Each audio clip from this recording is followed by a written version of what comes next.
Two brothers are on a mission to risk everything to move their family cabin. Every time I see it, there's no way I won't think about that. Will their precious home and crew survive a slippery schlep across an icy lake? I'm nervous. Over hellish hills? Worst case scenario, we wreck everything. And through blinding blizzards? It's a disaster. This icy roller coaster ride is nothing short of one massive move. They're leaning so Brothers far Sean and Wayne Bodenstab run a busy winter sports resort in Wapati Valley, Saskatchewan. During the holidays, they like to kick back and relax at their family's lakeside cabin in Kippabeskow. This luxury, three-story wood-framed home was built for their parents in 1986. It holds a special place in their hearts. My parents were going to retire at the lake, and unfortunately my dad passed away before that day ever came.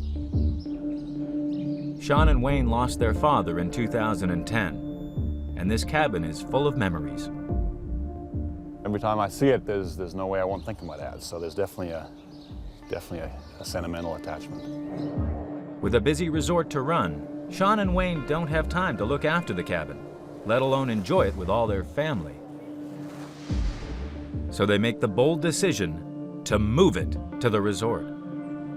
It sounds crazy to move a 70-ton house, but it's the only way the brothers and their families will ever get to use their cherished family home. This move isn't going to be cheap. It'll set Sean and Wayne back $20,000. Building the new foundations will be another $10,000, bringing the total cost to $30,000. But to them, it's a price worth paying. Yeah, I think my dad would probably sitting down with us right now, and he'd be impressed. Especially as this cabin is heavy, weighing in at 70 tons of solid spruce. Shifting at 50 miles from Kippabeskow, across the Canadian wilderness to the Brothers Ski Resort in Wapati Valley will be a dangerous challenge. And right at the start is one big, treacherous obstacle. To reach the road north, the house must first get around a vast lake. For a job this big, only the province's leading house movers will do, Carrie and Jim Neufeld. It's about 1,100 square feet per floor, and the weight is quite a bit more than a bungalow home. We're looking at about 140,000 pounds, 130,000 pounds for the structure. The route around the lake is blocked by trees. These are protected and cannot be cut down. So the team must haul the house across the lake itself, which right now is like a skating rink. The ice on the lake is frozen 2 feet thick. But that's not deep enough to support the 70-ton house. So the team's first task is to build a 2-mile reinforced ice road across the lake. They'll repeatedly flood a path with water, leaving it to freeze each night. Layer by layer, the ice will thicken up. The ice needs to be well over 4 feet deep to support the hefty house. That's a lot of ice they've got to make. To build this icy highway, the crew call in Gary Kozar, the best ice road builder this side of Saskatchewan. This is fairly late in the year to be looking to make ice roads. Gary drills holes in the ice at 60-foot intervals across the lake. He lowers in pumps to channel the water onto the ice to flood the roadway. It's a matter of judgment. You don't want to put on too much. You want to put it on in thin layers, a maximum of 1 inch to 2 inches. And you keep repeating this day after day after day. While the ice road starts to take shape, Carrie's foreman Jim prepares to haul the house off its footings and load it onto the truck. Okay, here we go. And straight across, you would do the same thing? That's the beam. The house sits high on the riverbank, 6 feet above the ice road. To load it onto the trucks, the team must roll the house along 2 steel beams over the edge of the riverbank. They must leapfrog roller skates underneath the house until it reaches the ice road. Only when the house clears the bank can they load it onto wheels, hook up the truck, and get rolling across the ice. The cold is really hard on all the equipment, and the hydraulics, it just doesn't respond the way you want it to, so everything seems to take about twice as long. It's minus 30. The steel roller skates are frozen solid.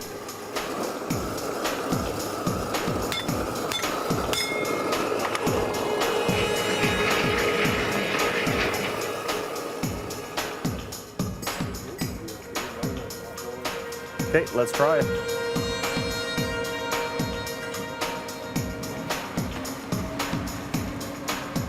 The house slowly rolls over the ice.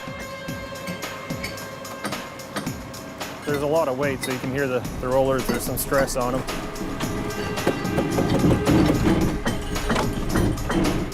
Suspended over the lake, one slip now, and it could plunge into the ice.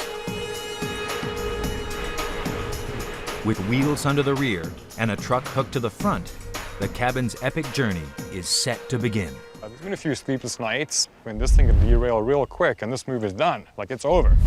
Coming up, can the ice road take the strain of Wayne and Sean's beloved family home? The minor cracking, I'm nervous. Or will it plummet into the icy abyss?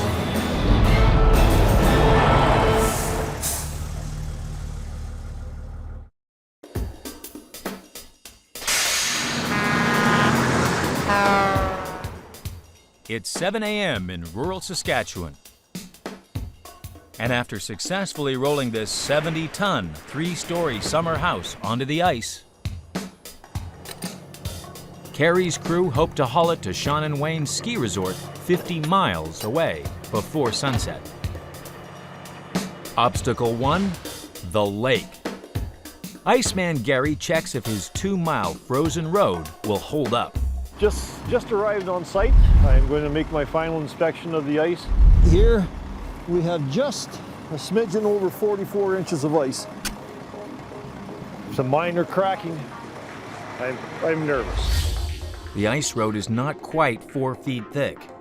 The weight of the house and the truck combined is so much that if they travel across the ice in close proximity, the road could give way. So, to spread out the load, Carrie's crew will separate the truck from the house and connect them with a 100-foot-long steel cable. This way, he'll slowly tow the house across the lake to reduce the strain on the ice road.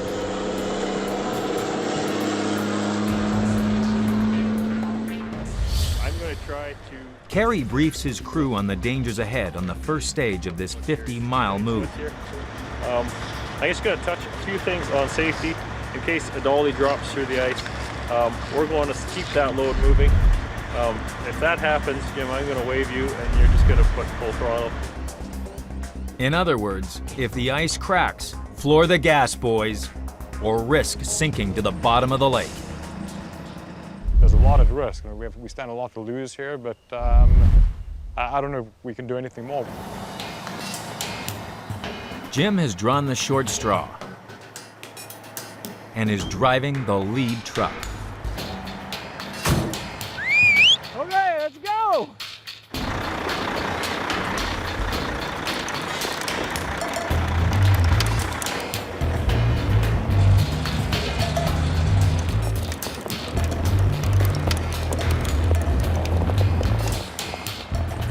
Stay 5 feet on that side of those holes.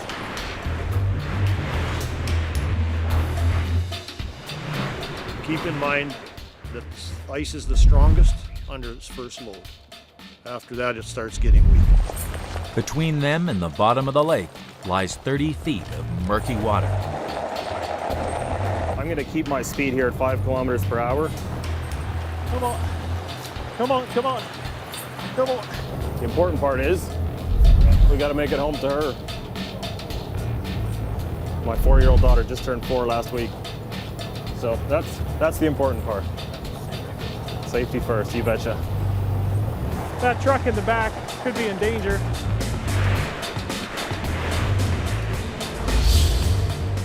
The speed Jim drives across the ice road is critical. Motor too slowly. The ice could sag and crack around the house.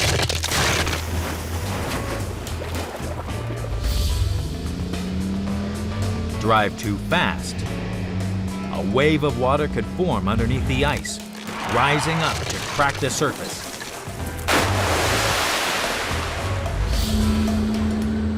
So Jim must keep on trucking at a steady 5 kilometers per hour, while the crew listen for telltale cracking sounds.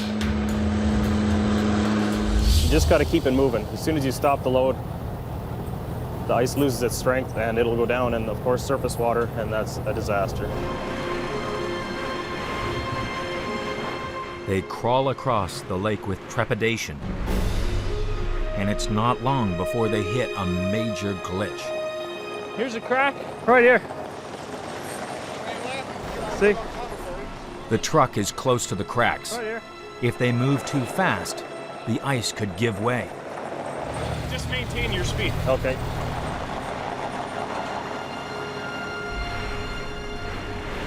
About another 40 feet.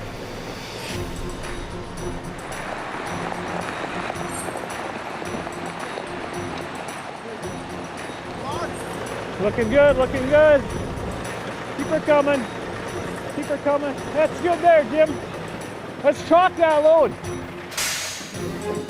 Sean and Wayne can't believe it.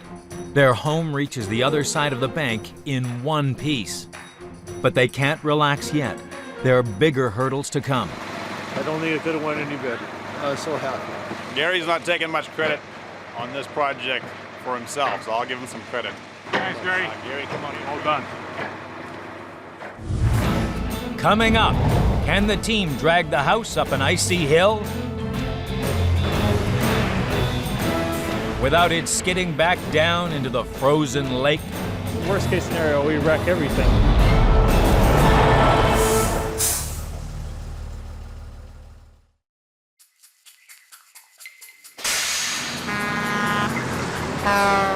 In Saskatchewan, the move crew have hauled Sean and Wayne's tall timber cabin across a frozen lake.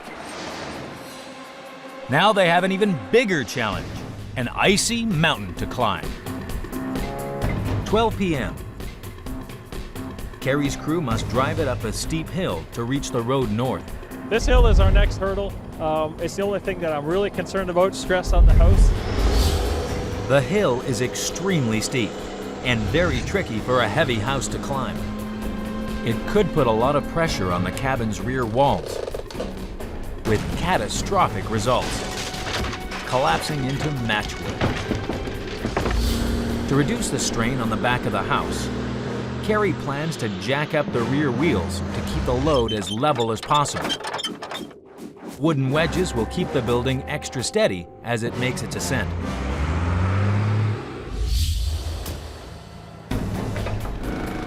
Okay, here we go.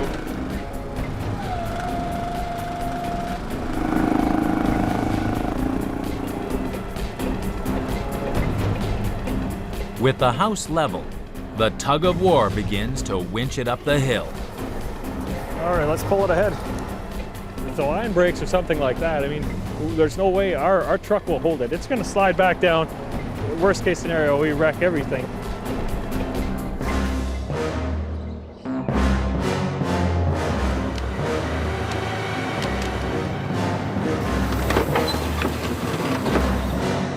Halfway up the hill, the house starts slipping. This is their worst nightmare. There's only one place for it to go, and that's back down onto the lake. They need more winching power, and fast. So they rig a third truck to the front of the convoy.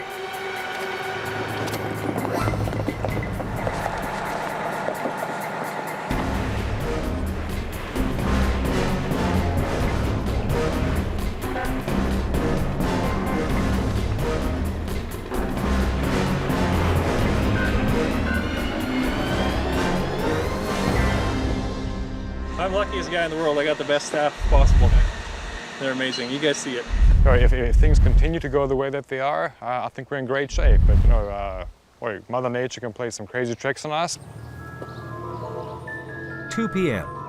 They've made it up the hill, but now have 48 miles of narrow country roads, all before nightfall. 4 p.m. The team face yet another challenge. Low-slung power lines. The house may be too tall to squeeze underneath. What we're doing here now is just getting a confirmed height on the building. We think it may be taller than what we had anticipated, so it's a pretty big deal. Well, we have to make sure we have enough clearance between the building and our energized lines.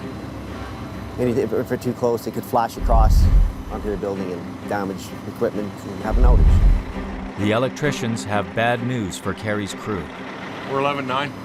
No. Yeah. Okay, I'll phone transmission. The only way to drive down this road is to get the electricians to raise the cables. Every single one. It's stop-start, stop-start, until the mother of all power cables brings this move to yet another halt. It supplies a huge amount of customers. It's part of the main grid, 138,000 volt line that we need to be at least 6 feet away from. If you get closer than, I think, 6 feet, the building has a metal roof, so it'll act like a spark plug and it'll just drive right through the house and be a catastrophe. So, how are we doing? Guys isolating the power line right now. He's ready to roll. They want you to send trucks ahead to control traffic, and you can start going that way. Okay, I'll get in the truck, I'll let them know, and away we go.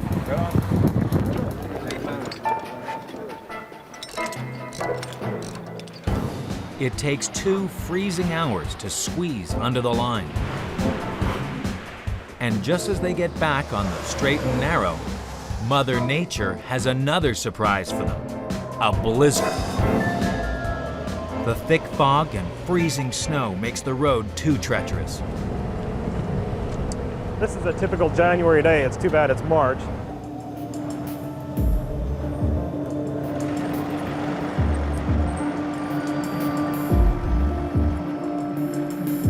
The team are forced to pull over for the night. There's just too much ice. We're not going to jeopardize the house and take it down an icy hill like this, though. Coming up, will the move team fall at the final hurdle? As the trees edge closer, it could be curtains for the cabin windows. It's really tight. We got about a foot per side.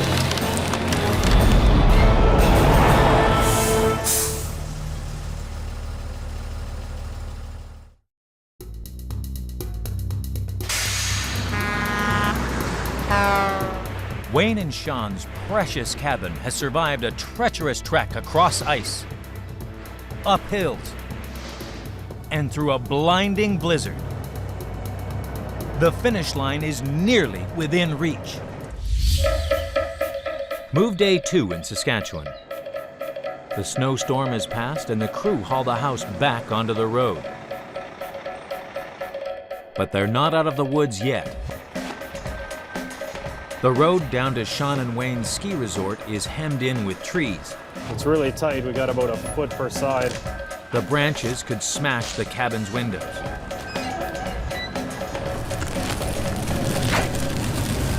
And we got to stop. Some trees in the way we're going to have to remove. There's a few there. Yeah, there's several up there, a bunch up here. So brothers Sean and Wayne race to the rescue. Gotta widen this out, clear all the snow, drop all the trees. Felling trees so close to the house is risky, but this final obstacle isn't gonna hold up their father's cabin. Right behind us is the corner, so we're only 300 yards from our getting out of the woods here.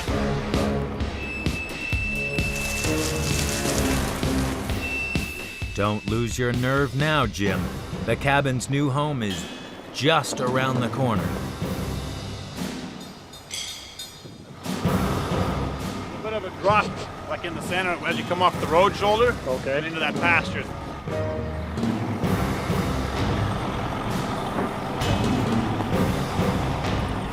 After hours on icy roads, the cabin finally arrives at Sean and Wayne's ski resort. That's it. They did awesome. Helped us out in every challenge. I mean, a lot of trees to cut. Everybody plugged away and we got it done. It was a great team. A great effort. It's a huge relief. I think once the ice road was behind us, that was probably the biggest question mark. No, Newfelt's have done a good job. No, first class.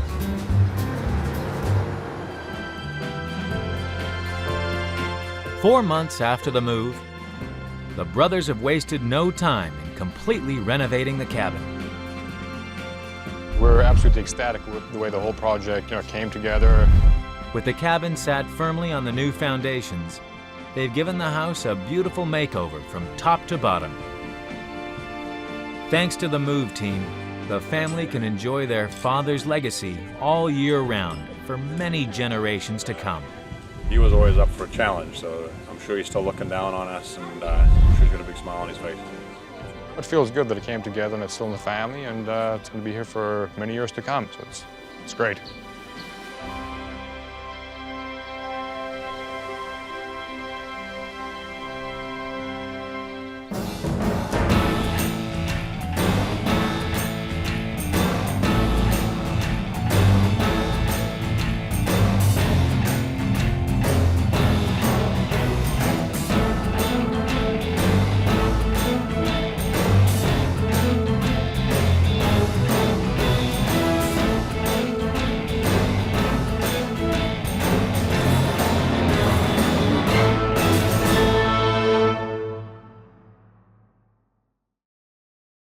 Ursula and Lorne are desperate to move this historic train station and convert it into their dream home. It's scaring me. I'm wondering whether this train station will be moved. Will the station and crew survive a treacherous trek across flooded fields? Under high voltage power lines? And over muddy meadows? Hauling this fragile station will be nothing short of one massive move. Warman, Saskatchewan, an idyllic place of unspoilt natural beauty. These lush surroundings attracted Ursula Stroutman and her partner Lorne to move here in 1991. Originally, they could only afford a cozy little family house in town. We've been living here for about 20 years. This is our home, and basically I raised my children here. But now that their children have flown the nest, Ursula has big plans for a countryside plot near Warman. We have a beautiful piece of property just outside of Saskatchewan that we've never been able to enjoy. She's found an extraordinary building with as much character as her stunning land. It's a century-old historic railway station. The only problem, somehow she's got to move it all the way from Asquith to the plot. Well, here we are. We had a train station in that little small town that I grew up in. It wasn't the Grand Trunk line, it was a different line. They looked a little bit similar. Kinley Station was built in 1908 as a key stop on the Grand Trunk Pacific Railway. 100 years ago, its ticket offices and waiting rooms would have been buzzing with passengers and railway staff. The building's rich history, spacious rooms, and period features could make it the ideal home for Ursula and Lorne's stunning site. But it's very much a diamond in the rough.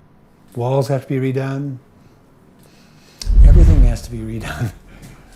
There's an awful lot of work involved. It's like a shell right now. Buying the station will set Ursula and Lorne back $35,000. Moving it to the plot and laying foundations, another $75,000. Renovation, $150,000. Bringing the grand total for this ambitious project to $260,000. And it weighs 100 tons. It's the rainy season and it has a long way to go. The station needs hauling over 50 miles from rural Asquith to Warman. A huge obstacle lies between the two sites. The city of Saskatoon, a sprawl of roads and railways. It's impossible to squeeze this station through the narrow and chaotic streets. So Ursula will bring in Canada's super heavy hauler, Carey Neufeld. After a quick inspection, it's pretty clear he'll have to go the long way round. Over back roads, fields, and dirt tracks. Even for him, it's gonna be a unique challenge. This is a really neat job for us. We've never moved a railway station. There's a lot of things in a railway station that we haven't seen, and that's this type of structure, so we're just excited about the challenge of moving the railway station. First job, and the first problem. To lift the mighty station off its ancient foundations, or what's left of them. Above ground, Ursula's station is in good condition, but the bottoms of the walls are extremely fragile and have already started to disintegrate.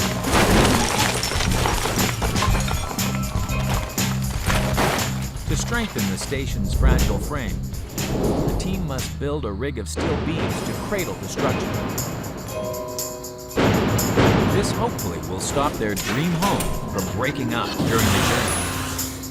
The danger with the foundation collapsing, as you can see, both sides of the entire length of the freight room, the exterior foundation has collapsed. While the team reinforced the foundation, Carey makes another alarming discovery.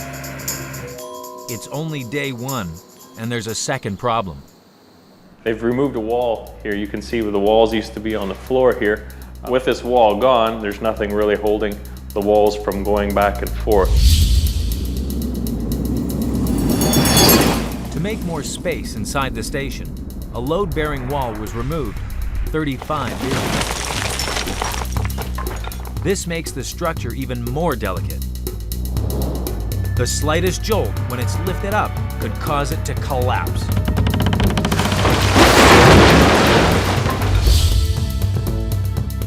That it's crucial that we replace this wall with a temporary wall. So Carey's team will brace the walls, ceiling, and floor with wooden beams. Just as they seem to be making progress, a storm threatens to flood the site. It's terrible. It's scaring me. I'm wondering whether or not this train station will be moved, and it's making me very nervous. Coming up, can the team lift Ursula's dream home out of the mud and haul it cross country?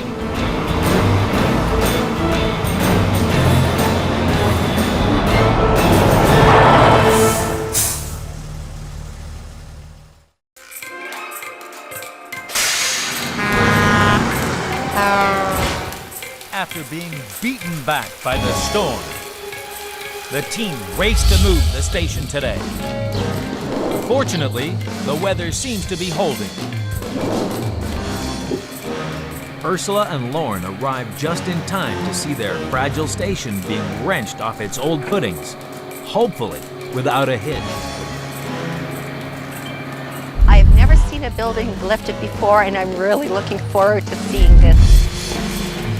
Let's roll. The building begins to creak. Half inch, an inch. Oh my, look at that. Those little jacks are actually moving this entire building. This is amazing. But the steelwork holds the brittle walls steady for now.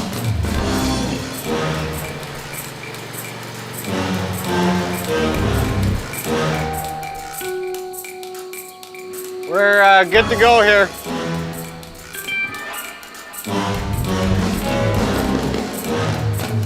They slide the station onto the wheels, and finally, Ursula's station is ready to depart.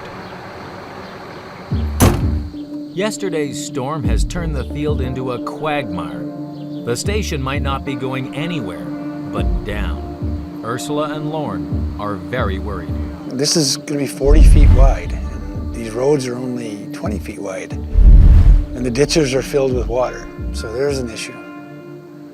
That could cause a problem. What's that? Ben calls in a tractor for extra pulling power. And then He's gonna need all the help he can get. at the moment we're just putting on the tractor here just as a precaution. The wheels could possibly sink a few more inches, so this will just help the load keep moving along. Now, the moment of truth. Let's give her. You don't want to hold them back, so you might have to. The colossal power of the tractor slowly edges the station forward.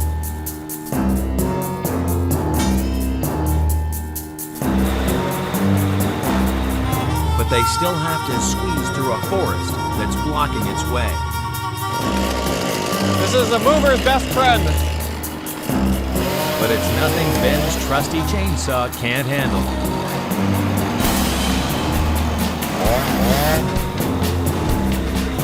I think it'll fit this time. The driver edges over the bumpy field with trepidation. A sudden jolt can twist and crack its fragile walls.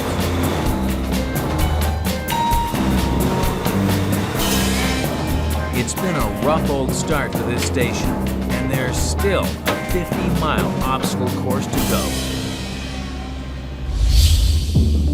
Meanwhile, Lorne travels ahead to inspect the new foundations. None of this water was here yesterday, so I'm assuming it's really bad down there. It's not a pretty sight. Exposed to the elements, they're flooded with rainwater. No place for an old building. It doesn't look very good. We got an indoor swimming pool. Lorne sets up a pump and generator to remove the floodwater. He must do it before the station arrives. You know, we don't get that much rain. You know, we're getting more rain than like Vancouver, London, you know. That's not the way it's supposed to be. As Lorne starts to make some headway, rain still threatens. Back on the road, the move team come head-to-head with their first major obstacle. We're just coming up to a power line here, so it looks like they're going to be lifting it. And yeah, so I'll be slowing down and wait for the signal. There are 15 major power lines on the 50-mile route to Warren. Each line feeds electricity to hundreds of homes in the surrounding towns. The lines are so low that the station's roof could easily catch on them. And a collision with one of these 25,000-volt cables could spell doom for Ursula's dream home. So Carrie must work with electricians to lift each line 3 feet above the station, giving them just enough room to squeeze underneath safely. Carrie's crew wait while electricians lift each wire up with an insulated pole. The team cautiously approach the first high-voltage line. An inch in the wrong direction, and lives could be lost. 208. One down, 14 to go. That's our first power line of the day. There's many more to go. Coming up, can the movers guide Ursula's dream home across a busy railway line without being smashed by a high-speed freight train?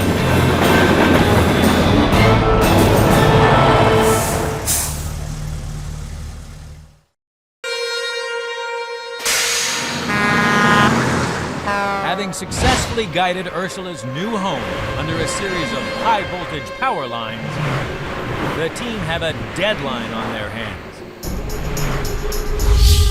And they may not make it. A few miles ahead of the convoy lies a busy railroad crossing. They've been given a tight window to cross the tracks in, but they might not make it. We're kind of in a little bit of a rush here.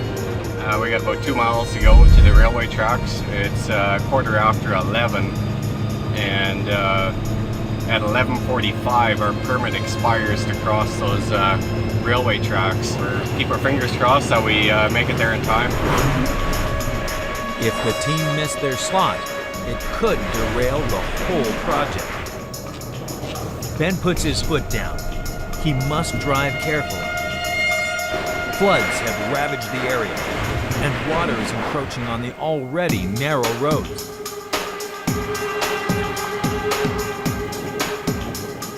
If he careers off course, Ursula's dream home could make a splash landing.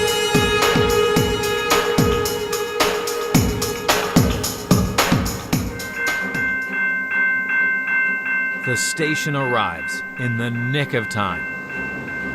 But it's not over yet, as Ben must carefully negotiate the uneven tracks, making sure the station doesn't tip.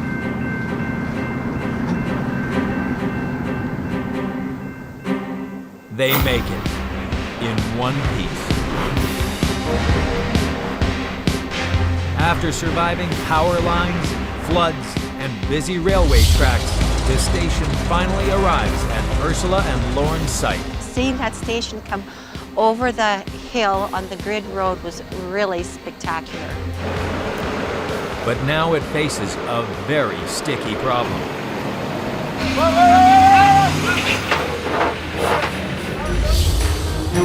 The new site sits on a floodplain by the South Saskatchewan River. It's now the wet season, and the ground is extremely muddy. There's a risk the 100-ton station could get trapped in the quagmire, and they'd have to wait until summer to rescue it. To avoid getting bogged down, Kerry must build a temporary path across the mud with 10 truckloads of gravel. He's gambling on the road being strong enough to support Ursula's dream home as the crew guide it to its new foundation. You know, obviously moving a building with this kind of weight over something that's not even a real road. I mean, this is just 2 tracks that people come down to off-road with their vehicles. The team compacts the gravel with a bulldozer. Any holes or gaps and the station could sink. It's already too late. Our truck is partially sunk, but we're gonna give it a try. But 10 trucks of gravel is still not enough to stop the 100-ton load from sinking. Pull them through. They need more pulling power, and fast, to get it back on track. I'll let the rip fly.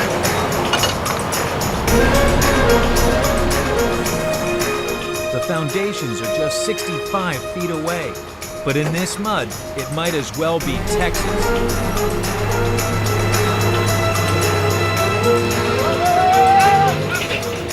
Finally, they escape the mud and drag the station toward its final destination. We got her. We're parked beside the basement. It's time to celebrate because we've made it. We've succeeded. Not just yet, Ursula. The station has yet to slide onto its new footings. The mover's final challenge. Like I say, nothing bad can happen now unless the foundation slowly sinks into the sand. And that's a real possibility.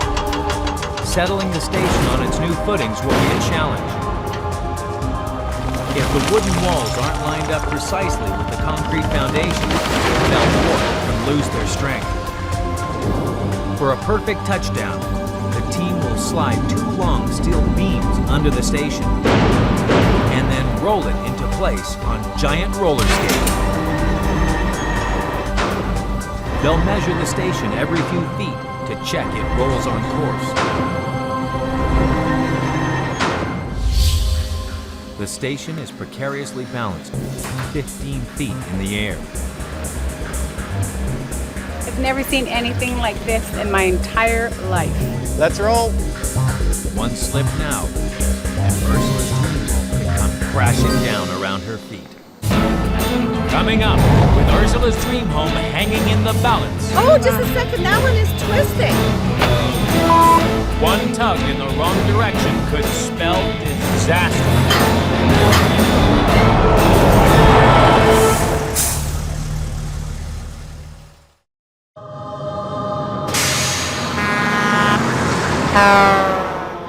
Ursula's dream home has survived a treacherous trek over floodplains, under high-voltage power lines, and across busy train tracks. But the movers now face one last hurdle. They must position the building millimeter perfect onto its new foundations or risk a collapse. How much is your plate overhanging that roll beam? That's to the inside of your plate? And it just slides. It's like kids skateboarding. Yeah, it's like skateboarding. I haven't seen inside. Something catches Ursula's eye. I'm really looking forward to Oh, just a second, that one is twisting. There seems to be a problem with the rollers. How come it's twisting? Okay, that's kind of freaking me out a little bit.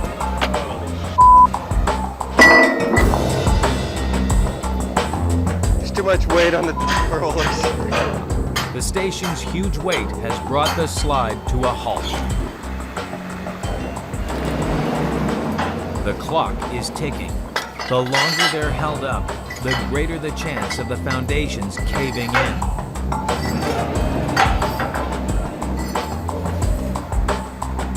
The crew quickly position more rollers to help take the strain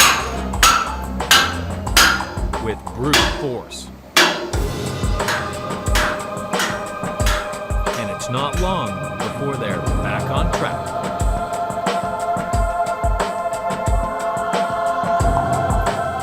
After a fraught afternoon for Ursula and Lauren, the old station finally pulls in. I'm feeling really excited about this now.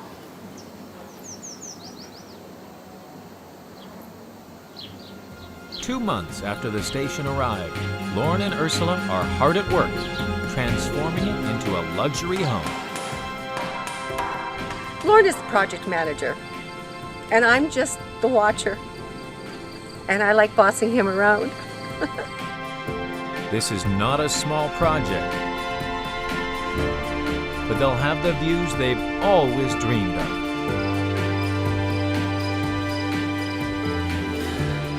The restoration is going to take about 2 years, but at the end of it, it'll be totally worth it living out here. When complete, she hopes to have a beautiful living and dining area upstairs, 2 spacious bedrooms, and an expansive garden with its very own river. I think this is a dream come true. What about you? Yeah, well, we're beginning to more and more appreciate the fact that living out here is going to be very nice. I agree. Thanks to the MOVE team's efforts, this station is now on track to becoming their dream home.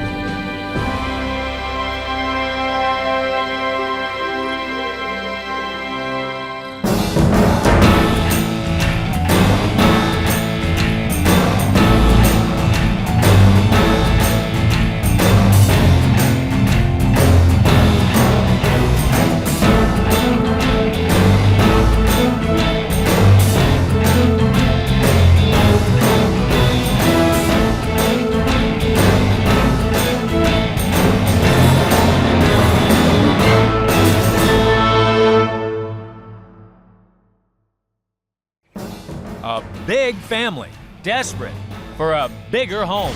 The house is not in that great a shape. Can they haul their dream mansion 100 miles across the Pacific Ocean? I don't want to go that way. Without it sinking into the abyss? Hauling this mammoth mansion will be nothing short of one massive move.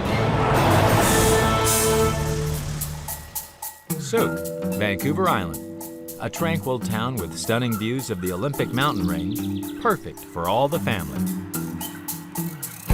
Grandparents Red and Barb Ruther moved to their lakeside lot in 2009. They love having their whole brood over to stay.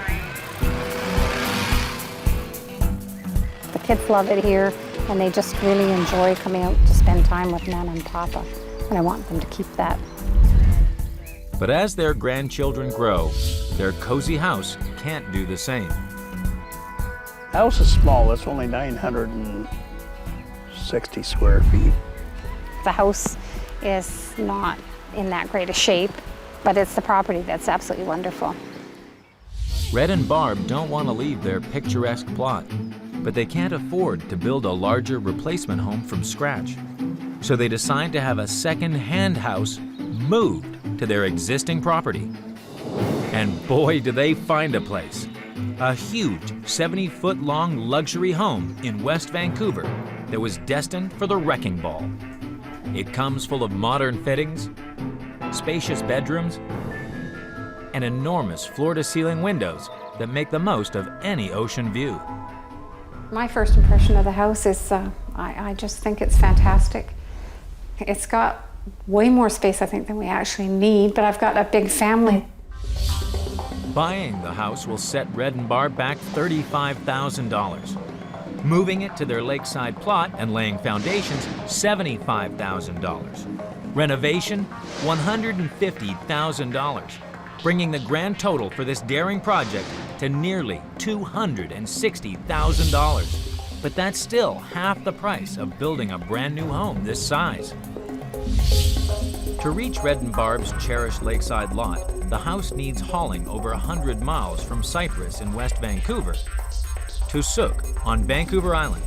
This is a long trek for such a large building. And on the West Coast, there's only one mover you can turn to. Heavy hauler Ron Nickel of the Nickel Brothers. Most houses are not designed to be moved at all. Some take longer, some are more expensive to move. We've got to try and find ways that we can make it work.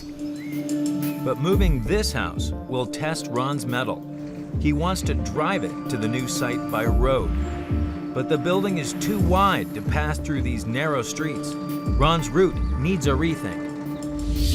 The only way he can move this house to Sook is to take advantage of the province's waterways and sail it on an epic sea journey. This is extremely risky. Although the house sits on the shoreline, not only does Ron have to figure out a way of lifting it onto an ocean-going barge, but ensuring he avoids running into ships and rogue waves en route. Our tide situation is critical. We have to be able to have enough water to bring our barge in close enough. Also, is very critical that we have a high tide there. Day one. As Ron's crew get ready to lift the house off its footings, he discovers that the structure's best feature is its weakest. Worst case scenario is that the building would flex on this end and the windows would crack and break and we'd have all sorts of damage. To enjoy the beautiful sea views, the house has huge windows, but they're very heavy. If the lighter timber frame of the house twists out of shape as they lift it, it could cause the hefty window frames to fall out, smashing the glass and causing the walls to collapse. To strengthen the house, the team must reinforce the windows with temporary wooden support walls. This should make the structure solid and able to take the stress of being lifted up. The key point for all of this is that when we first start to jack, that's when we're going to find out whether the walls that we put in there are going to work. The crew need to build a steel rig under the house to support its walls as they lift it up. But it won't be easy.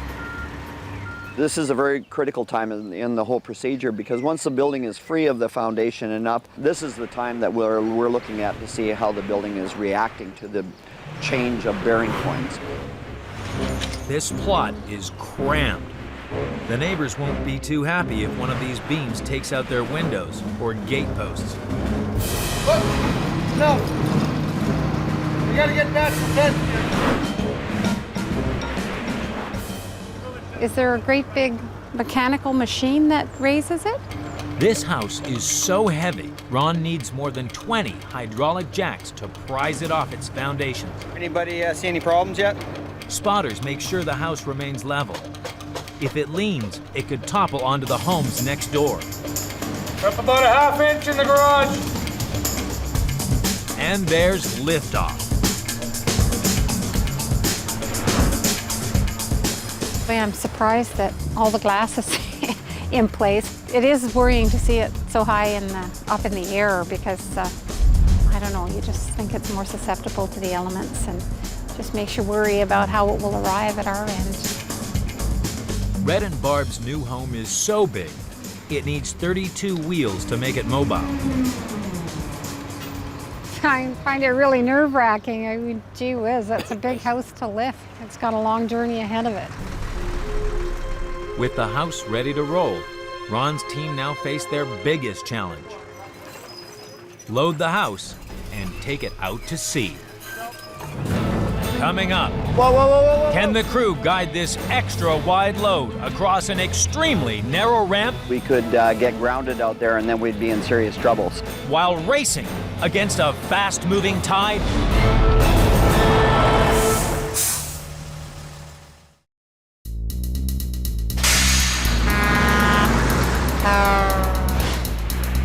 In Vancouver, Red and Barb's dream home has been braced and lifted for its ocean crossing.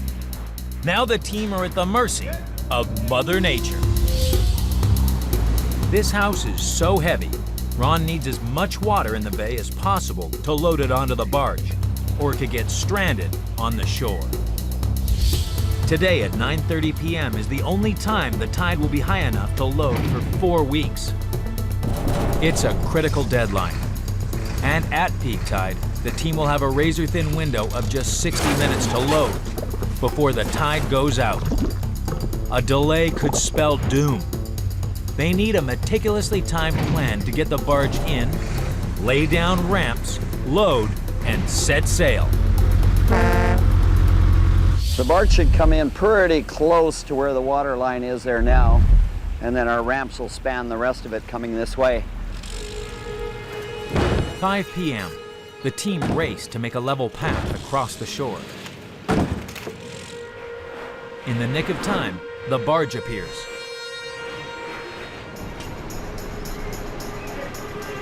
Said our barge is out there. But it's heading to the wrong house.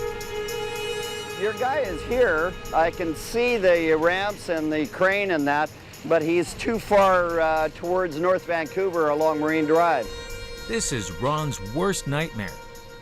The barge is 5 miles up the coast. By the time it reaches them, their 60-minute window for loading will be even tighter.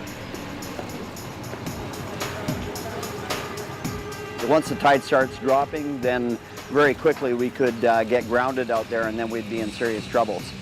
This particular job is a little bit more difficult than our normal loading procedure because of the fact that we had so little room to work. Ron's team must now battle with a retreating tide. As the water goes out, it will pull the barge out to sea. The ramps will give way, spelling doom for the house.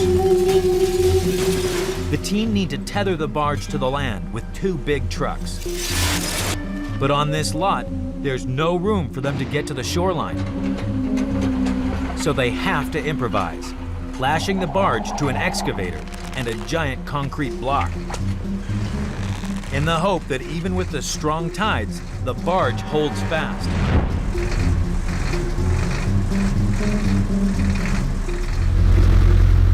Without being able to hold the barge in position, it would not be a safe process or procedure at all, and something I would not want to attempt.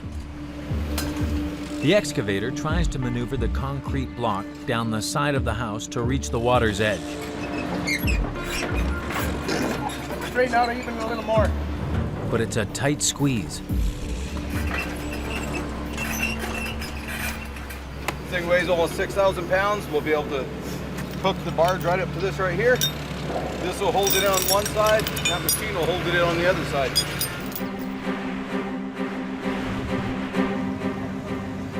At 7 p.m., the barge finally arrives. They anchor it to the shore and bridge the gap between land and sea with ramps. Yep. They must be level, or the house could tip. It's an anxious moment for Red and Barb. It's on top of the truck and going on to the ramp. I don't know about this. I'll be way less nervous when they have it on our property. Anything can happen, you know. You never know. Back off some more. Back up, back up. There's just inches between the truck wheels and the ramp edge. Yeah, that's good, just like that. One slip now, and this house will be going for a swim. With just 20 minutes to go before the tide goes out, Murray's stressed. Yeah, on barge days, you're always a little bit more on edge. I don't want to go that way.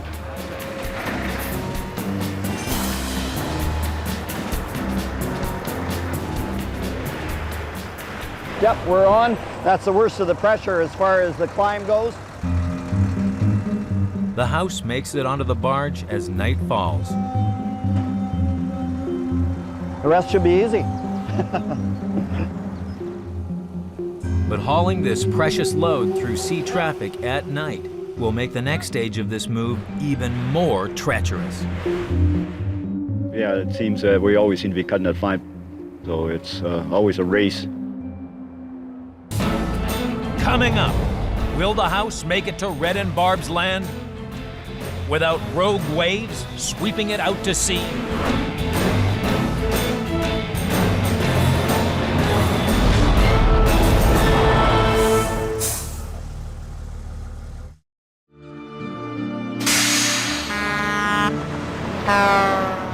In Vancouver, Red and Barb's dream home only just made it onto the barge in time. It's a bit scary if you're not used to it. Yeah, it's really impressive though. Now the team face an even trickier task, sailing it up the Pacific Ocean. It's really intimidating. We're hoping for no wind at all. 7 a.m. The house has been traveling for 5 hours. The currents here are strong, and the house is completely exposed. A gust of wind or a rogue wave could mean a splash landing for this house. And we're going to have the wind pushing against the barge. Over. Tug Captain Willis Rook is also nervous about docking at the new site. The tide is very important, not just for us to get in with our boat, but to get the barge close enough to the beach so they can get their ramps on, get the house off. That's kind of tricky because it is very shallow. Homeowner Barb is even more anxious. Worst case scenario for me is if the house doesn't arrive in good condition or doesn't arrive at all. And it would be all for nothing if the house drops off into the ocean because of some rogue wave.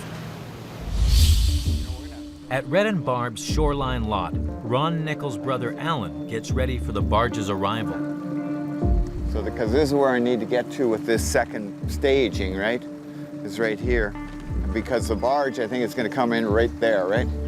But a major complication might stop the barge from docking here. The water doesn't come up to the shore, to where we can unload the house. So we need to bridge out to get close enough to the barge. Red and Barb's lot sits at the far end of Sook Bay. The water here is only a few feet deep. Even with the highest tide, the barge cannot get closer to the shore. The movers need to build a long, level path to the shoreline with 3 sets of ramps. But there's nothing to support them in the water. So they'll have to balance them on towers made from wooden blocks. They're gambling that this makeshift bridge will be sturdy enough not to get washed away by the tide and support the heavy house. High tide peaks here at 4:45 p.m. They have 1 hour to assemble the timber bridge before the tide comes in. Hopefully, it will hold together under the tremendous weight of the load. Barb has her fingers crossed that the barge will make high tide in time. The barge isn't here yet. We're a bit concerned because they only have a small window of opportunity. The tide waits for no person, so, and no house. Finally, in the distance, it sails into sight. Barb's dream house. We got lines ready right here. Rope go too. If we're ready to receive your rope.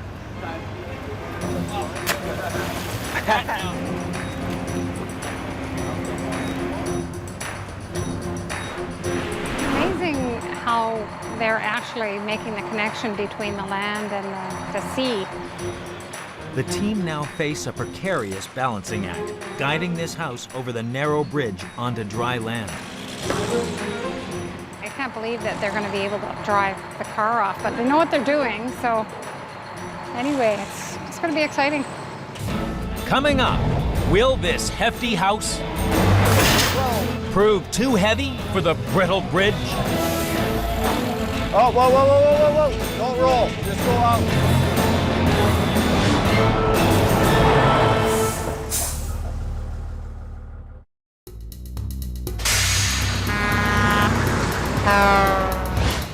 In Vancouver, Red and Barb's spacious new home has survived being jacked up, rolled out, and a perilous ocean odyssey. But now the team face their most dangerous obstacle yet, a narrow, brittle bridge across water. Okay, going ahead right now. It's only a few feet away from the finish line. But the risks are far from over. Easy, whoa, hold it, whoa. A chain stops the house from running away as it rolls down the ramp. Easy, easy, easy does it now. Easy. Teetering halfway across, the unthinkable happens. Whoa! The chain snaps. Hold it. There seemed to be a bit of a rut in the barge. That rut put a little extra pressure on that chain, and consequently that chain broke. Ready for a head, Brandon? Okay. Any delay now, and the tide could go out, grounding the barge. So they attach a spare chain to quickly roll down the ramp.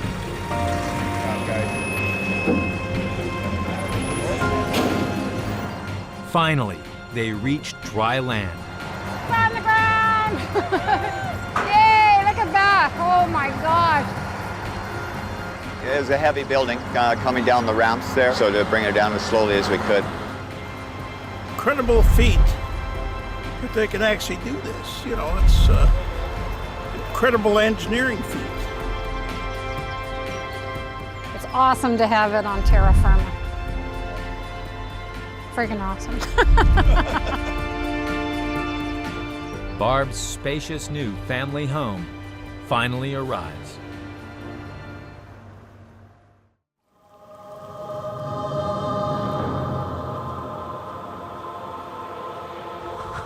Four months later, and work is already underway.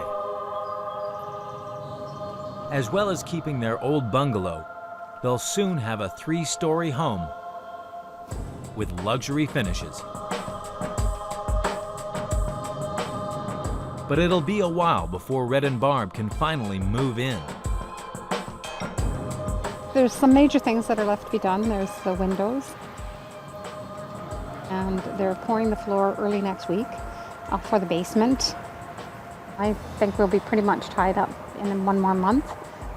What about you, Red? I think you're optimistic. I think we'll be lucky if we move in by Christmas. No. I'm moving in before then. Once complete, their new dream home will boast the best views in Sook. The view from the house is amazing. When we lived in the little house, it was ground level view.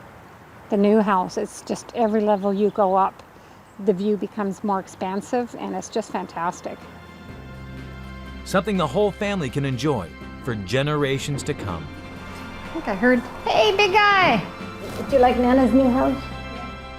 I thought about my grandkids, and they're just happy as gold to go into the new house. So you have to grease this, okay? So you do that, and you can make the first cookies in Nana and Papa's new home. Oh, there we go.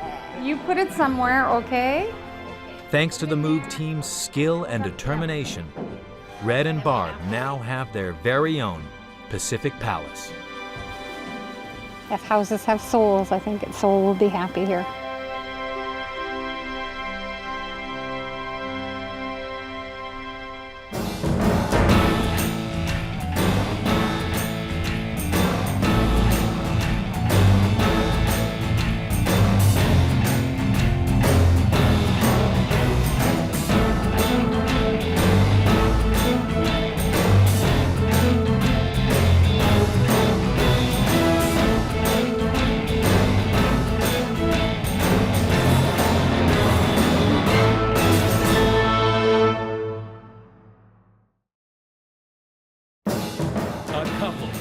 Hit by a natural disaster. It was very devastating. It's very shocking to lose a house. Can their luxurious new home survive a perilous journey across land? It still gets very, very intimidating.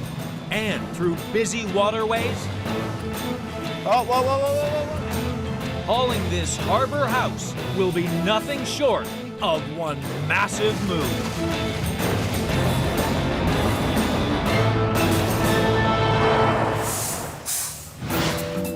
The city of Vancouver, a sprawling coastal metropolis. Doug McClelland and Tony Tucker have lived here since 1987, but not on land.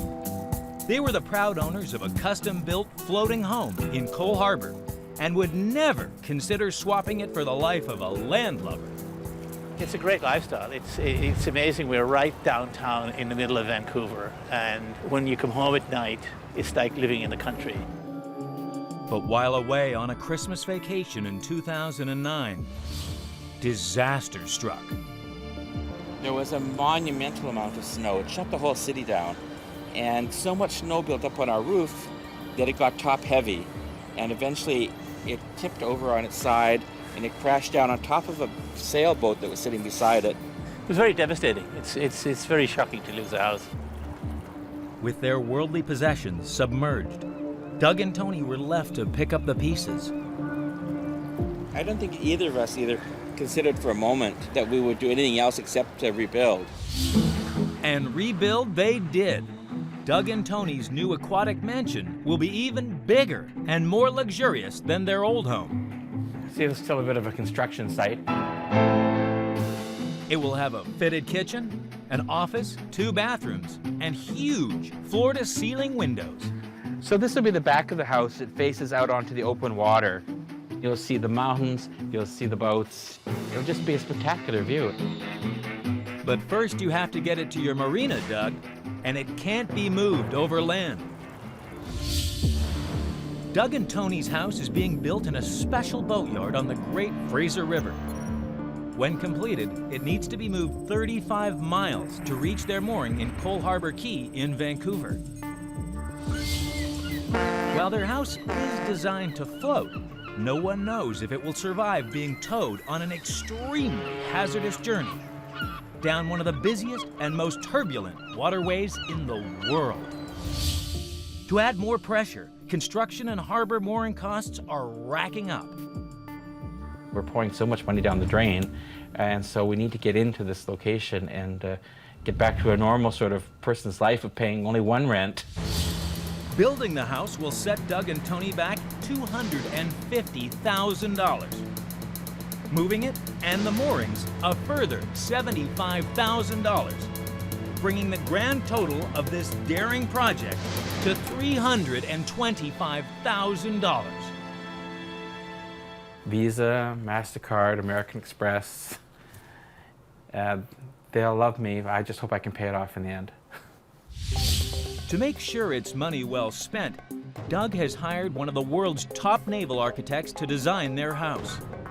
Alfonso Sotres has built oil rigs and ships, but a floating home throws up a whole new set of challenges. This particular one, slightly floating, is going to be quite interesting. We'll have to counterbalance it quite carefully.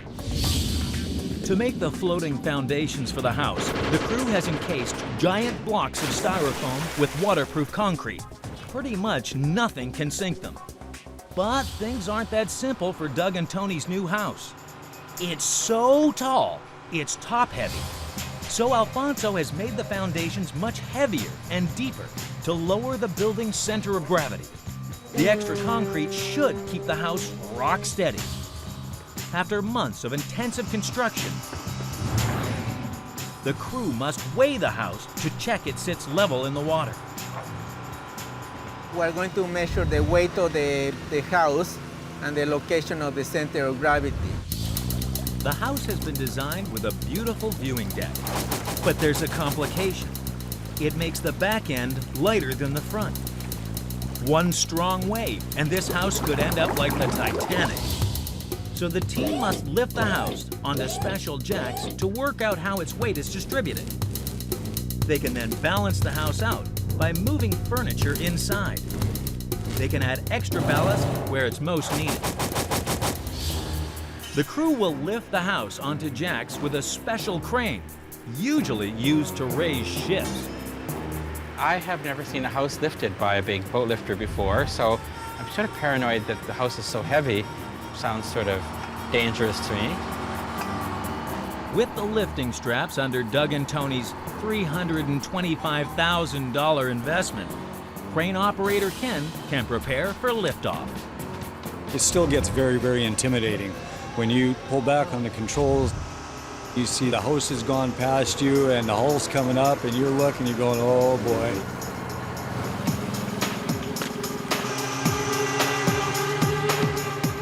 The bravest member of the crew has to reach under to position the jacks. We can get you to just slowly go down on ones and twos and take the tension off of them. Now, the moment of truth. This is our measured, and it comes, I would say, pretty close. You had me scared for a minute. Their calculations were perfect. With additional ballast, the house will balance evenly. The next test, will it float? They'll find out soon enough. Everything seems to be coming together, but I can't help but be impatient because we really want to get it all finished and moved. Coming up, can the crew launch the 110-ton house into the water? The marine engineer hasn't got it floating right, and I want my money back. Without it capsizing?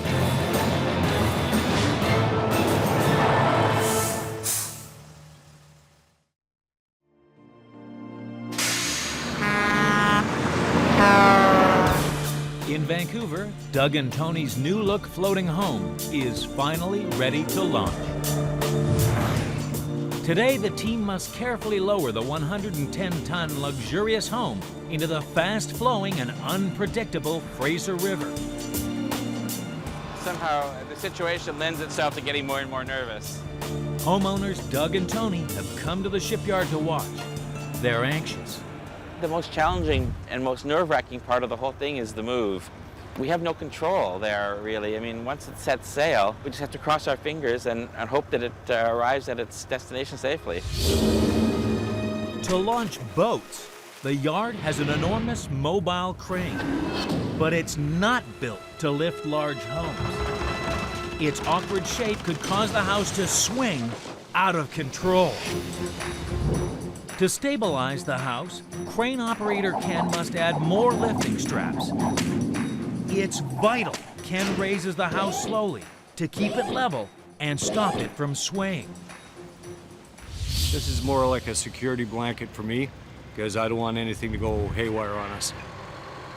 Anything can go wrong. I mean, there's always a possibility of a strap breaking.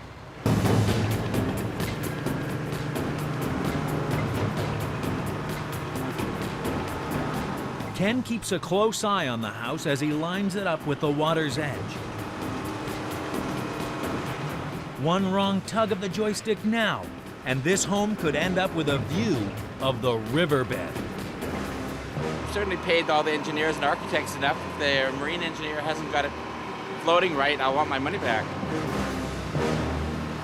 That's getting pretty close to 6 inches. Ken slowly lines the house up over the water.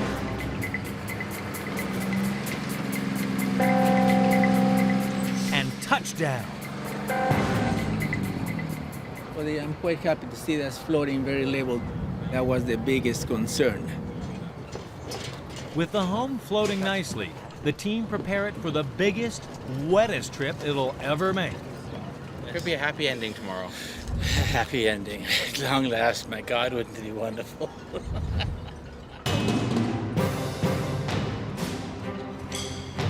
And the man chosen to guide it to Doug and Tony's mooring is Tug Captain Ryan Hansen. He's worried about today's conditions. There was a bit of a swell coming across, but it's supposed to be dropping off. It wasn't supposed to be there in the first place, though. We'll see once we get out there. Okay, we're ready to go. Ryan eases her out slowly as they embark on the most dangerous part of the whole move. The further down the river they travel, the tighter it becomes. Ryan must be extra careful steering the house past log booms strewn across the river. Oh, the log booms closing in on this little section of the river here. So just have to make sure we got room to get past. Thousands of logs line these banks. Every year, boats hit them, causing serious damage.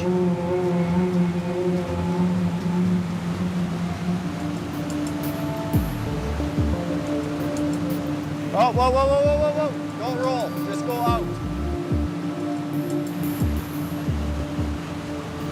There's a log boom right in the middle of the channel, and it was kind of closing in on the other, towards the other log booms, kind of getting sideways in the channel. So we only had a little skinny patch to get through. It's close, it was tight. That was a close call. But Ryan has yet to hit the open ocean, where things can quickly take a turn for the worst. The potential is for wind and roughness, and we don't have any control there. This is the dangerous part. Coming up, will Doug and Tony's dream house make it through choppy waters? Or will it plunge to the depths?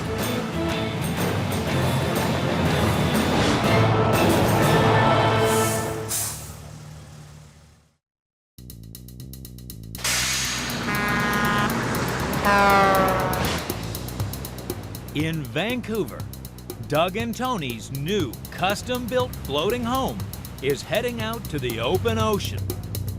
All of their savings have been poured into this project, and they're starting to feel the strain. The whole process is a bit nerve-wracking. There's potential for anything to happen. Tug Captain Ryan has safely guided the home through the riverways.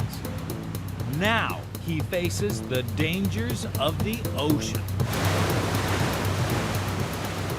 On the whole coast, I've probably seen some of the biggest, roughest waves. And I've had water right over the whole boat. The house is now heading north, up the Strait of Georgia. This is open ocean, and a westerly wind is picking up, causing a huge swell. Its full force is hitting the side of the house, pushing it off course and threatening to swamp it. To avoid the effects of the wind and the waves, Ryan must change course and sail into the swell. To get back to Vancouver, he'll have to tack backwards and forwards all the way up the strait. This course will take more time, but should keep the home's beautiful interiors intact. This is going to be the most challenging part of the trip. We have to get around the corner with the swells that are out here from this morning. It's as rough as we want it. If these waves get any bigger, they could breach the walls and flood the house. Floating homes aren't built to withstand ferocious sea journeys and need protecting from rogue waves. So Ryan starts his zigzagging maneuver to beat the swell.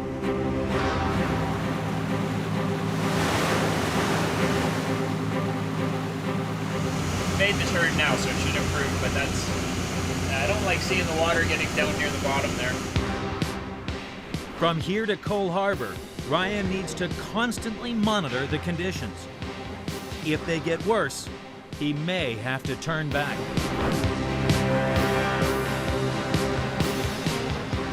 And it isn't long before they find themselves up against yet another obstacle, a 364-foot high one.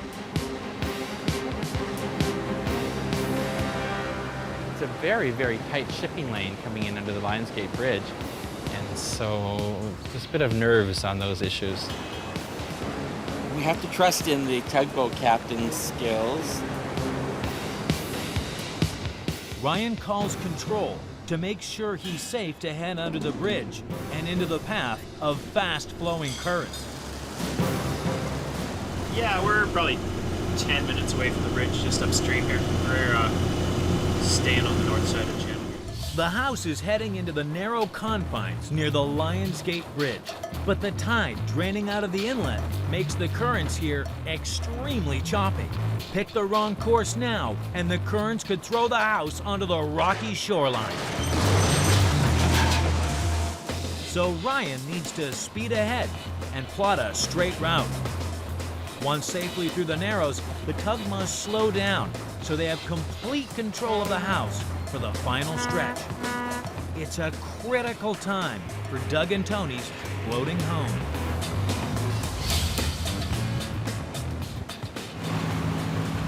All the water from Vancouver Harbor and Burrard Inlet has to drain in and out of there. The currents can run quite strong, so you have to be aware of what the current's doing. Ryan needs to fight any oncoming currents to avoid being thrown onto the rocky banks or into the wake of oncoming tankers. I don't want it any rougher.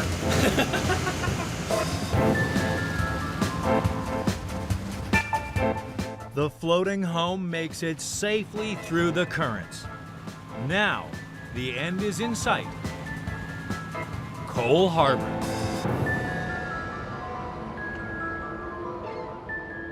There's a whole bunch of very expensive boats all jammed in there. That's challenging too because you have very small, tight spaces. So that's going to require a lot of finesse. Coming up, can Doug and Tony's floating home make it to its final mooring without colliding with yachts worth millions of dollars?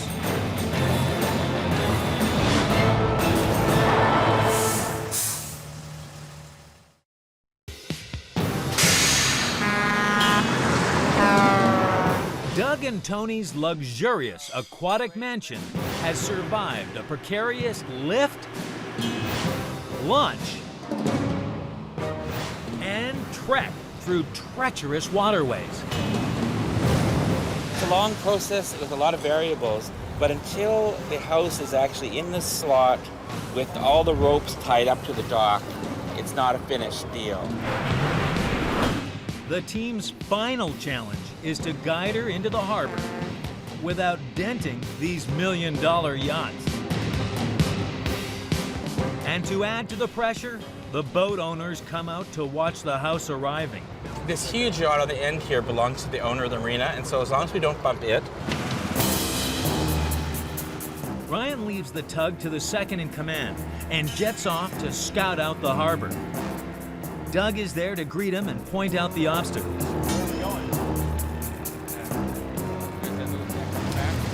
So we're going just on this side of the White House up here. So the porch goes in, No, the porch is out here, so the head end goes in there. Ryan sees that there are only millimeters to spare. There's just so many other boats in there and everything's so tight. It can move pretty fast in the wind, and then if it bumps into a boat or a yacht or something.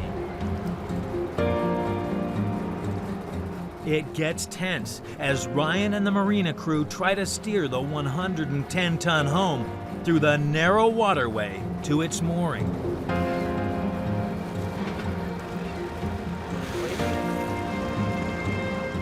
The maneuver is tight, but the home sails in without a scratch. Good, everything looks perfect. We're there, it's tied up. Feels good. It didn't sink. It got all the way across the bay down the river, and it's fabulous. I feel pretty excited. It feels like the end of a long journey. Finally, they can crack open the champagne to celebrate many more years living on the high seas.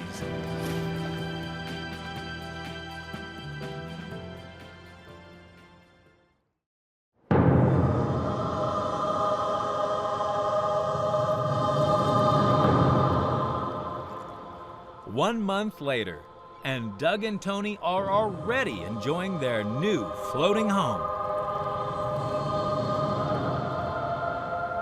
It's a fabulous view. With elegant furnishings and sumptuous sea views, they now have a home to turn their nautical neighbors green. One of the great kind of fun things is we got to buy all new furniture, everything from art to dishes to blankets and towels, and so it's like a whole new home. But there's still work to be done. We're still working to get the house perfectly level, which it isn't quite yet, and there's a few other odds and ends to reach perfection. Adding extra ballast to the front of the structure and rearranging some furniture should see it floating level in no time. It's only now that Doug and Tony fully appreciate all that they've been through. We lost our home, we lost everything, and to come back and to get it back, what a joy. It was an emotional experience because you start out with this tragedy and then you end up working your way through this process. Cheers to that. Cheers. With the help of so many people, we end up with a fabulous house that's the house of our dreams. Thanks to the architects, crane operators, and tug crew, their floating house is now a harbor home.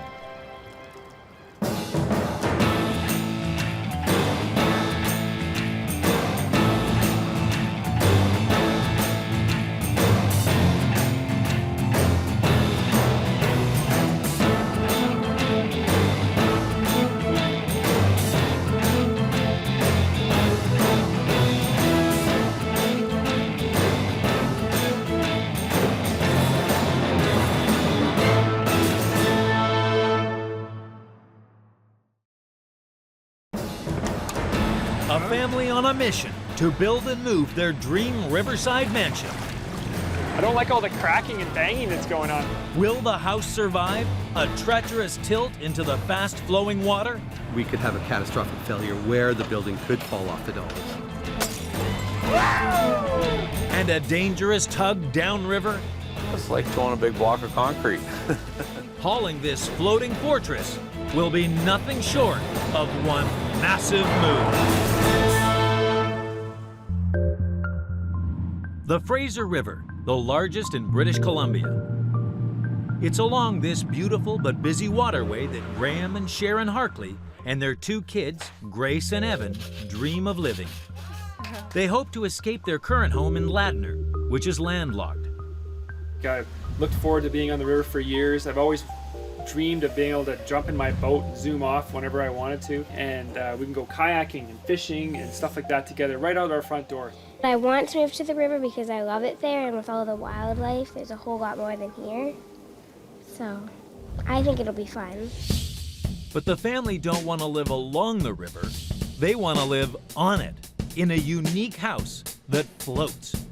And they found a perfect location just a mile from their current home. We'll have this magnificent view that we're so looking forward to seeing. And it also has a wonderful dock that we can have friends and family over just to enjoy some summer evenings. The house will be built on land at IMF, a company specializing in floating structures.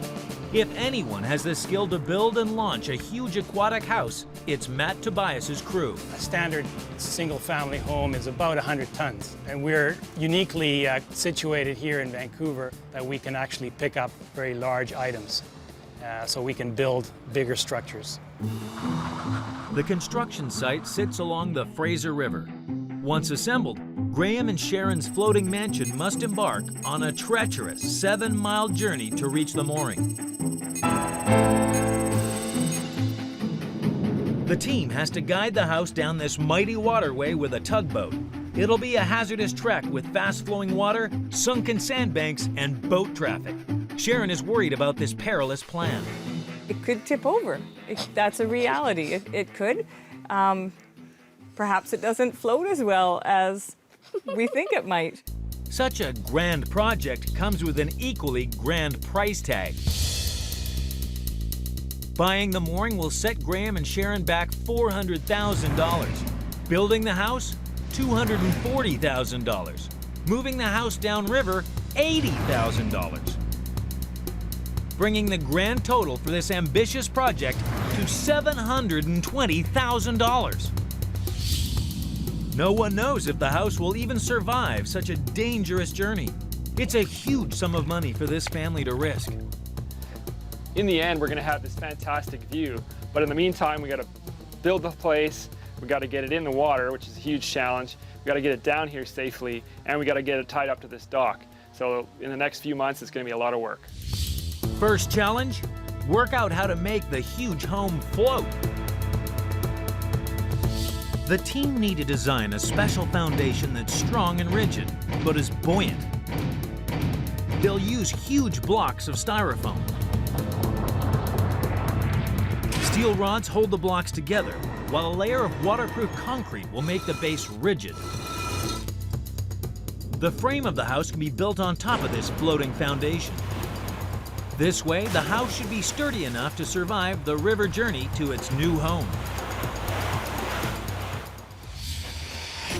Matt's crew cut 130 cubic meters of styrofoam to size and tie them together with steel rods. Good.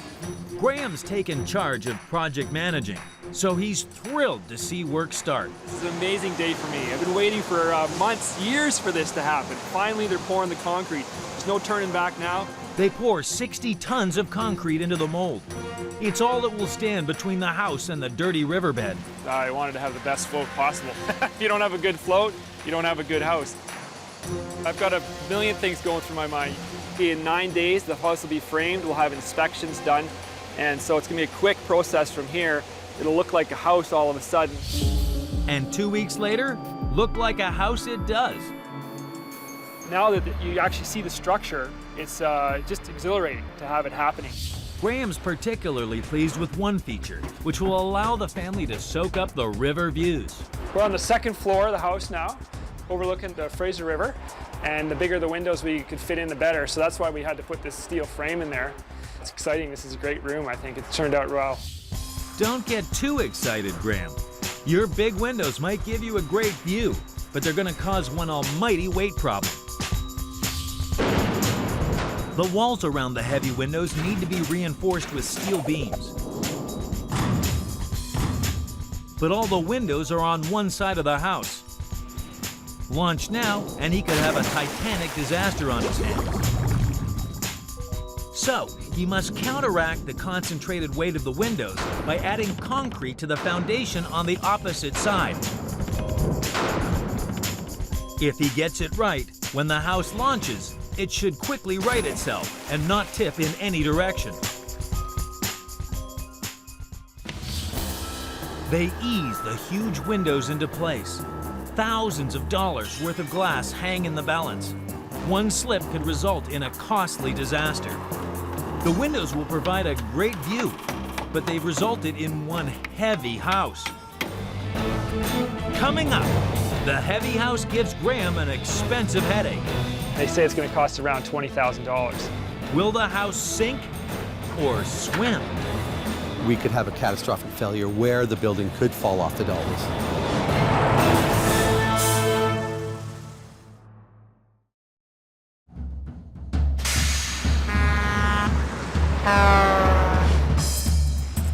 In British Columbia, the 65-ton floating foundation has been built for the Harkley family's dream home. The frame of the house has been assembled on top, and heavy windows installed in one wall.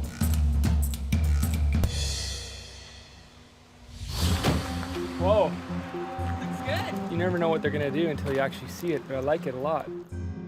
4 weeks into the project, they attach the sidings. The family are hard at work adding the finishing touches. Keep going. Go more. You're going to pass it. Good. Keep going higher. They aim to launch the house in just a week's time. With the whole family helping out, they should be ready soon. There's a whole lot of work to do still. But the additional weight of the huge windows is about to cause big problems for the project. There's no way of getting out of that? Graham receives bad news. The water at their mooring is too shallow for the heavy house.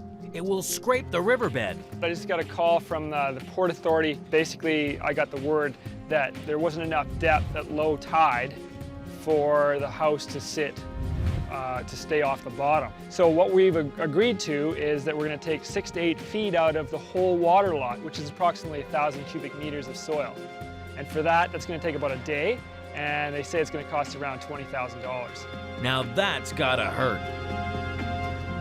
You know, I could have spent 20 grand on a new boat, which would have been better. It takes 8 days for Graham to hire a crew and excavate the mooring. We're hoping that this is the last obstacle, and we'll keep our fingers crossed that is the last one, and our house will be here soon. With the new site prepared, the move can finally begin. First challenge, launch the house. But it's been built away from the riverbank. So they must roll it to the water's edge on tracks and special wheels called dollies. IMF engineer Bob is concerned about keeping the dollies in line. If they're not pinned down correctly, when the wheels are traveling along the tracks, they could hit the butt end of the track and actually slide the track forward. If the dolly hits a track, that means that you have to pick up the building to be able to relocate the track again, right? So it's a bit of a pain in the butt to do that. Whenever you're ready, Bones. The 110-ton house is finally on the move and inches forward. Bob's team must keep a constant watch on the dollies. They reset the tracks to line the house up perfectly with the dockside. As they're lifting it, they're making sure that they're keeping the thing as level as possible without twisting it. If we twist it, of course, we can go ahead and break the back of the float. The house is poised to make the plunge.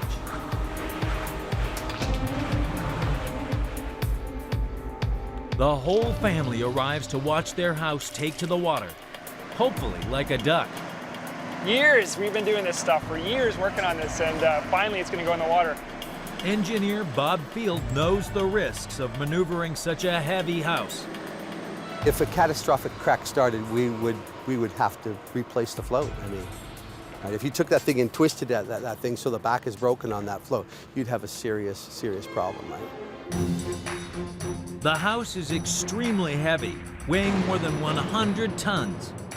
Controlling its launch into the water will be a real challenge. Go too fast, and the house could hit the water too hard. For a controlled launch, Bob must build an additional set of rails to guide the wheels, making sure they are perfectly aligned as they descend into the water. He'll have to anchor the house to heavy trucks. These should ensure the building doesn't run wild as it takes to the water. But these moves don't always go to plan. I heard a story about this. They put it over the edge, and the tow trucks started to get pulled into the water until they started letting the cord out. They line up the trucks. Now the precarious launch can begin. Okay, here's to many happy years on the new houseboat. Get ready. You ready? Watch out. Woo! Very excited. Very, very excited. As the front dollies reach the water's edge, the pressure mounts. I'm totally confident in their abilities, but I'm still like, until it actually happens, you never know, right? The house is now dangling over the water. Not the sort of position Sharon wants to see it in for long. I didn't realize how steep that angle would be. The rear dollies inch over the dockside. This is the most perilous part of the process. When the trailing dollies are over the edge, we have the most load imposed onto the trucks, and that's when we could have a failure.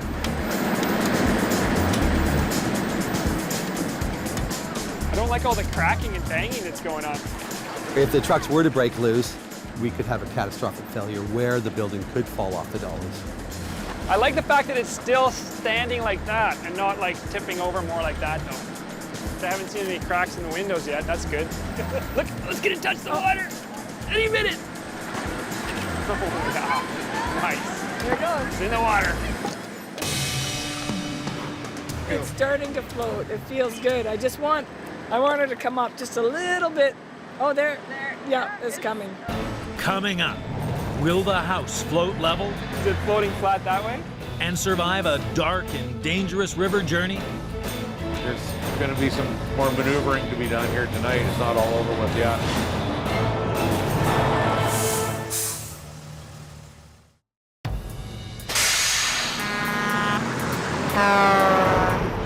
In British Columbia, the Hartley family have built their dream floating home on land. Whenever you're ready, Bones. And launched the 110-ton monster into the river. Let's get it touch the water. But until the home floats freely, the family has no idea whether the engineer's calculations are correct. If it tilts, it could sink. I'll be waiting with bated breath for sure. They unhook the winch line. Oh, it's floating now. Look at that. Is it floating flat that way?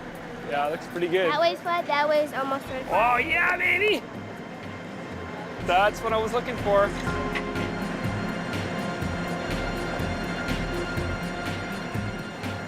It wasn't coming up, but it's slow. It's so heavy, right? It's amazing. But if you look along the concrete lines, you can see that it's almost perfectly level. It's very flat, so I'm really happy. Another successful launch. After 25 years and 200 launches, it feels excellent every time. But the house still faces a 7-mile journey along the fast-flowing Fraser River. Tug Captain Brent Mowat must bring the house under control fast. I've towed logs, barges, boats, gazebos. I've towed everything.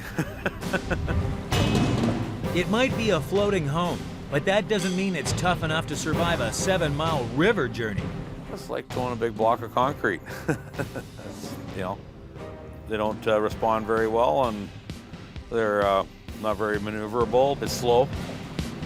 Our friend Brent is hooking up to it, and off he goes. Look at this. It's taking off now. He's a character, that Brent guy, but I trust him. He's really good at what he does. All Graham and Sharon can do now is watch from the shore as their $240,000 investment sails out of sight. The house faces speedy river traffic and floating debris, all as night begins to fall. The logging industry uses the Fraser River to transport wood to the sawmills downstream. The logs are usually tied together, but sometimes strong currents can loosen them. Often stray logs absorb water, sink, and become stuck in the riverbed. These obstacles, called deadheads, are only just visible above the waterline and are extremely destructive. So Brent must keep a constant lookout, weaving a safe path down this already busy river. You're trying to maneuver stuff around logs and debris, and they're very unpredictable when you're towing them like that. There's going to be some more maneuvering to be done here tonight. It's not all over with yet. Time is ticking away fast, and with the family waiting for him, Brent can't afford to let up speed. But darkness is falling rapidly, making it even tougher to spot the deadly deadheads. Oh, they're all through the river here, and at nighttime you can't see them and everything else. The fast-moving river traffic isn't helping. C-SPAN Greg Renegade, thank you very much for the slow bell there. You gotta ask them to slow down or everything gets wet in there. And then the customer's real mad. So is the insurance guy. There's still a mile to go, and in the pitch black, Brent will need to keep the house safely on course. The family waits nervously at the mooring. He just went around the long way. I guess he's worried about his boat being too deep. There's a bit of a sandbar that runs across here. With a party prepared, Graham is anxious. Half an hour from extreme scariness, because when it comes here, it's the fact that it's so heavy. As it gets close, you can't stop it once it's coming in. Steering the 110-ton building into the dock will be a huge challenge. There's no ship's wheel on this house. If Brent mistimes his approach, the house could end up on a collision course. So he must slow down well before he nears the pier. He's relying on guide boats and eagle-eyed spotters to help carefully steer the house into the dock next to its neighbors. 11 p.m. Brent's tug sails out of the shadows. Look at that thing, it's so close and yet so far. And slows down just in time. But parking the house at the pier will be an even bigger challenge. Drive the engine slow, idle on it, that corner. No. Drive the tail end in. Coming up, can the crew guide the house safely into the dock? Stop.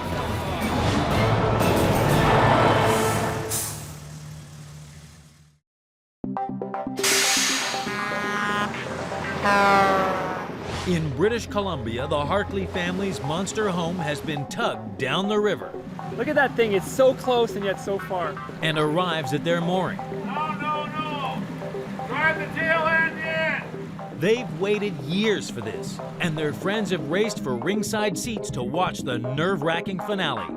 But first, Graham needs to pull the huge home safely into the dock. It's a tight squeeze in the pitch black. Yeah, we gotta come in this way a bit more, you guys. What's happening with that piling over there? Are we gonna pass it or no? But is the space just too small for the huge house? What do we hit? Yep, got it. Piling. The roof hits a piling. It doesn't sound good. All right, let's go check this side out. Oh man, that's close, eh? I didn't really take into account the fact that I had overhangs and I had pilings here. Yeah, that's too close. But it's not quite as bad as it sounded. Oh, I think we can fix that. We'll just bang that out. It'll be no problem at all. There's not far to go now. It's gonna come this way about 2 feet. Okay, slow it down. That's good. Yeah, that's perfect. Leave it there.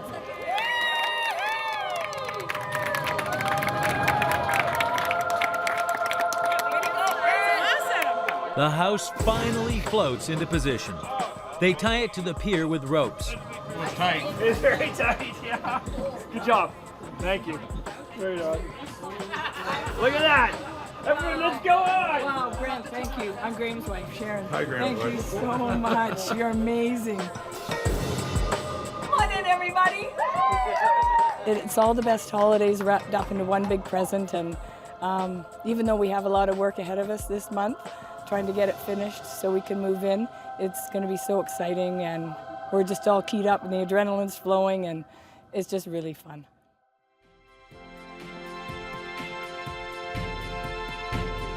Two months later, Graham and Sharon and their children are finally living on the river in their gorgeous family home. We've all worked together on this and come together as a team and pulled it off. So we're all pretty proud of ourselves and excited that it's actually working. There were moments of stress, for sure, but that just gets your adrenaline going. We're getting to the point where we'll be able to just sit back and relax and enjoy it. With everything finished, the results speak for themselves. It is stunning. This just has been more than I could have dreamt of, so it's beautiful. Just having the expanse to look at is just worth everything that we've gone through. And so it's really kind of my perfect place, really. Thanks to Graham's determination, the builders, and the tug crew, their floating fortress is now a dream river home.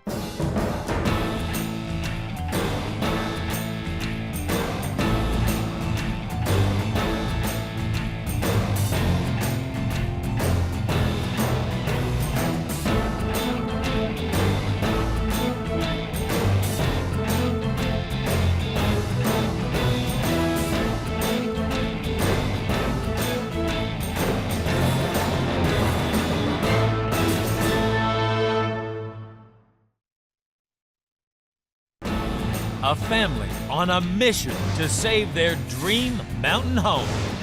Will the house and crew survive a dangerous drive along the banks of a raging river? I don't know if there's anything stopping it from going out the other side. Through tight, tree-lined trails. Back me up 2 more feet. And across soft fields. Clear that big branch. That didn't sound good. This river rescue is nothing short of one massive move. The northern Cascades of Washington, a wild frontier of mountains and rivers. An idyllic place that Gary and Vicki Anderson love visiting with their family. The Skagit River, it's one of the legendary steelhead streams, so I particularly like the location for spring steelhead fishing. Spending the holidays, especially Christmas, Thanksgiving holidays in the wintertime up in the snow along the river, it was beautiful. You could go up there and the world would just stop for a while and you'd have a roaring fire and grandkids running around and playing and just lots of laughter and just lots of good family time. In 1995, Gary and Vicki designed and built their Dream River getaway here, a 3-story wood cabin worth $500,000. Vicki drew the plans for the cabin, and now it stands as kind of a family dream. We have an enormous fireplace and beautiful, intricate beams. There's just a lot of character in the house. We have a portrait of Gary that one of his friends painted. For me, it's very personal. It's very much my husband.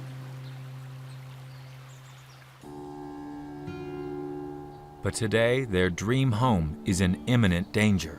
About 1.5 years after the cabin was built, the Skagit River changed course, which caused the bank on our side to begin eroding. And now it's dangerously close to falling in the river. Over 60 feet of riverbank have already been swept away. We always dreamed that it would stop. We always hoped, prayed that it would stop, but it never did. The only way to save their prized cabin is to move it to a new site further inland. The 3.5 acres it's moving to is a gorgeous piece of property with wonderful view of Sauk Mountain. Buying the new plot will set Gary and Vicki back $80,000. Moving the cabin, $70,000. Building foundations and restoring the house, $100,000. Bringing the grand total to $250,000. A lot to risk on a dangerous move. Even though it doesn't necessarily make sense financially, we knew we had to move it. It wasn't really a matter of money. Gary and Vicki's house needs to travel over a mile down a tortuously narrow road to reach the new site. This river rescue is a tough task, perfect for West Coast house truckers Del Davis and Jeff Monroe. My first impression, this is a beautiful place. I mean, it'd be a shame for a place like this not to be rescued. The crew check out the route. They're worried the house may be too wide to fit. That pole's got to go. Because we don't have any room. We're down to mere inches. Height, width, length, everything. We only got like 20 feet of road, if that, and we're 40 feet wide. While the team get to work, Gary and Vicki take a final tour of their beloved home. Hard to imagine that you can move such a big structure without something going wrong. The cabin has kind of a soul. I mean, we love the cabin, but we know the cabin kind of loves us too. We're doing the right thing, and I know the cabin appreciates it. The cabin might not appreciate this so much, Gary. They quickly rip off the balcony to reduce the width of the house.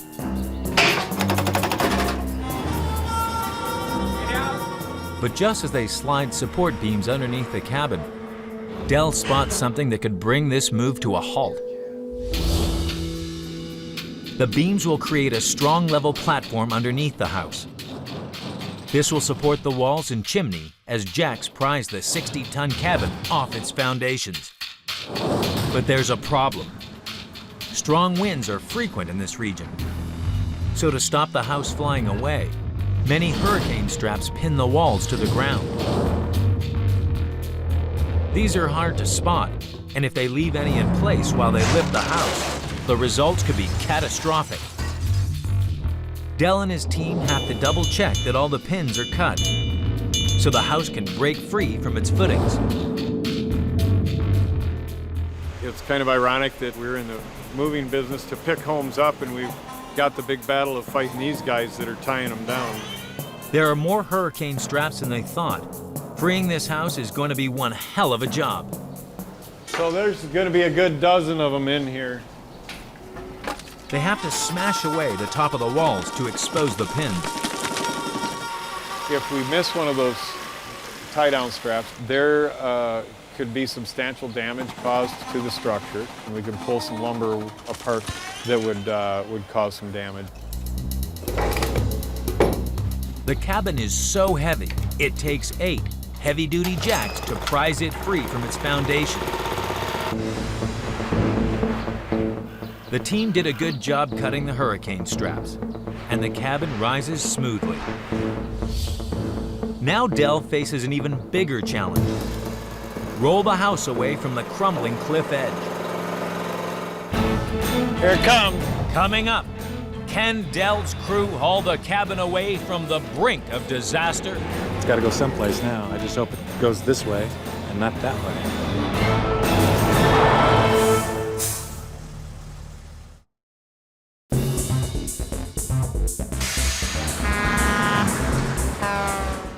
In the mountains of Washington, a daring rescue mission is underway to save Gary and Vicky's dream home.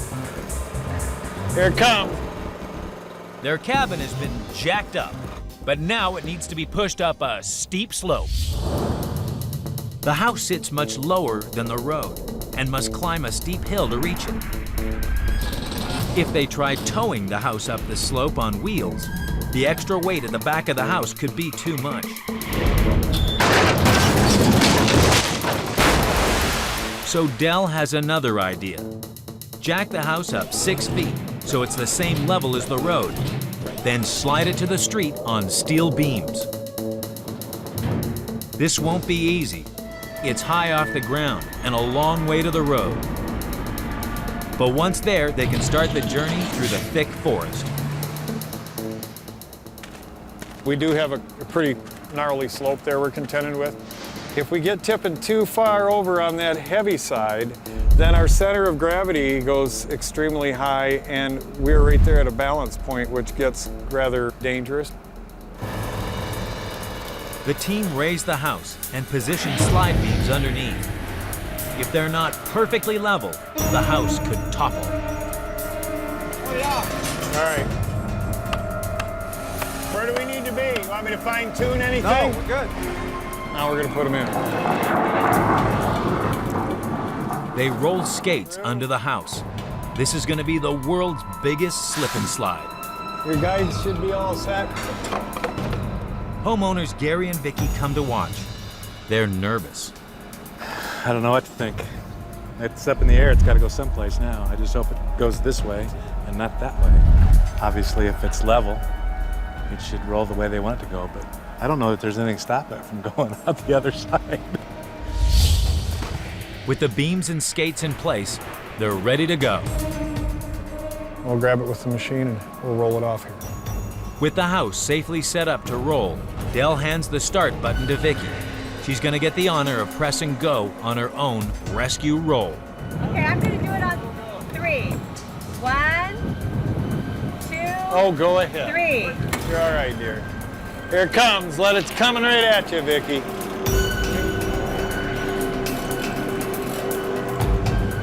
The cabin slowly inches away from the river. sucker! That was unbelievable. I just can't believe what I just saw. That was nuts. Actually, I would have been much happier if Dal would have done it himself instead of having to rely on a woman to move the house. But I totally understand that. This was safe, everything worked good, and the homeowner got to play with the toys. The crew hook up the wheels. Tomorrow they face their biggest challenge, the road trip.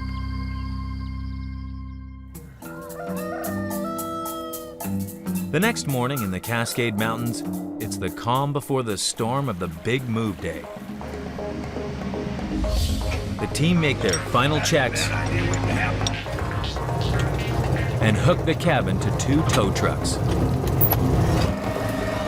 A remote control helps Jeff steer the wheels under the house. But a major obstacle stops them in their tracks. We gotta get around that power pole up the hill. The house might be ready to roll, but the road is blocked by a power pole. If the cabin hits it as they try to squeeze past, the load could slip. To get around the pole, the team has to drag the cabin across a field.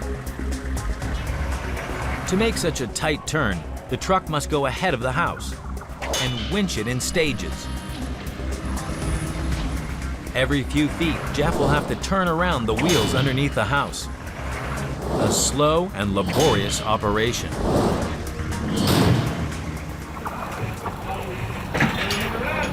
There it goes. Yikes. Oh my gosh. I guess I feel more emotional than I thought. It's moving the right direction, away from the river, not in the river.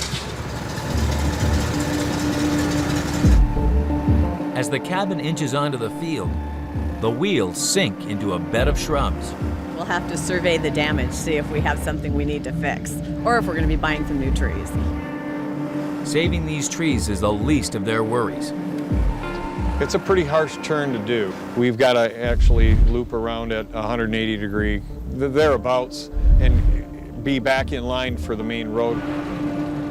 Halfway around the pole, an electrical wire stops progress. Watch the bite on that wire. Power company's coming back in. They're going to take this bottom neutral wire out of it. They swiftly remove the wire and roll the cabin out of the field.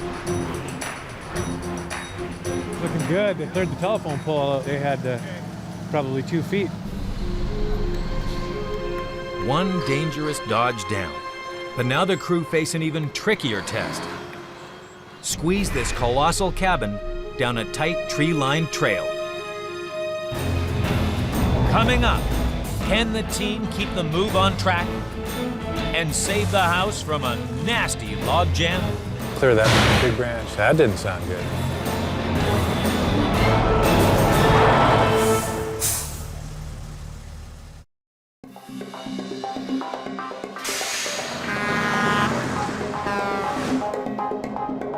In Washington, Gary and Vicky's dream mountain home only just made it past the telephone pole.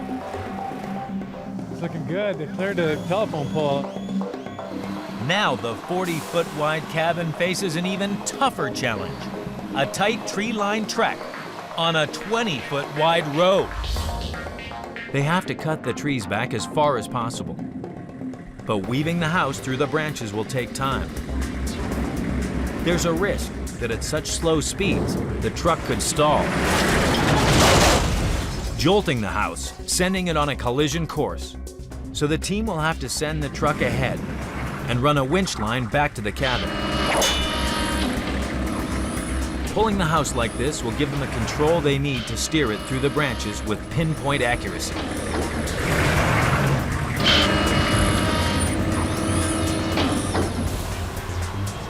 We're down to 1/2 and 1/4 inch areas between great big massive tree limbs here to fit through and not do any damage to our metal roof that we have here.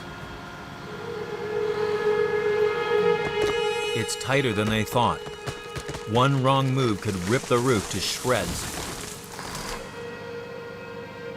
When I see it sandwiched between these huge trees and it's got an inch to spare, all of a sudden it looks enormous. Come to you, John? There's guys hollering and yelling back and forth to each other, trying to steal an inch or two here and there from each other. Man, you should see the other side. We're past the breaking point now. There's nothing you can go. Just go. Everything's going in the right direction for us. But in house moving, things never quite go to plan. Oh! Clear that branch. That didn't sound good.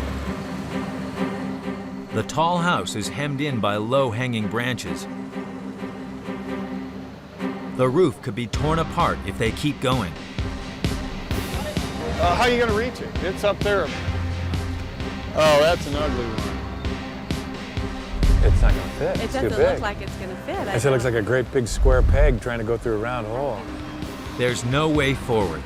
Del has no choice but to go back the way he came. We don't like to back up. It's opposite direction of where we want to go, but sometimes you got to do it to get out of the sticklers that you get into.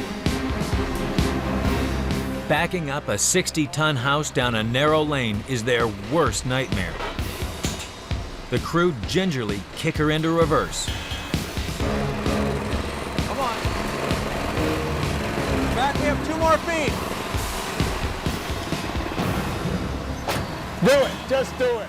The house lurches forward again. This will be the moment of truth. You're right there. You got daylight on it. Now. It's not going to be fast enough. Lean it over. It's a little bit snug. But if it was easy, everybody'd be doing it. Rubbed both sides. Back and front. Just enough. With the trees behind them, the team must pick up the pace.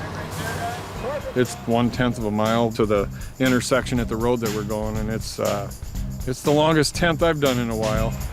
They reach the main road, but there's still a long way to go. We're done winching. We're going to hook the pull truck on to go up the street. Should be there in an hour and a half. Del takes charge of driving this precious load. It's a tough job keeping the heavy house on track. Guys are yelling at me. They said I'm drifting around, which I don't usually do too much. Well, he's weaving all over the road. We're trying to keep him straight, and yeah. Just got to keep paying attention to it hitting us. Is that going to clear? Take me up 2 inches. Up, Chad, up. That's enough. But these forest-lined roads are about to look like a walk in the park. I asked Del if that was the hard part, because I couldn't imagine it being any harder than that. And he said that was just the warm-up, that the hard part's still to come. Coming up, can the team slide the house down a slippery slope to complete this river rescue? Keep her going. Doesn't give it a second chance to think about getting stuck.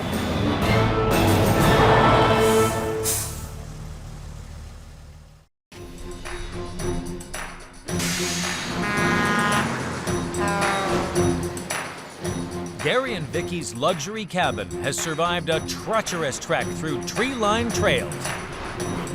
It's not going to fit. It doesn't look like it's going to fit. But the team face sandy soil and a steep slope before their work is done. Winch trucks drag the house across the field. To reach the basement hole, Del must drive the 60-ton house down a steep, sandy ramp. But this won't be easy. If he drives too fast, the weight of the house behind the truck can cause it to slip and jackknife. For more control, the team will bring in a second truck. This will hold the house steady, preventing it from slipping forward as they descend the slope. As long as the ramp doesn't fall apart, the house should arrive in one piece.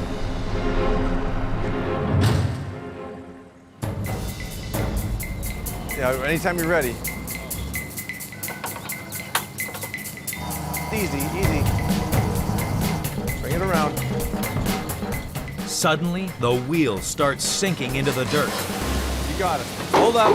Oh! Oh! Well, the ground is extremely soft up in this rampway. It's like opening a bag of flour up, trying to drive in over 2-3 feet deep of it. It's pretty powdery stuff, so. They need to act fast to stop the 60-ton cabin sinking any further. There we go. Sweet. The cabin finally reaches the drop zone, where it will wait until the basement is built underneath. It's been an emotional journey for Vicki and Gary.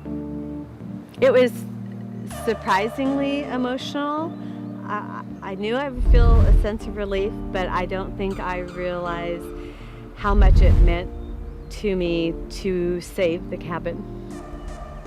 Right now is the first time in over 2 years that it's been out of harm's way. Oh yeah, that looks like it's perfect there. I would say that today was Pressure's off. right up there with one of my life's most memorable moments. I almost feel the love coming back from the cabin again. It's like I can feel the appreciation. Cabin knows it's been saved, and it's very happy with us today. Thanks to the move team, this cabin has been saved from the raging river and finally stands high and dry as Gary and Vicki's dream family getaway. I love the river, and I can still love the river. I just don't need to love it running through my house.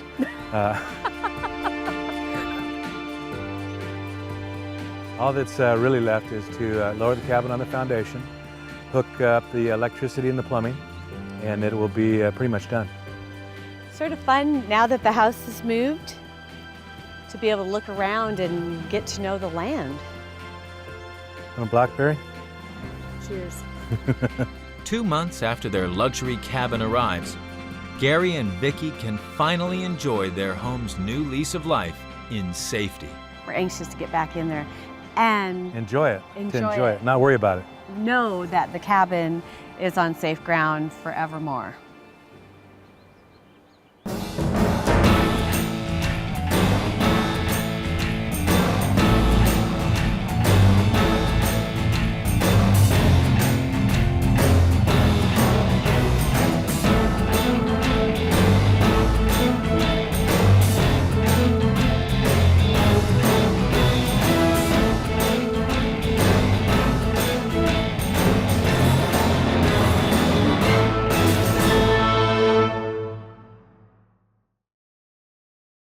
A family on a mission to move their century-old farmstead.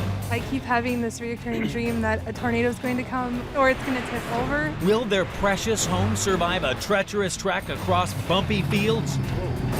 Over busy railroad lines? There goes the house, Frederick John. And under high-voltage cables? Could have been killed. For a little bit of trouble. This backcountry hike is nothing short of one massive move. Joe, Anna Lee, and little Freddie Plates are a young family living in southwest Minnesota. Like their ancestors, for the last 4 generations, they're farmers working 500 acres across the state. And it's their busiest time of year, harvest. We farm corn, soybeans, and wheat, and we have some cattle. Their home is this beautiful 100-year-old farmhouse. This huge property has been in Joe's family for 30 years. Frederick was born here in 2008.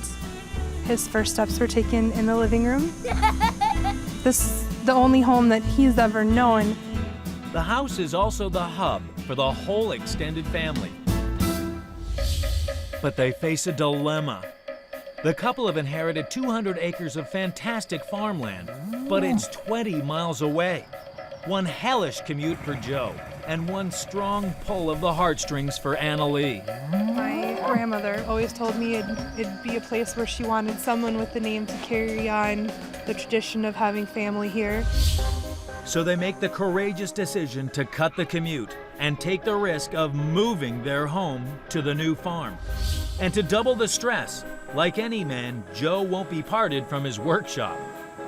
Yeah, it's my pride and joy, but I do a lot of work in here in this wintertime. So that's coming too, at a huge cost.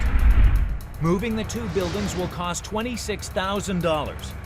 Building the new basement and foundations, a further $34,000, bringing the grand total for this ambitious project to $60,000. This is a lot of money for a farmer to risk, but Annalee has her heart set on moving back to the family land. My grandmother would be very proud to have us back here. This is what she always wanted, to have somebody back on the farm. Joe and Annalee's farmstead has to travel over 20 miles from Revere to the new site near the town of Westbrook. Over half the trip will be down narrow dirt tracks, and one false move could see the buildings crashing into a ditch.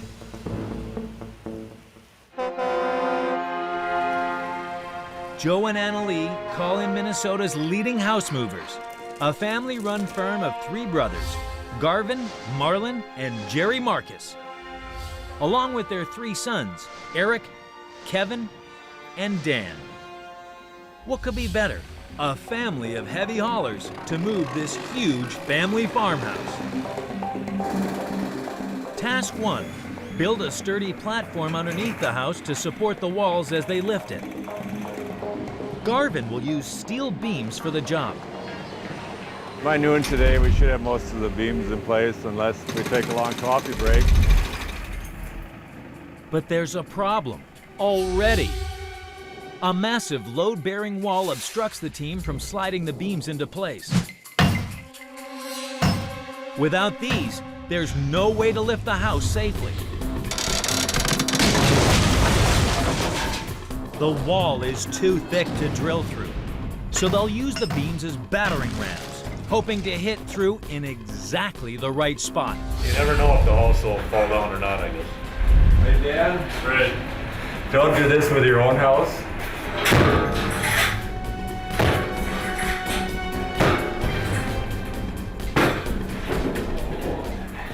Cheap hammer. They carefully thread the heavy beams through the holes. Task 2, lift the 70-ton farmhouse using hydraulic jacks, a tricky challenge. The delicate glass porch could shatter as they raise it. The porch isn't real solid. It's got a lot of glass in it. The hydraulics are fired up. You ready? And the pressure builds. Maybe a couple windows might fall out, I suppose. I don't know. As the house inches upwards, Annalee can't believe what she's seeing. Holy crap! Look at that! It takes 6 hours to raise up the house. This is kind of cool. It's way up there. It's way up there? Yeah. But it's not over yet. The team still need to pull the house off its foundations. And there's another problem. The house is hemmed in by several trees, which obstruct the way for the trucks. The team could cut a few down, but that still won't give them enough room to maneuver. With the house set at an awkward angle to the truck, if they pull out now, the house could topple. To get out of this tight spot, they have to slide the house onto the road sideways. That's a 70-ton farmhouse on roller skates. They slide roll beams and skates into place. They're ready to roll. No turning back now, right there. No turning back now. Inch by inch, the digger carefully pulls the house onto the road. One jolt, and the house could slide off the rails. Put it on 2 wheels, Dad. Yeah, now it's to the end. The farmhouse is finally loaded, but the team still need to jack and load the workshop, and the wind's picking up. The shop might blow away. Coming up, can the crew raise the barn in wild weather? Could tip over and we'd be done. And squeeze the 3-story farmhouse under live power lines? It's still energized. Anybody could have been killed.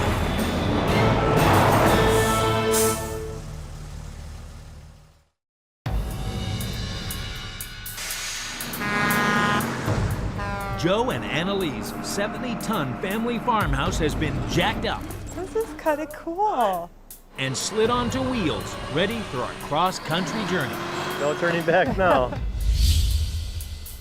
But before they can hit the road, the team must lift the workshop, and the wind is causing issues.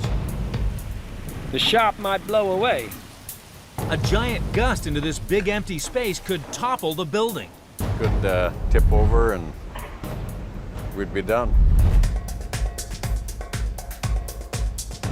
The crew work hard to quickly wrench the workshop free from its footings, but they'll have to wait until tomorrow to move.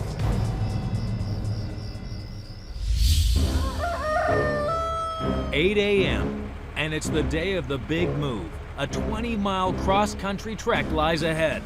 There's just time for Garvin to give an essential safety talk. Well, let's have a safe move and everything should go good.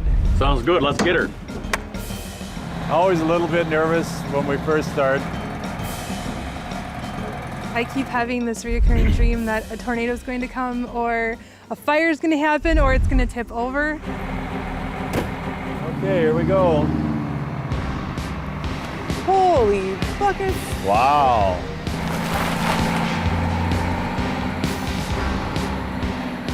It didn't seem quite real to me until it's actually on the road, so this is great. Annalise putting the safety of her antique home firmly in Garvin's hands. 10 miles an hour is fast enough here on this road. 10-4.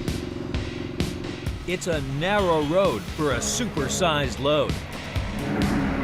Yeah, we've clipped a few mailboxes in the past.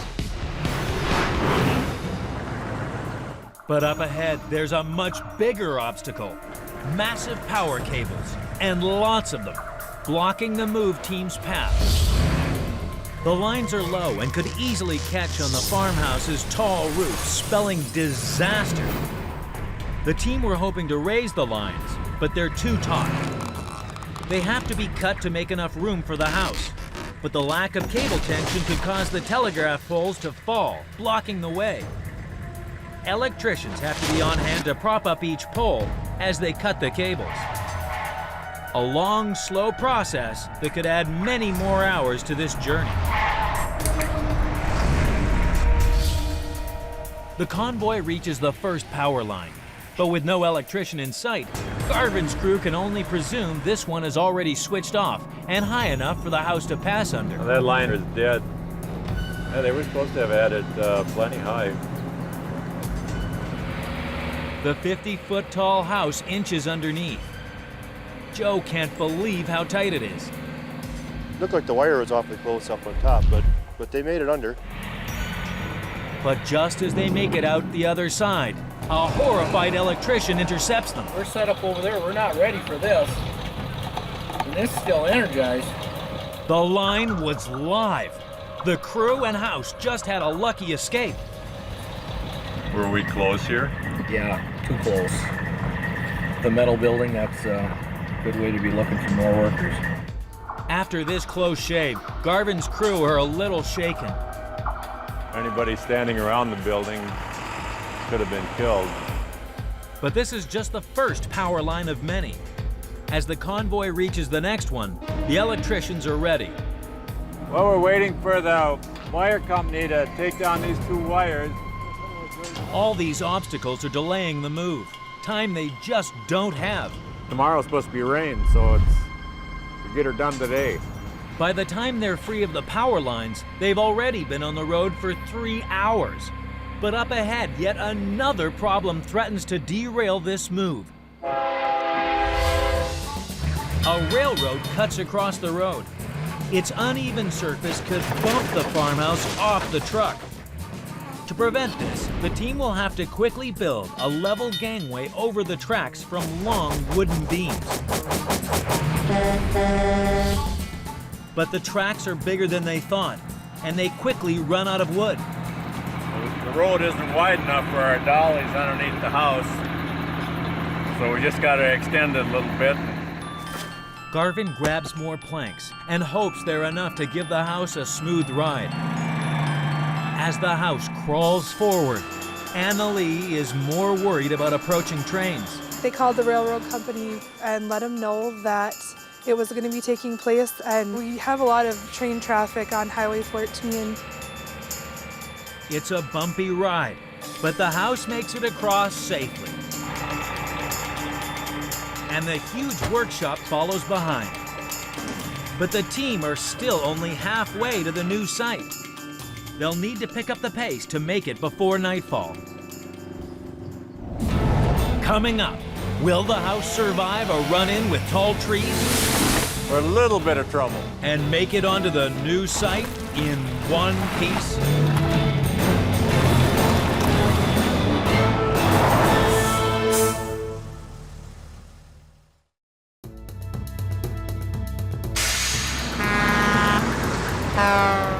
In Minnesota, Joe and Annalie's historic family farmhouse has survived close calls with power lines. Anybody standing around the building could have been killed. And a rocky railroad. The road isn't wide enough for our dollies underneath the house. The final destination is tantalizingly close. But first, the crew have to negotiate a series of tight turns. Looks like we've got a real snaky road up ahead. Still a chance to have an accident. But large, overhanging trees have made the problem much worse. We're in a little bit of trouble. It's gonna take just a few minutes. While the crew hatch a rescue plan, homeowner Joe checks how his beloved home is holding up inside. Everything looks good so far. Looks like everything in the office is A-OK. Just want to see how crooked the floor is in the house here. We'll put the bowling ball down.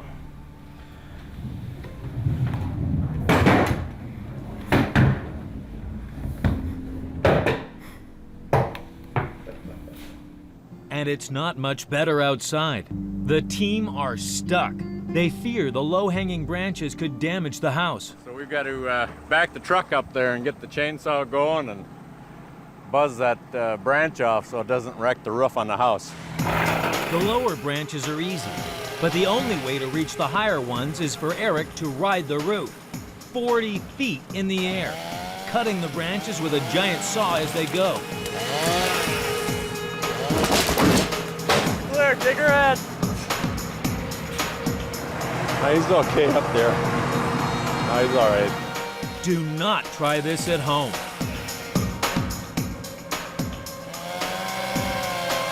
I don't like to see trees cut down if they don't need to, but it's in the right of way. They'll have to do some trimming. Eric survives the risky maneuver, and so does the house. They did a good job. There's no holes. Kind of nerve-wracking sometimes. The convoy picks up speed again. There's only a few miles to go for this heavy haul, and the team are anxious to finish the job. At the new site, Jared is still digging the huge foundation hole. Time is running out. We're going to put a ramp on what would be the east end of the house, and basically then they're going to bring the whole structure, dollies and all, down that ramp inside the excavated basement area. But the soft earth around this area could cause big problems for the approaching team. The 20-mile trek has been tough going for the fragile farmhouse, but smooth roads have kept the house relatively stable. However, as the convoy approaches the final site, it must cross dirt roads and a field. If the wheels sink, the building could be shaken to the ground.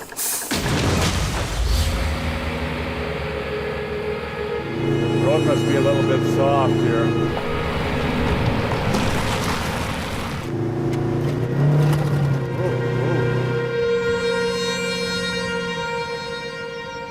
Garvin steers the farmhouse around the last corner with trepidation. If the wheels sink into the soft dirt at the edge of the road, the house could topple. Annalie can't help imagining the worst. If something happened to it, we wouldn't have a home anymore. These look good. They're not even going down. The house makes it to firmer ground. But Joe's workshop careers into a ditch. If that tire comes up off the dolly like that, that means that we're turning too sharp. A little bit jerky. The crew race to keep the building moving and stop it sinking any further. Bring it around. Sometimes the smaller buildings can be more of a problem than a big building. Reversing a 40-foot-long building is not for the faint-hearted. All right, that's it. Job's done, boys. The workshop makes it to its final footings. 1, 2, 3, again! Much to the relief of Anna Lee. I guess I didn't have to worry so much about that, but I still did, just because it's our house and I didn't want to see anything happen to it. But don't get too excited, Anna Lee. There's still a steep ramp for the house to drive down. Coming up, can the crew squeeze the farmhouse down a steep slope to deliver it in one piece? Oh, come on, baby.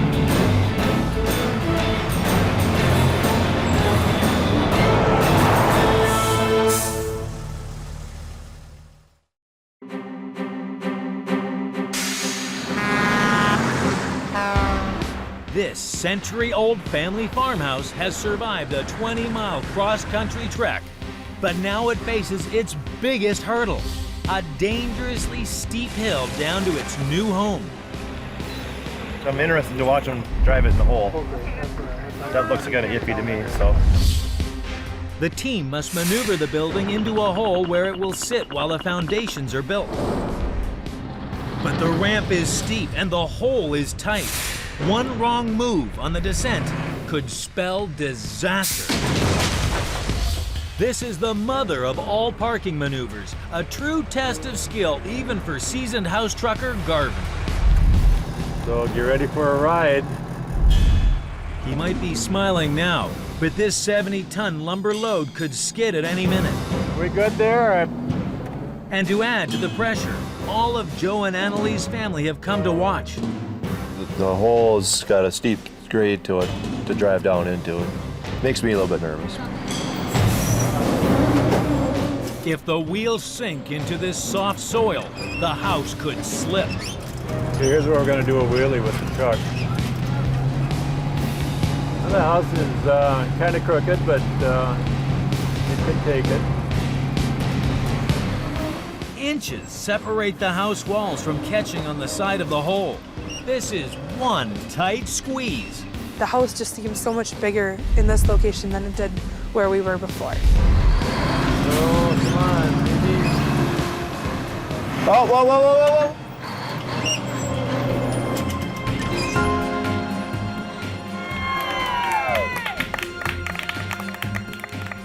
Yeah, a little relieved. Now we can relax. Garvin has made a big fan in little Freddie. Thank you for moving my house. Oh, you're welcome. Parents would just be very happy to know that the next generation is going to be living here. After a nerve-wracking day, the house is finally at its new home. I can't wait till we can get back in there. That'll be great. The family can now enjoy it for many more generations to come. 2 months after their historic farmhouse arrives, Annalee and Joe are settling in well. I think Joe has a more relaxing daily life now because everything's here for him and he can get up and go start his work. The whole family can enjoy their farmhouse in its new location. We probably eat together once or twice a week with my parents. It works out pretty good. But the changes might take a bit more getting used to for little Freddie. One morning he asked me if we can move the house back because he still thinks of this as Grandpa's place. But I think as he gets a little bit older, he'll understand that we're going to stay here for good and we're not just visiting.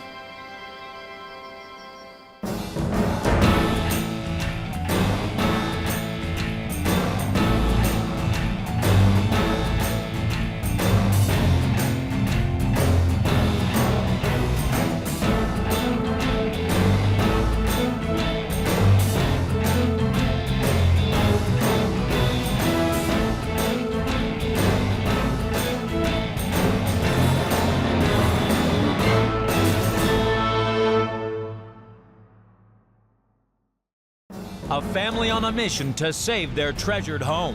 I know the house very well because we built it. but it's too good to be demolished. Can it survive a freezing trek? Where's that noise coming from? Across country roads? Oh man, I don't like this. Or will a lifetime of memories be destroyed? Seeing it happen, it's hard. Hauling this $1 million mansion will be nothing short of one massive move.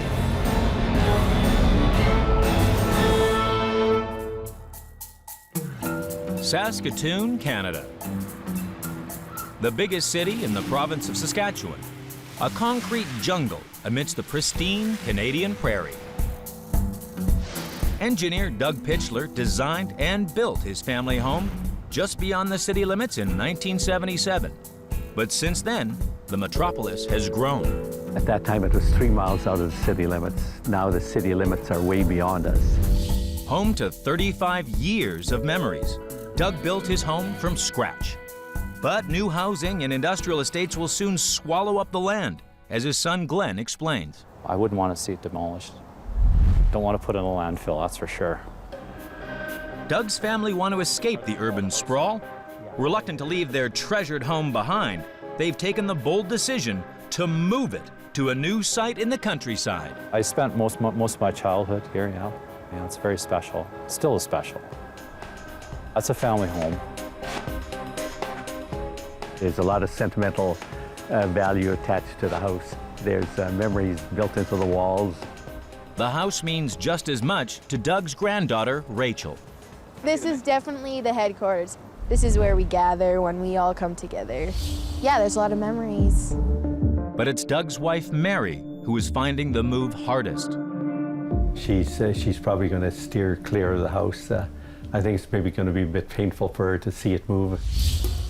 Over the years, Doug's added a porch, a gazebo, and a new roof on the house. Today, this mansion is worth $750,000, and Doug insists that they move it. Fortunately, Glenn owns the perfect plot. He was looking for a place. He says, "Can I put it on this land?" I said, "Sure."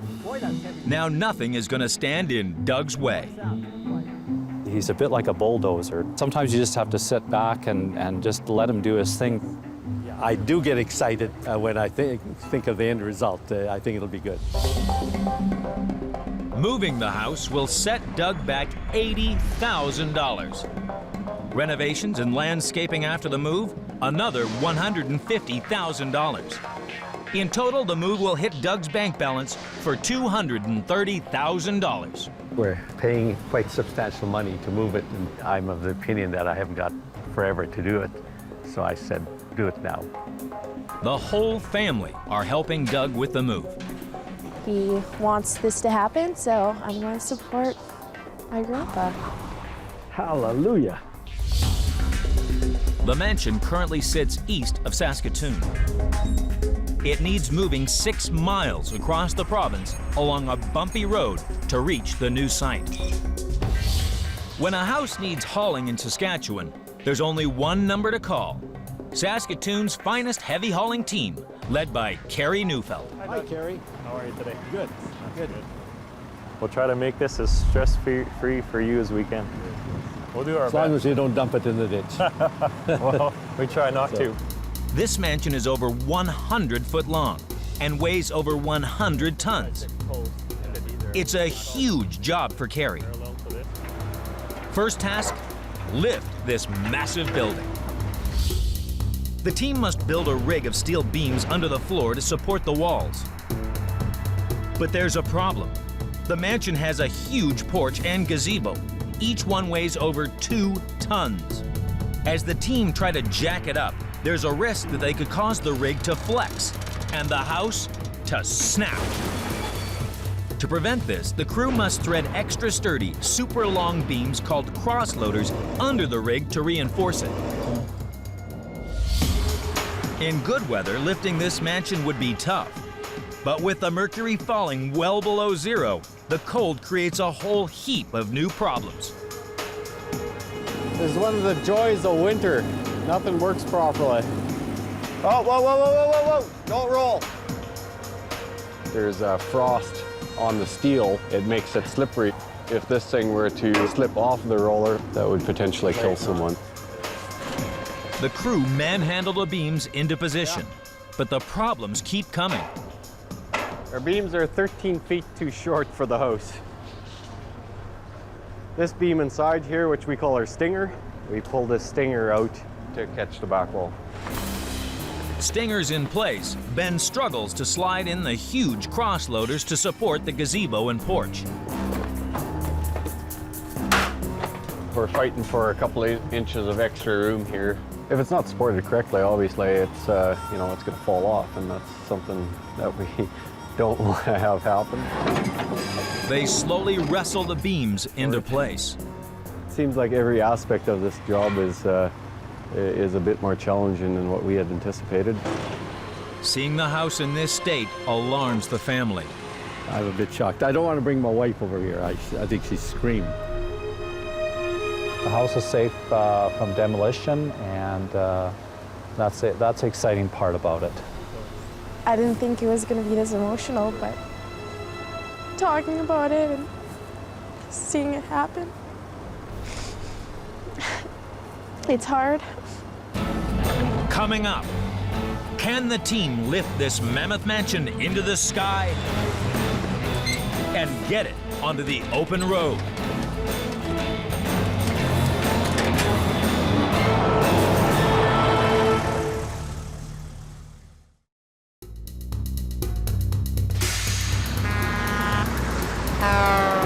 In Saskatoon, Doug's family home of 35 years is rigged and ready for lifting. The crew need all the force they can muster to prise this 100-ton monster off its footings.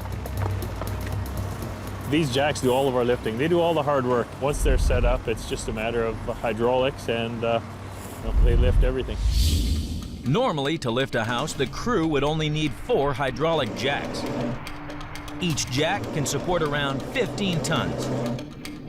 But this is one of the longest and heaviest houses Carrie's team has ever moved. 4 jacks just won't take the strain. So the crew will have to use 12, each one strategically placed to cope with the unequal weight, lifting the whole building at the same time. This will be more work for the team, but it's the only way to get this monster mansion off the ground and on its way. The jacks exert a huge lifting force on the house. If we pressure it up too much, we can do a lot of damage to the house. When the force in Ben's jacks hits 100 tons, the house should start lifting. All I know right now is we're pushing past 100 tons. 100 tons. So I don't want to exceed the limit too much. Nope. The garage is stuck. It's not moving an inch. Something's holding us back. I'm at 5,000 in front where I was at 3. Plan B, keep digging and freeing it up. It's a little frustrating, but what do you do? Let's have it. This time they put more jacks under the garage. I didn't go with my gut, and we're repositioning our jacks, which is quite depressing. It's not usually this painstakingly slow. It'll lift. It just has to. Doug built this house to stay standing, and Ben's crew are paying the price. You don't build them to move them. I never anticipated that this would move. That's definitely a good thing if it's your own house, but not a good thing for a house mover. There's 35 years of memories in every brick, so no pressure, boys. So Ben, yeah, you're going to be jacking it probably today. Oh yeah, like going right up, eh? Any minute.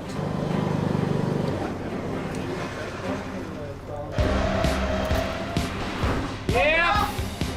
We got liftoff. The team battle through a freezing afternoon to lift the mansion 4 feet into the air. Finally, the house is off the ground. I'm amazed at how well it's supported. We're good to go.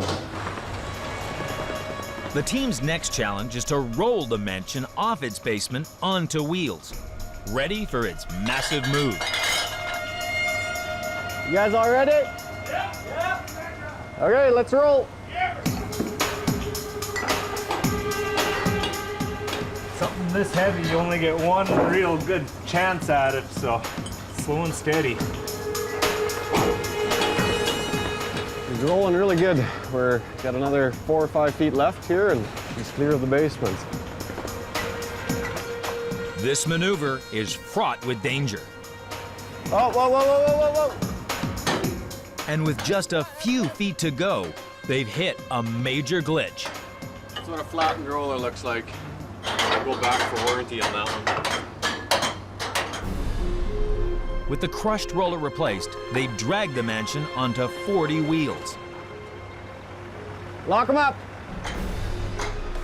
Finally, it's ready to roll. Fingers crossed. Hopefully everything goes well. Coming up, can the crew drive the house to its new home Looks like our front tires are slipping a little bit on the ground. without sliding off the road? Where's that noise coming from?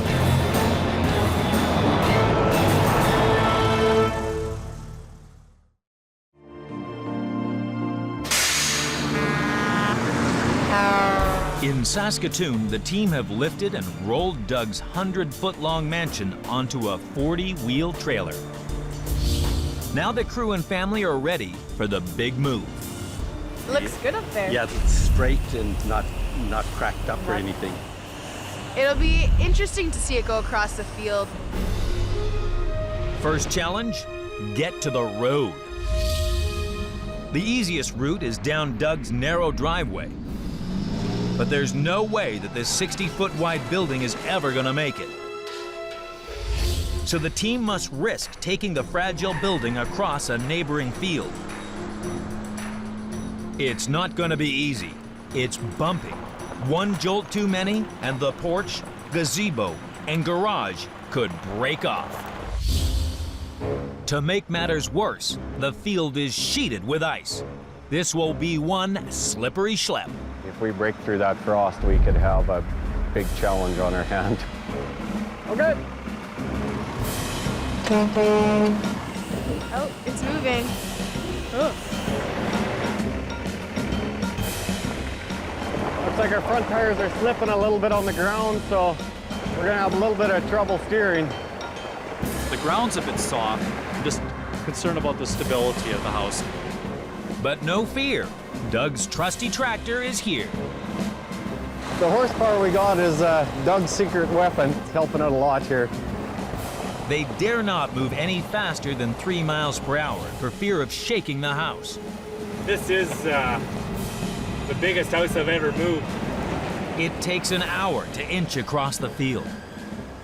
I've been following the house and just watching it with some amazement. Despite the freezing conditions, Doug's family are out in force. It looks a little bit decrepit right now, but I'm a builder. I'll have to help my dad put it back together. It's amazing, yeah, and it's going way better than I thought. But a huge obstacle ahead threatens to halt the move. That power line, it's a main line feeding Saskatoon. It's 138,000 volts, so you don't want to mess with it. I'm gonna basically shut my eyes here and trust Benny's eye up ahead there. 300,000 people in Saskatoon are going to be without power if we hit it. The house would literally explode. There could be a big old fireball on top of this house, so I'm hoping everybody's been using the same measuring stick. We have to keep the peak of the house to the right of those flags. I'm just gonna right tight to the pole and just get underneath it.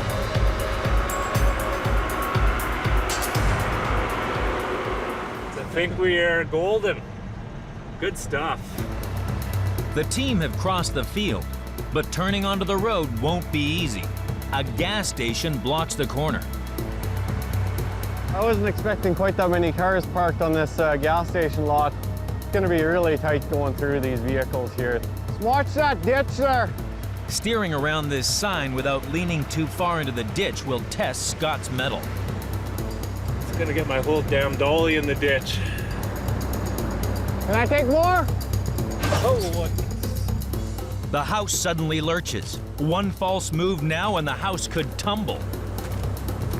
Where's that noise coming from? Scotty acts fast to wrench the house back onto the road.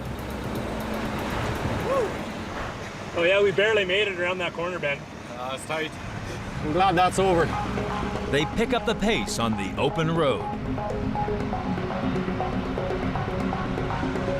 But as they get closer to the new site, the path closes in on them. At its narrowest, the road is only 20 feet wide, with deep trenches either side. There's a real risk that the wheels could career off course. So the team will have to cut down trees to make more space and make minute adjustments to the wheels to avoid sliding off the road. The dirt road is tiny. It's 56 feet wide, so it's a challenge.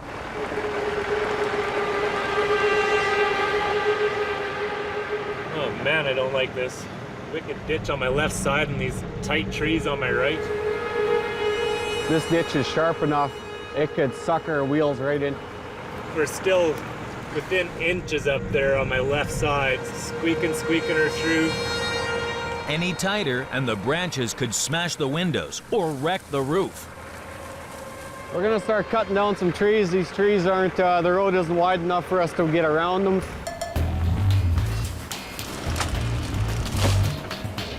We got the wheels quite far into the ditch here, so there's quite the lean going on the house here. Should almost be out of the woods, as it were. Just as the mansion inches towards the finishing line, disaster looms. No, whoa, whoa. Whoa, whoa, whoa, whoa, whoa. Lift up those chains. Our chains were gonna snag the basement, so we just had to lift them up a little bit.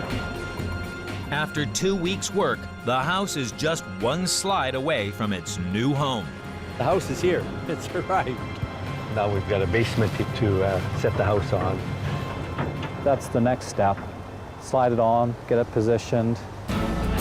Coming up, will the team fall at the final hurdle? As they roll this mansion home, Hang on there. Whoa.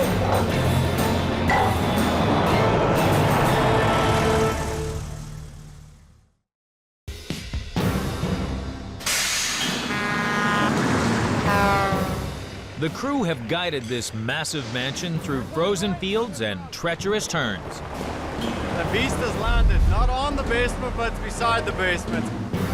Now they face one final hurdle. They must roll the mansion onto its new basement. The team must build special tracks underneath the building from steel beams and position roller skates on top to help push the house into place. They must slide the mansion with extreme precision to make sure its walls line up perfectly with the footings, or they could crack. Everyone ready? Okay, let's roll. Very nice.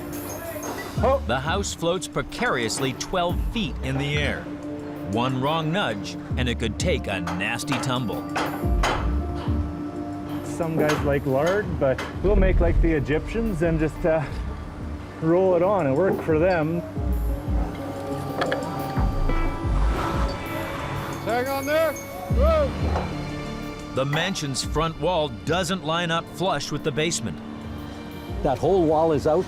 Yeah, that one's good. It's this one here should be 8 inches over. Yeah. So we'll let her down, we'll have to build another wall in here. So, yeah, that's kind of what I'm thinking. And if that's the only problem with this house, then that's not bad. The crew take out some offending wall and lower the house onto the basement.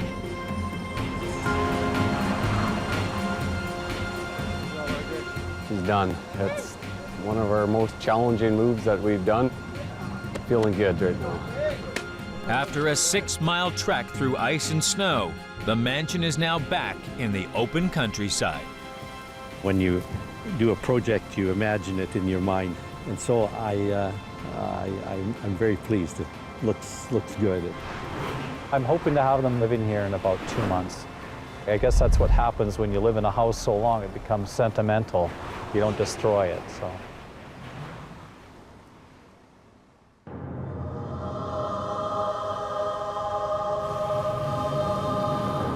2 days later, the family helped Doug get the house ready for his wife Mary's return. Get some lights up here. There you go. It won't be for a while, but the views will be stunning. By next spring, you'll see mature trees here, and it'll be a reforested area. It'll look tremendous. We come here for family gatherings, Thanksgiving and birthdays. It'll be pretty exciting. When the house got here, he had a big smile on his face, so I think he's really relieved. In the spring, after some renovation, the whole area will be landscaped. Doug and his wife Mary can then return to their treasured mansion. I think he did what was best for the family, so I'm proud of him. I had too much of my life invested in this house. I'm glad we had it saved.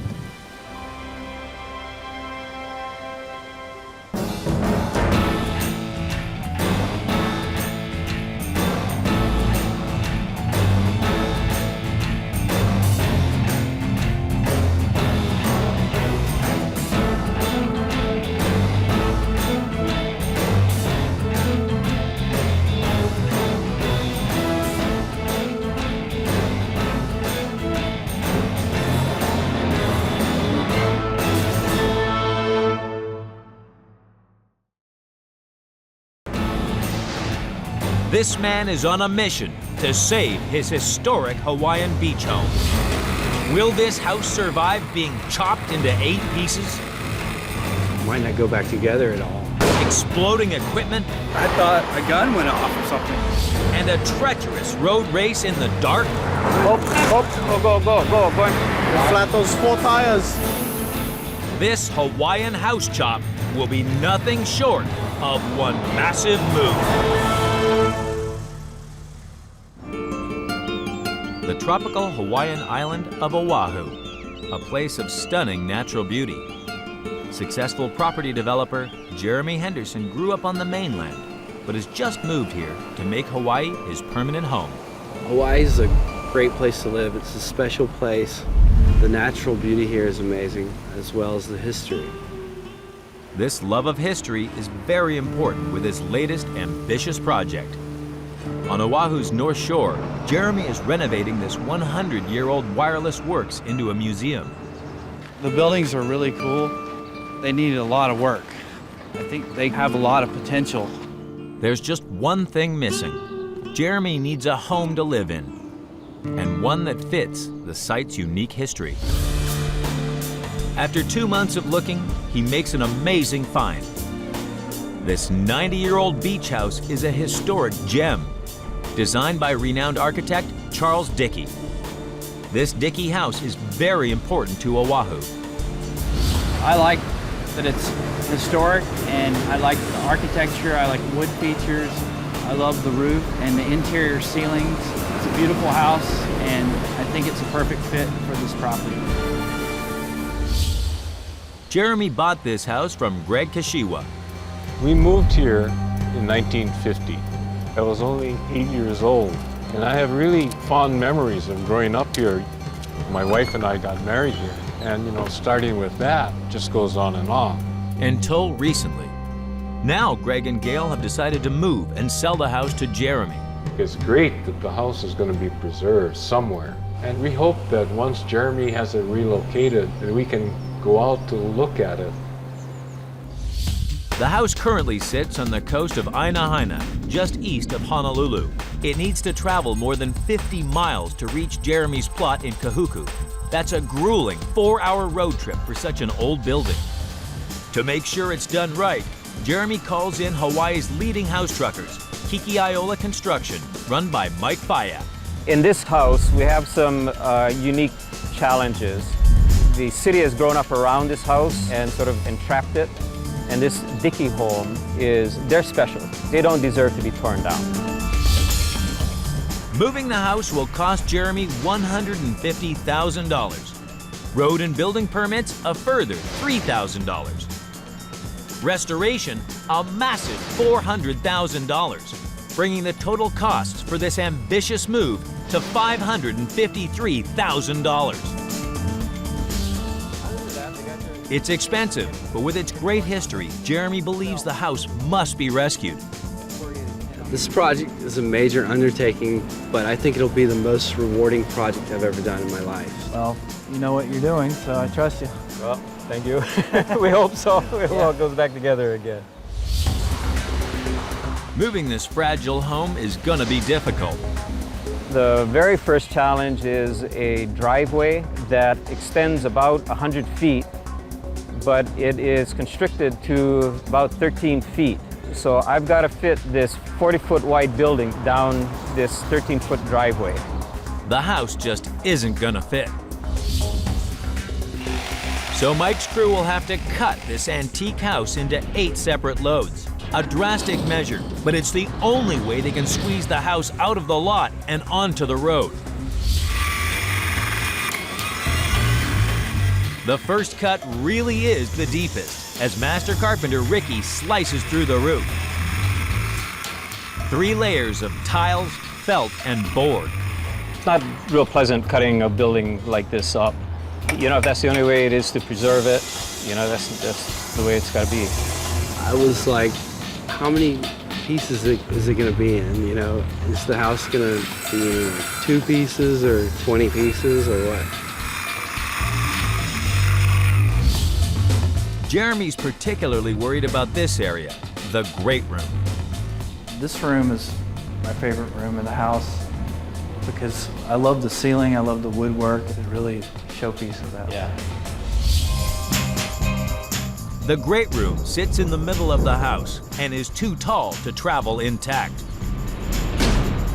So Mike must take off its roof, but this causes big problems. Without it, the fragile walls have no support. So the team must install 2 temporary support walls to shore up the room. Only when the walls are secure can they then take the roof off and make final cuts to the house. It would be disastrous if the roof collapsed. It's the most important feature of the house. We got most of the shoring walls done. It should support these walls from KVD. It's going to look a little bit worse before it gets better, but it'll be down the road in a couple weeks. Coming up, We're getting ready to roll. will the huge house squeeze out of the driveway I thought a gun went off or something. and survive a road trip in the dark? Slowly, slowly.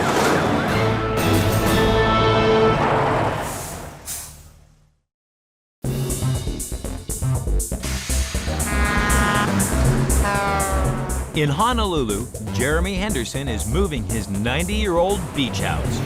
This project is a major undertaking, but I think it'll be the most rewarding project I've ever done in my life. It's been sliced and diced into 8 separate pieces, and today it's on the move. Shove this beam through and shove the second one in, load that little section up, separate it from the rest of the building. Good to see things happening. Each piece is a different size. Some tall, some long, and some super wide. But there's a problem. That house got to go down that driveway. It looks spookier and spookier to me. Hopefully the house has a safe ride out to the North Shore. Little or no incidents.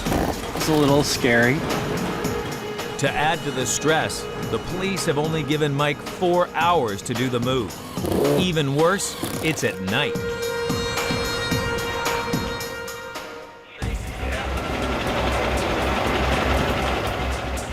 Working in the dark causes extra problems. Visibility, all that kind of stuff is going to come into play that you know, isn't that fun to deal with. And it just got a whole lot worse. The low-running trailers catch on the bumpy tarmac. They're stuck.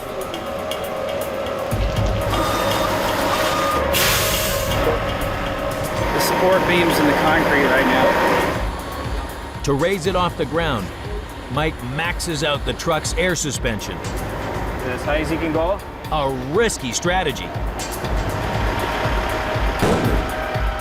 The suspension in one of the wheels has blown under the strain. We just had a tremendous explosion. I thought a gun went off or something. I don't know if the tire blew or what. I thought this might be like the end of my life. I gotta try to back everything up and reschedule. We had a little failure tonight. The move is turning into a nightmare. Tomorrow night, they'll have to start all over again.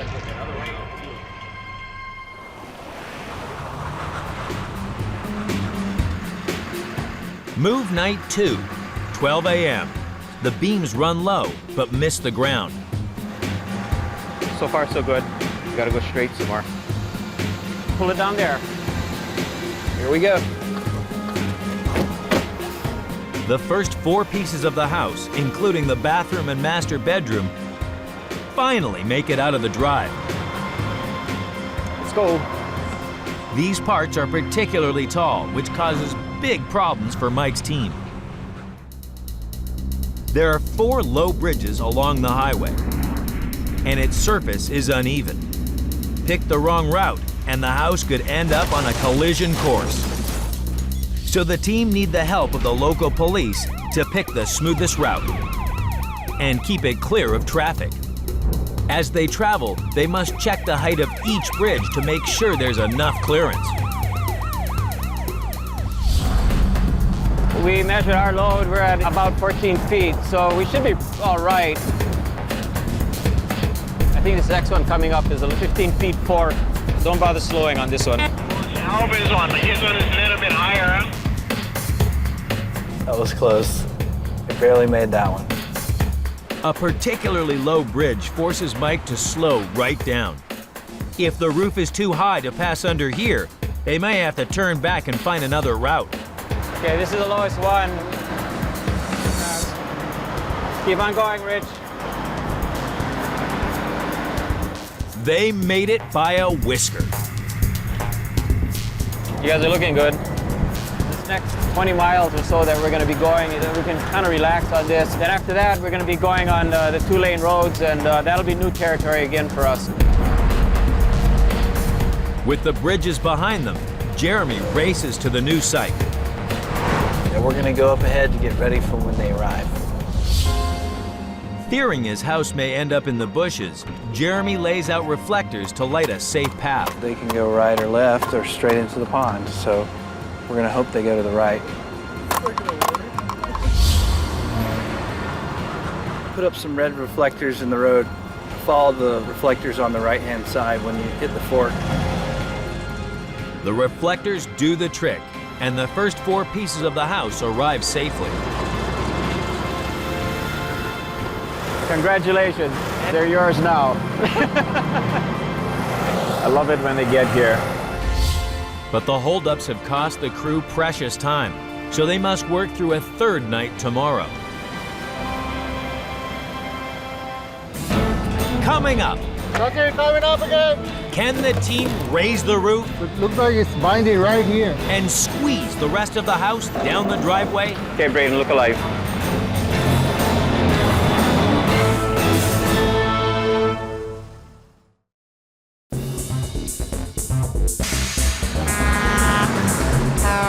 In Honolulu, it's taken 2 nights for Mike's team to move just half of Jeremy's beautiful beach house. It's something that I really care about, that I want everybody to take care in moving and putting back together. Now the team faced their toughest test yet. Cut the roof off the precious great room so they can move it tonight. The roof is really important, and it's really my favorite feature in the house. I'm gonna make this last cut, the upper roof from the lower roof, hook it up to the crane, and hopefully it'll come right off. This is it. Now this is the moment of truth. Okay, coming up again. Just as the crane takes the strain, the roof snags. It's not completely severed from the walls. It looks like it's binding right here. If they carry on lifting, the roof could rip in half. There's a whole lot of hidden nails and can't really tell what we're dealing with. Can somebody pry from underneath, Chauncey?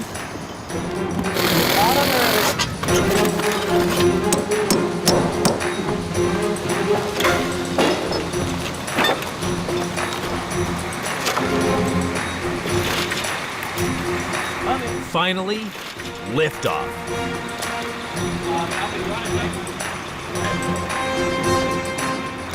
He gave us a little bit of hard time. We kept at it, worked hard on it, pushed here, shoved there. The house stayed in one piece, so I call it a good day. I'm glad to see the roof lifted off in one piece. It looks all good. But Mike's crew can't relax yet. Removing the roof is only half the problem. The roof is over 18 feet wide, the widest piece of the house. But this driveway is only 13 feet wide.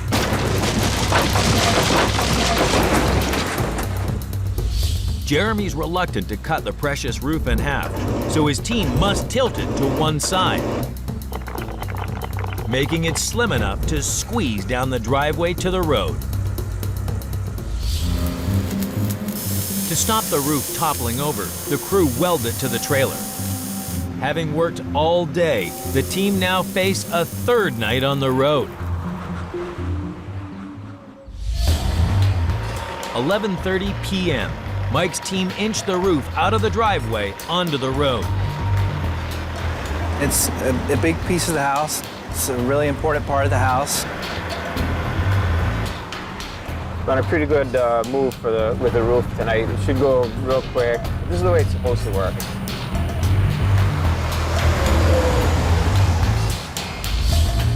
This time they're prepared for the obstacles en route. Nice work. Yeah, we got it. Great. Yeah. Went very smoothly. And deliver the roof by 2 a.m. Yeah, they're getting easier and easier, you know.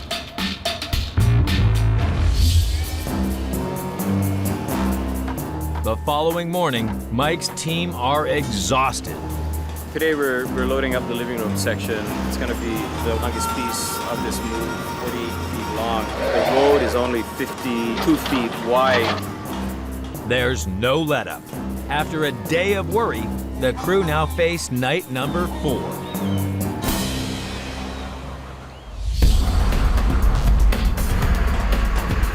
We're just getting this long section onto the driveway. This long living room is giving them nightmares. Gotta watch that tail swing and no fall.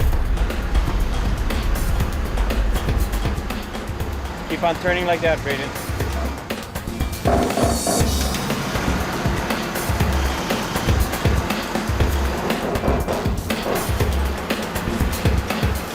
We're all the way across Kalanianaole, the highway, and we can't turn anymore because this tail of this beam is sticking out. So we're just cutting it off. It's taken them an hour to move just 50 feet. Okay, Brayden, look alive. And there's 50 miles of twists and turns still to go. Coming up, can the crew avoid a collision at the last bridge? Slowly, slow down a little bit. And get this beach house home? We didn't have a plan C.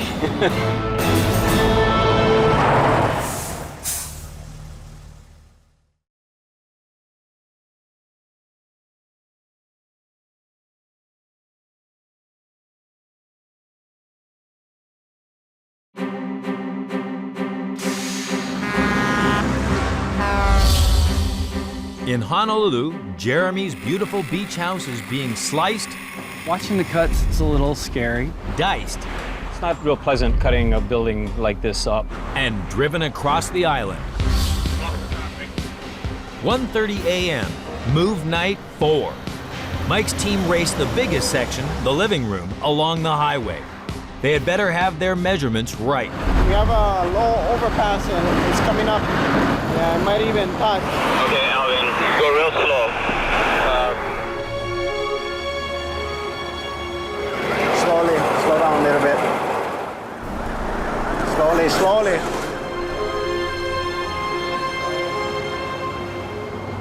Not only is the living room long, it's tall. Go slowly. Too tall. Hop, hop, hop. It catches on the bridge, bringing the move to a halt. This is Mike's worst nightmare.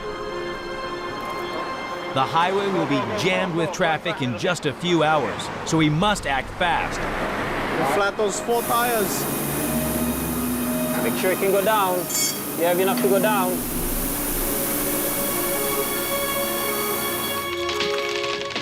Come forward, right to here, right to here. Okay. Get that cross curve. The quick fix gives them a few valuable inches. Did the trick. They just scraped through. We had one chance, and if that didn't work, we would have really been in deep kimchi. We didn't have a plan C. The lounge pulls in at 4 a.m. And it's not long before it's joined by the final 2 pieces of the house. The house is all here. It's been a long, tough road over the last couple of months just to get to this point. It's finally here, and I'm glad that it's going to all come together, and I'm excited, but I'm ready to go to bed. It's been a grueling journey for Mike and his team, but now they can relax. Yeah, that first sip is really the best one, man. But then the next one's pretty good too.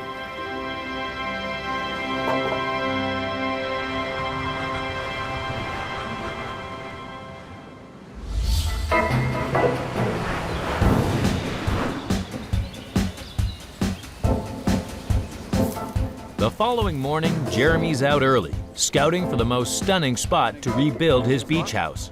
We got 39 feet. We'll say 40. Say 40. He wants to make sure the house is in the perfect position. How's the view look up there? It's great. There's many months of work to be done before Jeremy can move in.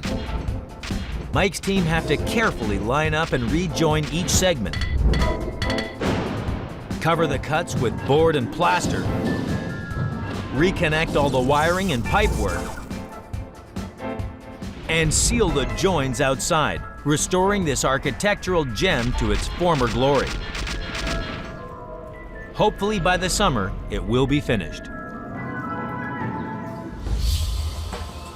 It will go back together. It's just going to take a little time, and I can take the history and the story and add to the project that I'm doing.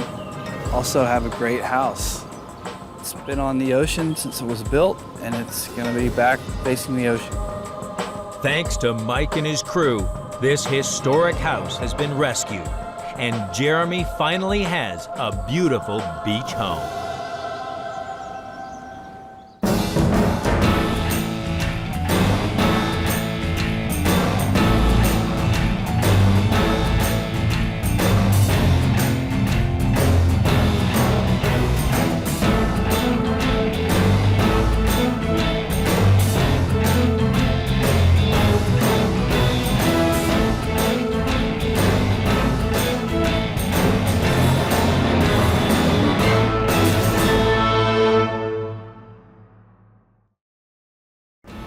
A family on a mission to rescue their house from a runway. Get ready to roll! Will it survive a nail-biting chase through freezing fog?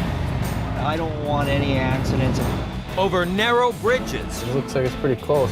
And under high-voltage cables. If you hit the power line, everybody around you could die. This runway race is going to be nothing short of one massive move.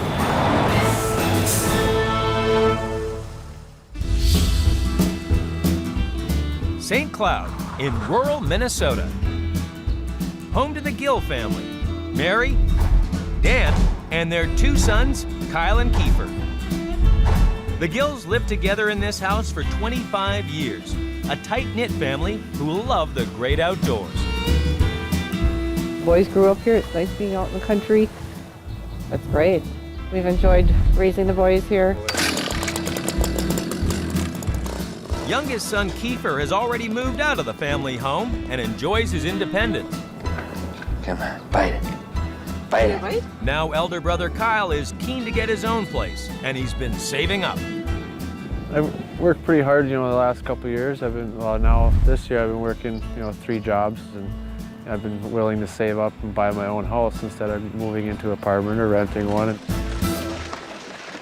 With enough money saved, he's found the perfect piece of land, an old farm.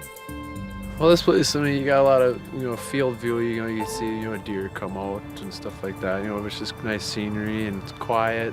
I don't know. I could probably be here for the rest of my life. Maybe not. I don't know. We'll see how the future goes. Now Kyle needs a house to put on it.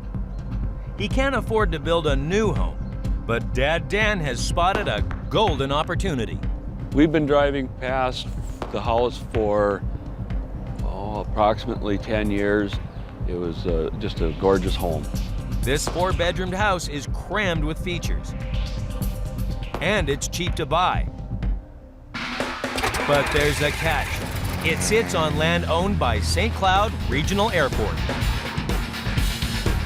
So we've got our 7,000-foot runway, which is adequate for most aircraft that operate in and out of this airport. We now need another runway in a different direction, and there's houses that are going to need to be moved.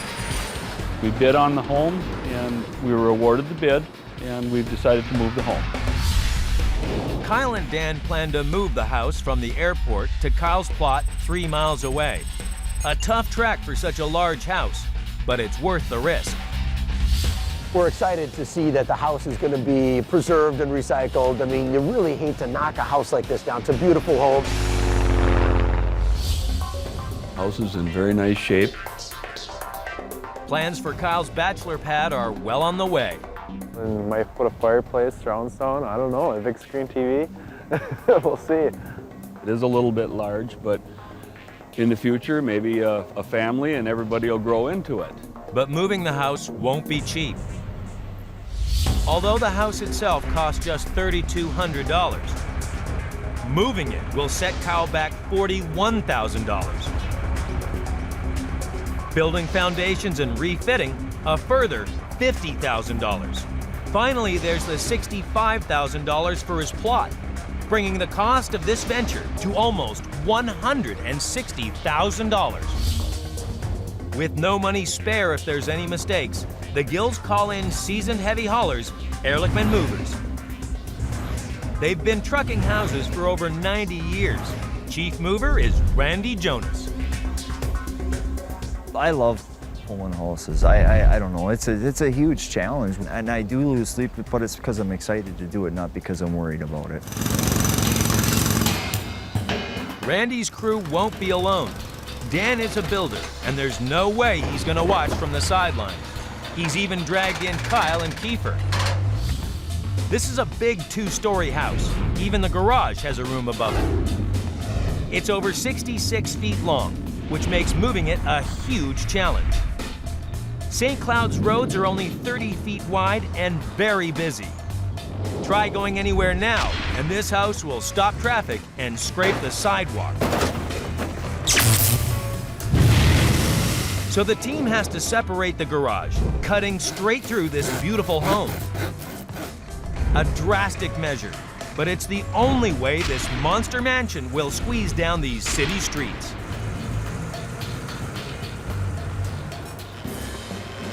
There's only one way to split this house. Slice it like a salami. Down the wall, across the floor, and right through the roof. Cutting really nice, and my cuts line up. Successful again. Don't step on that spot. So now we have a skylight in the whole entryway. The extreme surgery worries Kyle. It'll come together real nice. We'll button it up and everything. Make it look like we didn't even cut it in half. Now the house is a more manageable size. The crew face their first real challenge. Load up this massive mansion. Coming up, will the house survive liftoff? Right now, I just saw the whole beam go up about 2 inches. And a slippery slide onto the road? If it goes too fast, it could just slide right off the end.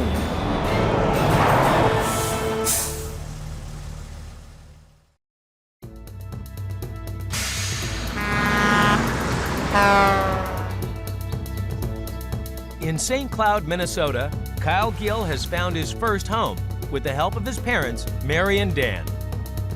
I'm excited to be out on my own and everything, and with everybody helping. They've sliced off the garage, and now Randy's team face a titanic struggle, lifting the huge house off its footings for the move. 90% of the houses are not made to be moved. They didn't build them to ever be moved. Although strong, this house was not built to be lifted. The joists that hold the floor joints together are made from recycled wood, much weaker than solid timber. So if the crew lift the house now, the heavy walls will lose their support.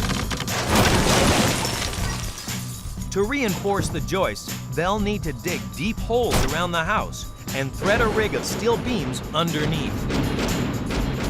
This will stop the floor from flexing as they lift the house and hold the walls steady on the long journey ahead. If you don't put enough steel underneath here, yeah, you can have structural issues. Kyle's brother Kiefer lends Randy's crew a hand. They're family, we gotta help them out, you know. I mean, keep me busy, first of all, on the weekends, you know. It's hard work. To get the beams in, the trenches need to be 5 feet deep. Such a good digger. You can dig all day. Dad Dan tries to speed things up with the mechanical digger, but he gets a little carried away. I was pounding a hole in the concrete wall and slid into the trench and ended up with a flat tire. Luckily for Dan, Randy's crew rides to the rescue. Always gotta break stuff. It ain't too bad, I guess. Could have been worse. It takes 3 days to thread 20 tons of steel into place. Yeah! 3 feet. 2, 1. Up! Just as they're ready to lift the house off its footings, the weather turns nasty. It's starting to snow a little bit today. Tomorrow they're talking 5 below. The challenges in that is the hydraulics work slower. Obviously we work slower. It's just a little bit more challenging. Randy risks standing underneath the house as they lift it to keep an eye on the hydraulics. He's gotta watch all the jacks, make sure they come up evenly. Our jacking system's not unified, so I have to control each corner to make sure that it comes up even. Because if I'd come up more with one corner than the other, it could crack. Against all the odds, the house lifts off. Right now, I just saw the whole beam go up about 2 inches. That's how fast they can jack them up, I guess.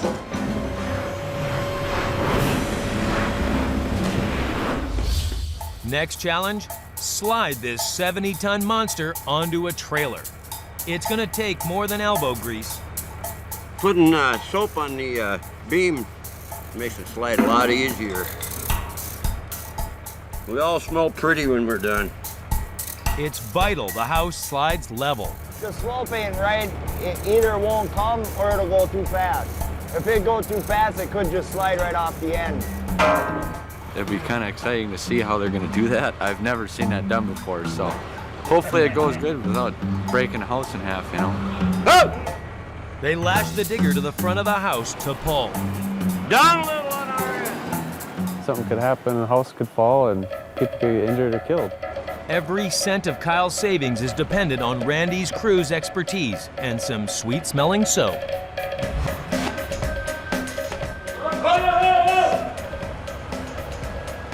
We got our dollies rolled into place, and now we're gonna let the house down on them, and we'll be ready to back up.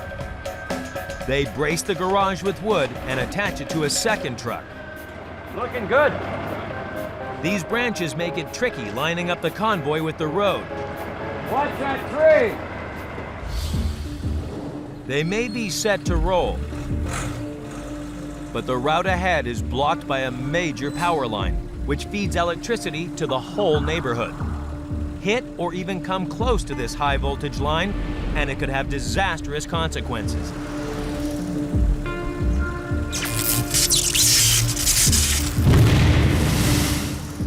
The team has two options: turn round and head down the runway,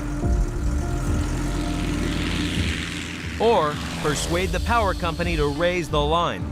A dangerous operation, but it could be the only way to allow the house to squeeze down the road and start its long trek. Anytime you're dealing with electrical lines, it is dangerous. Even if you're not involved, just being a bystander, just being around them, anything can really happen. But it's getting dark. Too late to tackle the cables tonight, so the team must delay the move until the morning. Coming up, can the house survive its close encounter with the power lines? I wouldn't want to be the person up there next to those things. And a tightrope walk across a narrow bridge?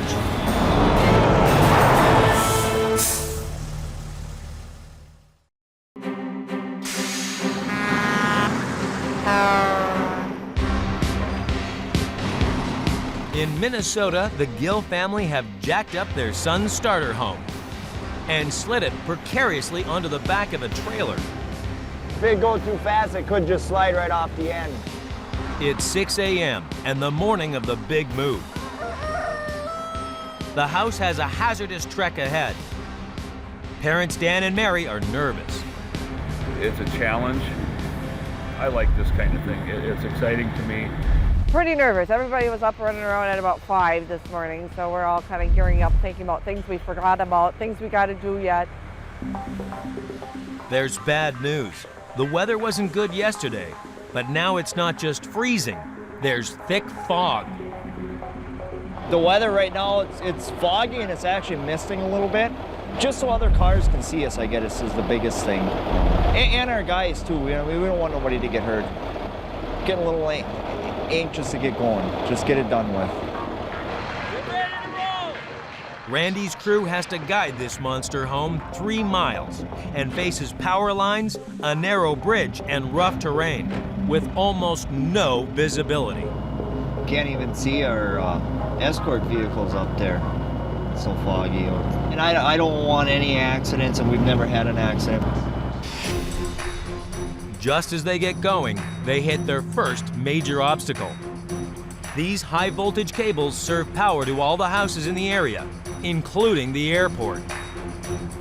If you hit the power lines, everybody around you could die. They're high voltage and you just never know what's going to happen. To avoid an accident, electricians must shut off the power. Otherwise, the electricity could arc onto this 40-foot high house. Awesome. Yeah, boy, you don't see that every day. I wouldn't want to be the person up there next to those things. Randy's keeping everything crossed. They got 2 boom trucks holding it up. So we should be able to fit through there, hopefully.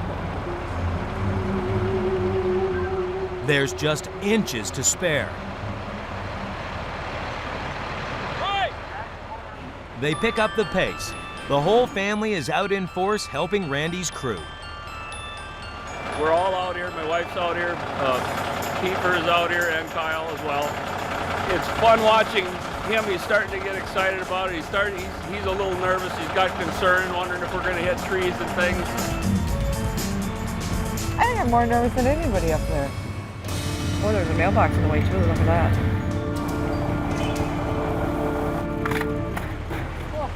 Go. Up ahead lies the most dangerous obstacle yet, a bridge crossing the frozen Elk River. It may be 120 feet long, but it's only 30 feet wide. This mammoth mansion just won't fit.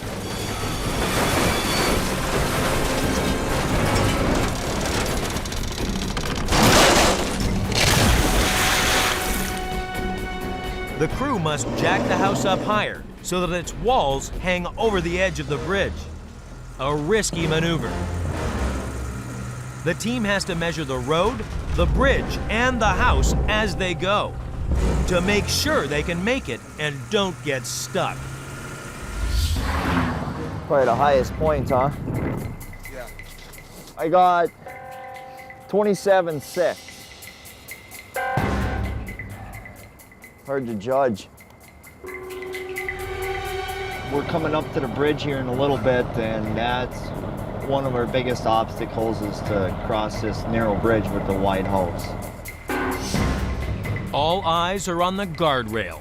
If it clips, this house could tumble to an icy end. I hope it clears the bridge. It looks like it's pretty close. Did Randy get his measurements right? That's awesome. Thanks to some skillful driving, Kyle's house just makes it. We had less clearance than what we had originally figured, though. We had thought we'd have about 6 inches, and we only had 3. With the bridge behind them, Randy takes a little breather. We're gonna put Kyle in the driver's seat. He's got a Class A for driving semi. Kyle does drive snow trucks for a living. The house should be okay. Just stay in the middle of the road like you are, and pretty much that's all you gotta do unless someone tells you gotta move left or right or stop. Kyle's mom, Mary, knows he can't hit cruise control just yet. They make it look easy, but we're not through to the end yet either, so we've got a ways to go. Coming up, will Kyle's house survive a rocky ride over a field? You guys ready? And a slippery slide onto its new home?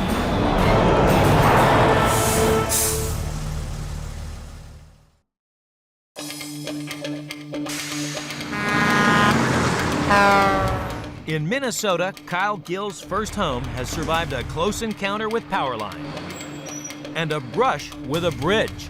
I hope it clears the bridge. It looks like it's pretty close. But a few meters away from the new site, Randy's crew faces yet another power line. These cables can't be raised, so the crew has to head on a treacherous diversion across an old maize field. It's covered with deep furrows, mud, and rocks. One bump too many, and this house will go flying.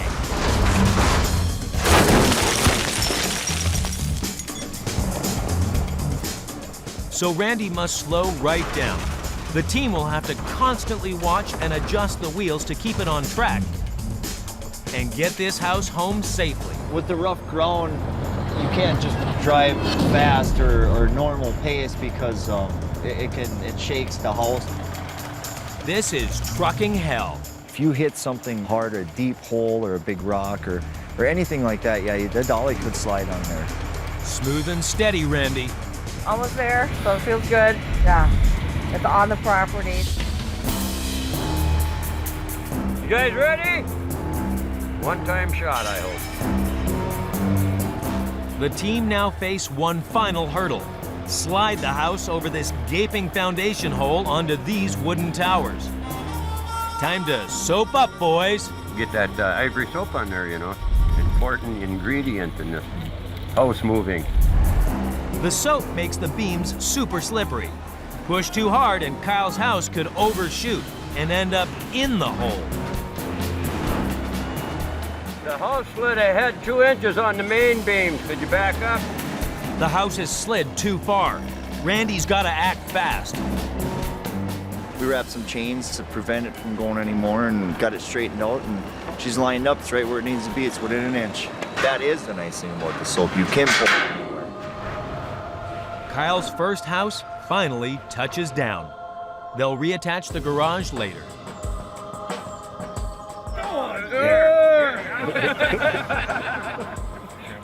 You guys all worked amazingly well together. So congratulations, you guys. It's a new beginning for Kyle. Without house moving, he wouldn't have this house. I hope when it's all done, we'll have to stop back in here and see what Kyle's done with the place and how good it looks. Like, you can't even tell it's been moved. A month after the move, the Gills are back at the house and making plans to fit out Kyle's new kitchen. Go with a 26 deep, and then you can put the fridge kind of in there. It gives it a nice, cleaner look. Saving this house from the wrecking ball was never going to be easy. But for Dan, it was the right decision. Definitely worth the hassle. It's almost completed. Got a few little odds and ends to do, but it's looking good. It's given Kyle a unique chance to get on the property ladder with a beautiful, spacious home. Well, the house is pretty nice. I don't know, a big step in the life, I guess. And Mary is pleased to see her son take that big step too. It's scary, but yet it's exciting for Kyle. I can definitely foresee him staying here for quite a few years. And, you know, for future-wise, possibly getting married and having kids here or whatever, it's a definitely good move. Thanks to a family team effort, Kyle finally has a place of his own.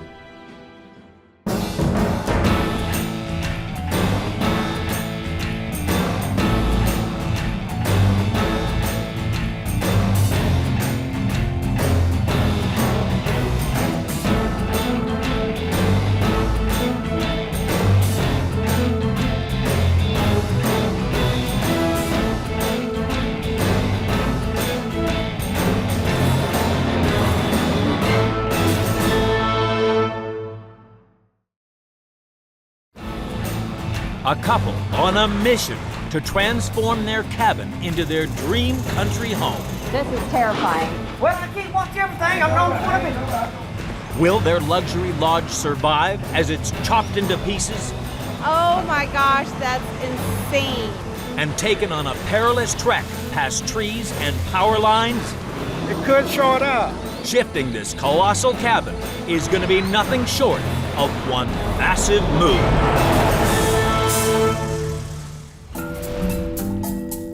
The lush forests and sparkling wetlands of Tallahassee, Florida.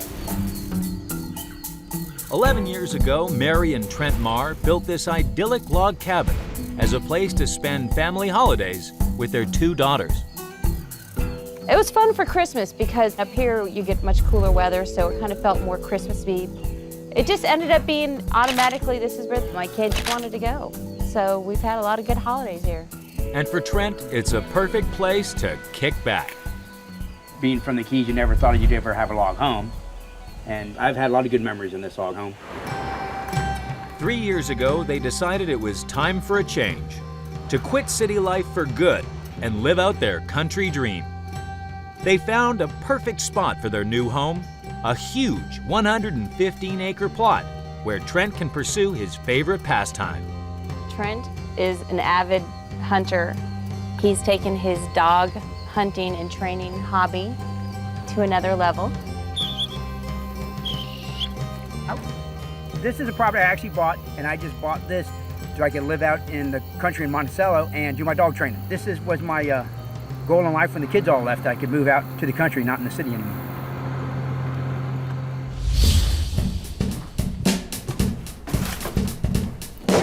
But there's a twist. The Marrs can't bear to part with their precious log home. That's pretty cool. So, like the rest of their stuff, it's coming with them. My wife said, we can't move that cabin. I said, well, let's try. Let's see what we can do. I'm actually really excited. I was hesitant at first about moving this, but the more I came around to the idea of this, the more excited I got. This won't be Trent's hunting hangout for much longer. Now it's a family house instead of the boys' club. But keeping the family house is not going to come cheap. The new plot cost Mary and Trent $237,000. Moving the cabin will cost $65,000. Restoring the house, a further $60,000, bringing the price tag of this ambitious project to an eye-watering $362,000. But this is going to be the family's permanent home, so it's worth every penny. It's not like it was something that was in the family for 100 years, but this is actually the only house we ever built. So being able to end up keeping it and relocating it on top of the memories, it was a win-win for us. Moving this 80-ton building is risky and will be a huge challenge. So they've called in Florida's leading heavy haulers, Ducky Johnson House Movers. Glenn, Damien, Richard, Paul, and project manager Donald Wayne. We got the best guys in the world. I'd take them anywhere over anybody. I mean, they awesome. There ain't no joke about that. The 44-foot cabin currently sits in forests east of Tallahassee. The crew need to move it 18 miles south, across the countryside, to the new site near Monticello. This colossal cabin is just too wide for the crew to squeeze out of the forest. So their first task? Slice off the 2 porches.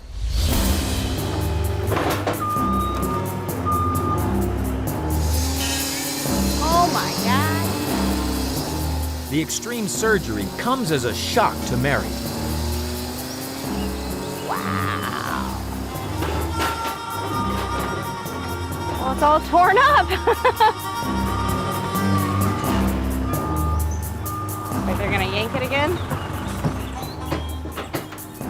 So every time I hear that jerking sound and a little crack, I might have a panic attack. The team use a trailer to lift the porch up onto wheels. Well, that answers my question about how they're getting the tires underneath there. All right. Hey, cut it back in place. Oh my God. After 3 days of work, the porches hit the road for the new site, leaving the house behind. Ready to rock and roll?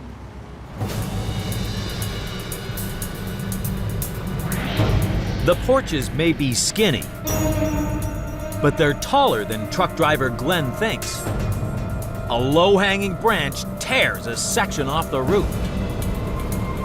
Unaware of the collision, Mary and Trent await the arrival of the porches at the new site. We actually had a friend call us on our way over here and say, we just saw your porch go down the road. Wow, they definitely did a number on the corner of that porch though. It's not the start they were hoping for. Hopefully they can fix that up. Just sit on this corner here. See the lake from here, or the pond. There we go. Look at that. No house, but Trent can still take in that all-important view. Looks good. How beautiful view. It's a great spot, but only if the cabin makes it. I mean, it's the porch, it's easy to fix, but it makes me a little nervous about the rest of it. Coming up, will the cabin survive as the chimney tumbles down This is terrifying. and the roof lifts off?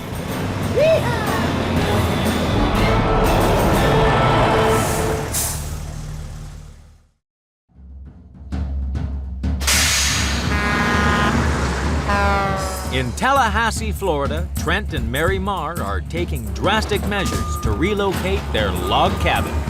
Well, it's all torn up. They've slashed off the porches, and now their home is about to become a demolition zone. 3 days into the move, and the crew hit a major obstacle. The chimney's gonna give us problems, so we're gonna remove it down to the bottom story. As the centerpiece of the house, the stunning chimney is 30 feet high. Hand-built from real stone, it weighs almost 30 tons. To lift the cabin, the crew must brace the floors with steel beams and position hydraulic jacks underneath. But there's a problem. As they lift, there's a risk the chimney could topple. So the team must add extra steel under its base and take down some of the stonework to reduce the load. They'll have to rebuild it at the new site, but it's the only way to lift this cabin safely. We'll start taking this top out, piece at a time. Mary watches on nervously. My concerns with them taking down the chimney is falling debris hitting the roof, and then once they go on the inside, they have to take it apart. I've got hardwood floors throughout. Hopefully there's no patching going to be going on. Pebbles are okay, but there's been some probably 6-inch pieces that look like they're really hitting the roof. But the stone-by-stone approach is getting them nowhere fast. 4 days later, they're still at it. That chimney's pretty rough. You know, it's sealed in brick, stone on the outside and block and brick on the inside. It's mortared up good. At the risk of ruining the floors, the crew have no choice but to use brute force.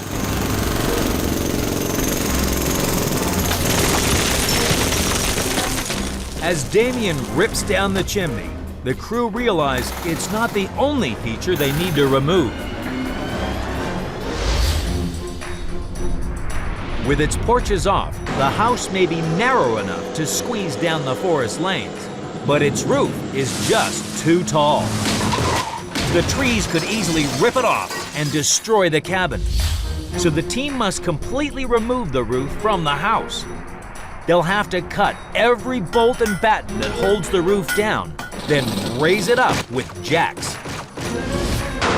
When high enough, they'll thread 2 steel beams underneath it to hold it steady as they lift it down onto trucks, ready to face the forest.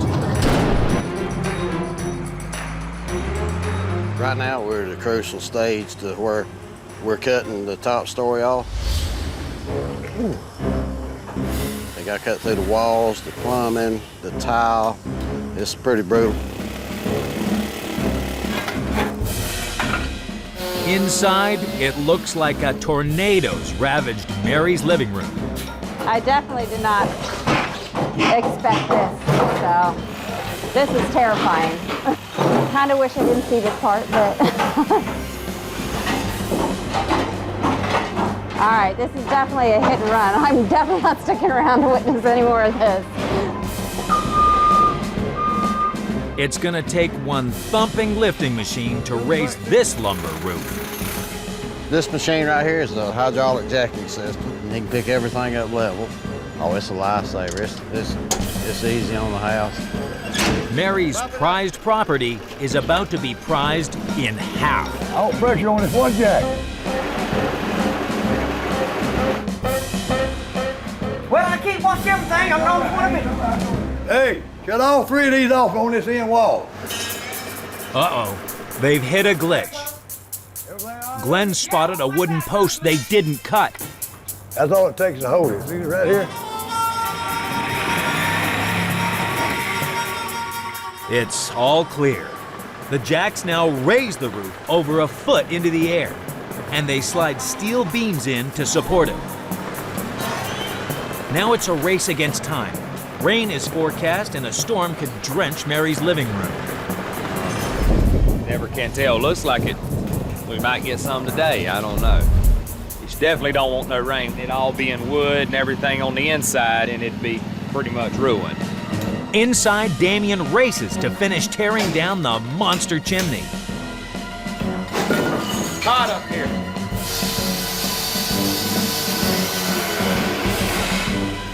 Finally, thank God. Ears full of concrete. Lovely.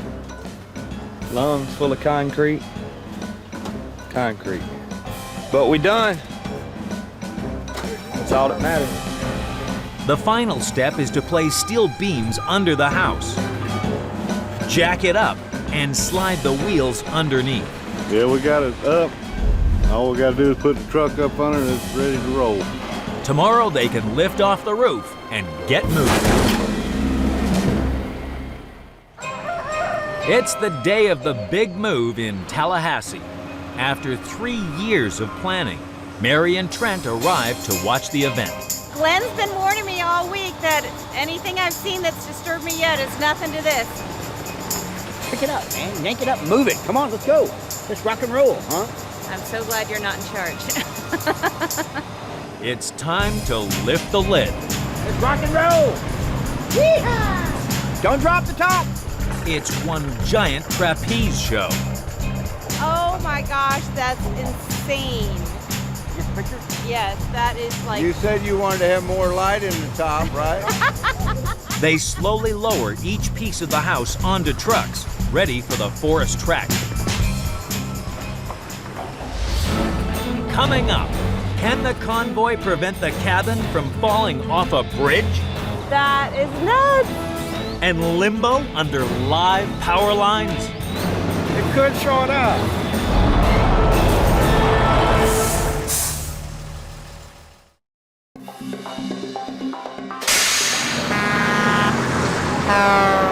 In Tallahassee, Florida, Mary and Trent's log holiday cabin has been wrenched in half Oh my gosh, that's insane. and hauled onto trucks. Now house and roof are on the move. 11 a.m., the crew must complete the 18-mile trek before nightfall in order to beat the rain. It's a tight squeeze. Whew, that was close. You know, when he took the measurements, I don't think he considered the roof.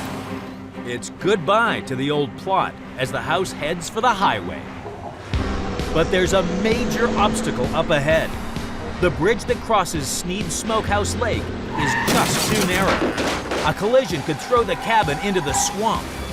So Glenn's crew must use hydraulic lifts in the wheels to raise the house 2 feet above the guardrails. This is a risky maneuver. The house will be high up and hanging way over the edge of the bridge.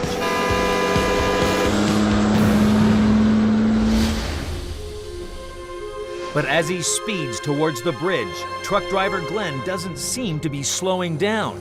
But I think we got it up high enough to go over. Mary watches nervously as her cabin brushes close to the barriers.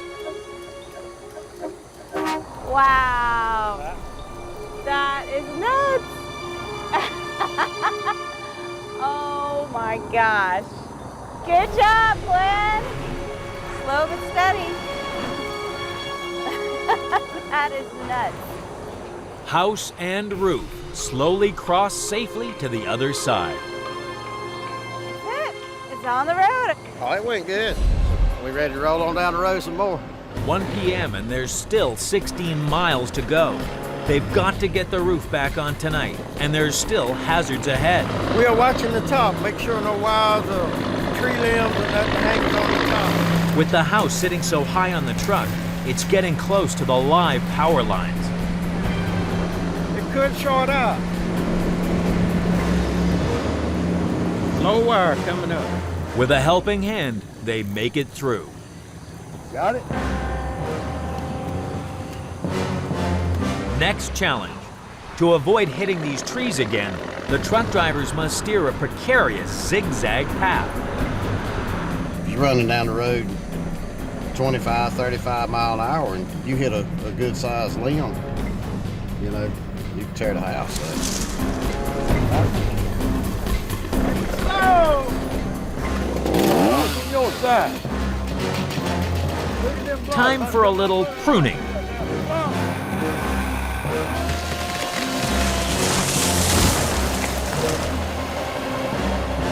With the trees behind them, they can pick up the pace.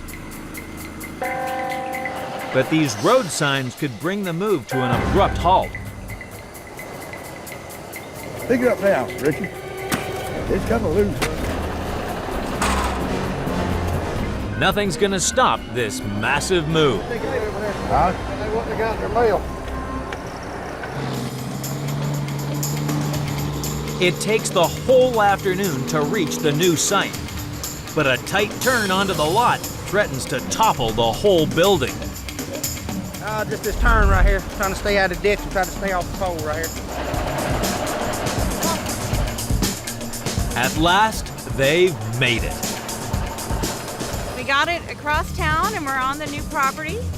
And if it goes together as good as it came apart this morning, then we should be good. I'm excited. There we go. The Mars can't celebrate yet, though. The cabin may have reached its final destination, but it's not out of the woods yet. Coming up, can the crew put this house back together? A little bit. Without smashing it to pieces?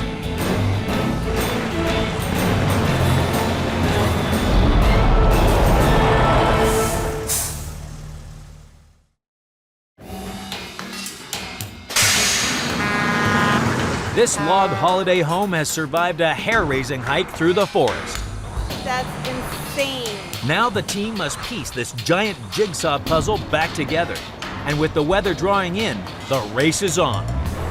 This final challenge is probably the most difficult. The crew plan to use 2 cranes to lift the roof back onto the house. But a strong gust of wind could cause the roof to swing into the cabin.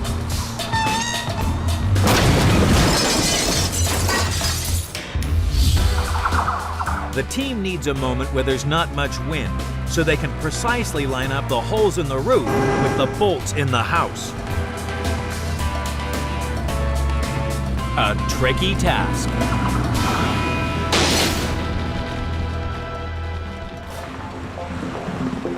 just as the cranes lower the roof, the wind picks up, causing real problems for Glenn. The wind blowing. Right now we gotta get this roof and top story back on. The way it's built, it's gotta be precise. Everything's gotta line up just right. Now, boy, easy. Hey, the wind blowing hard. If the swaying roof bashes or bends these bolts, the house may never fit back together again. A little bit more. Little bit. Little bit. Little bit more. After an agonizing wait, the bolts finally slot into place and the roof eases into position. The jigsaw puzzle is complete. Woo-hoo! Well, we're done for today. Don't have to worry about no weather coming in, no rain. Another good job. Mary and Trent breathe a huge sigh of relief. So as of today, we may not be able to live in it, but we definitely have a house here. Yeah, definitely have a house here. Yeah. You want to spend the night here tonight? No. You sure? Yep. Get a sleep bag? No? With a little fixing up, this'll soon be home sweet home. I'll be excited when we get those porches back up and it all comes together, but I'm very excited. I'm so happy it's finally here. Yep. I'm glad Trent talked me into this crazy idea. Two weeks after the move, Mary and Trent give daughter Jessica a tour of the cabin in its new home. So what do you think? It looks good, doesn't it? The front porch is back on, the roof is secured, and now it's all about the stunning waterfront views. It turned out prettier than either of us thought it would. Now we got a lakefront cabin that we didn't have before. And the open countryside is the perfect playground for Trent and his dogs. The dogs love it out here. So they're definitely gonna like living out here versus living in the city. Moving their precious log home was a massive risk for Mary and Trent. So, was it worth it? I'm really glad we were able to keep the cabin and move it here. We've had it 10 years. We've had lots of great memories. So it means a lot that we were able to bring it here. Thanks to the grit and determination of Donald, Glenn, and the crew, their colossal cabin is now their dream family home.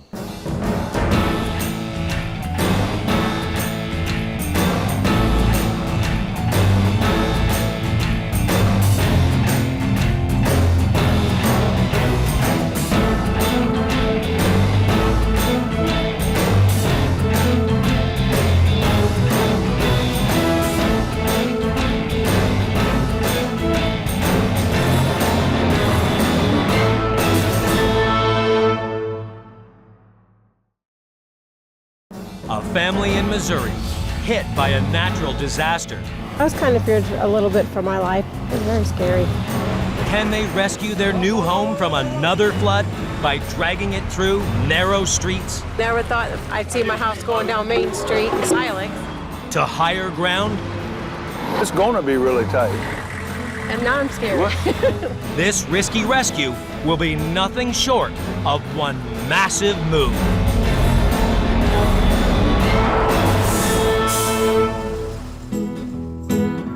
Silex, Missouri, a rural retreat in the heart of America. Just 206 souls call this town home. Connie and Chuck Turbeville moved here in 1988 and raised their family in its tree-lined streets. We met in high school when we were 16, and we've been married for 29 years. We live a pretty outdoor lifestyle. My 11-year-old son's getting into hunting now, got his first deer this year.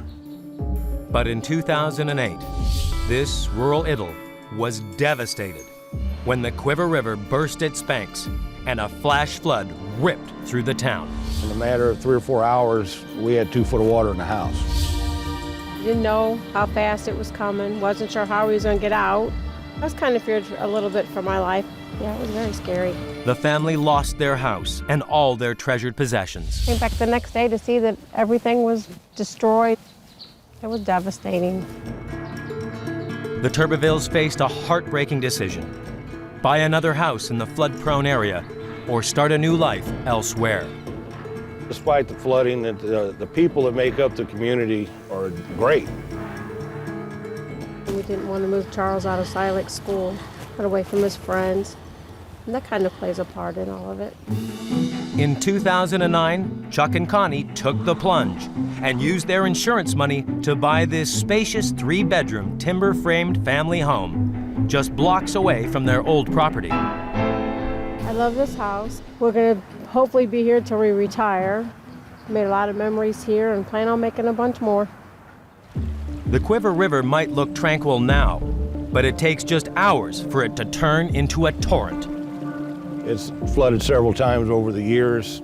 It's not if, it's as much as it is when it's going to flood again. Anxious to avoid another wrecked home, but keen to stay in the town, the Turbervilles take the bold decision to move their beloved house over a mile through the town's tight streets and up a steep hill to higher ground.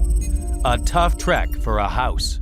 When we move on the hill, it would be nice to know that we don't have to worry about flooding anymore.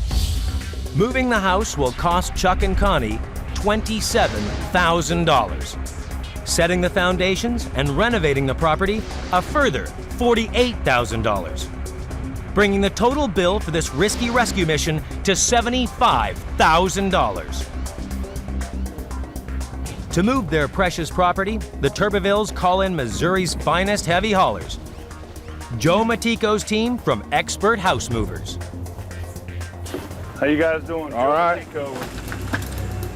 Joe's been moving houses for 2 decades, but this one will test his mettle.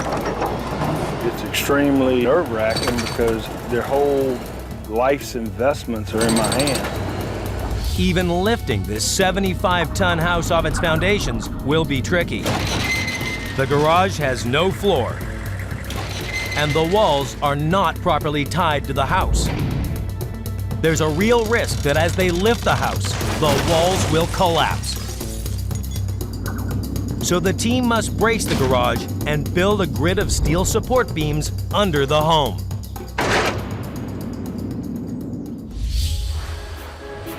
Joe's crew strip off the garage siding and drill holes through the foundation walls to make way for the beams. It's hard to see them put holes in the concrete. You know, now it doesn't look like it's very sturdy. Hope nothing goes wrong. Just as they get going, temperatures plummet to minus 15 degrees. It's Missouri. Just wait 5 minutes and the weather will change. Straight up. Hauling these slippery hulks of metal in the freezing wind is a nightmare. Hold it. Back up. Back up a little bit. They have to clear anything in their path. There it goes. It looks different. Looks like a mess to me. They must position the beams and braces precisely, or the garage could tear away, putting the home's structure in peril. Very critical, because if it's not done correctly, when we go to lift, we're going to see an opening probably up at the top. Need to take that one down, and then we can drop this baby right on this beam. That's why I'm the boss. The reason why we banned it is to keep the garage from essentially falling apart. But despite the team's efforts, Connie still worries for her treasured family home. A little nervous. I just hope it goes up even and it doesn't slide off. We're going to keep it upright and vertical. Okay. With the house rigged for lifting, all eyes are on the garage. Moment of truth.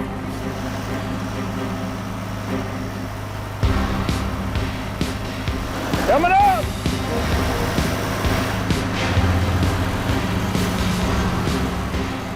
It's kind of scary. Don't want nothing to happen. The house lifts in one piece, but the move is taking its toll on the family. The wife, she's concerned we lost the first house we had in the flood. So you lose one home, so you don't want to lose another. I'm ready to get back in. I miss my house. I miss it a lot. Coming up, can the team haul the house onto a truck Now it just looks lopsided on the beams. and guide it to a flood-free future? Want me to let down a little bit?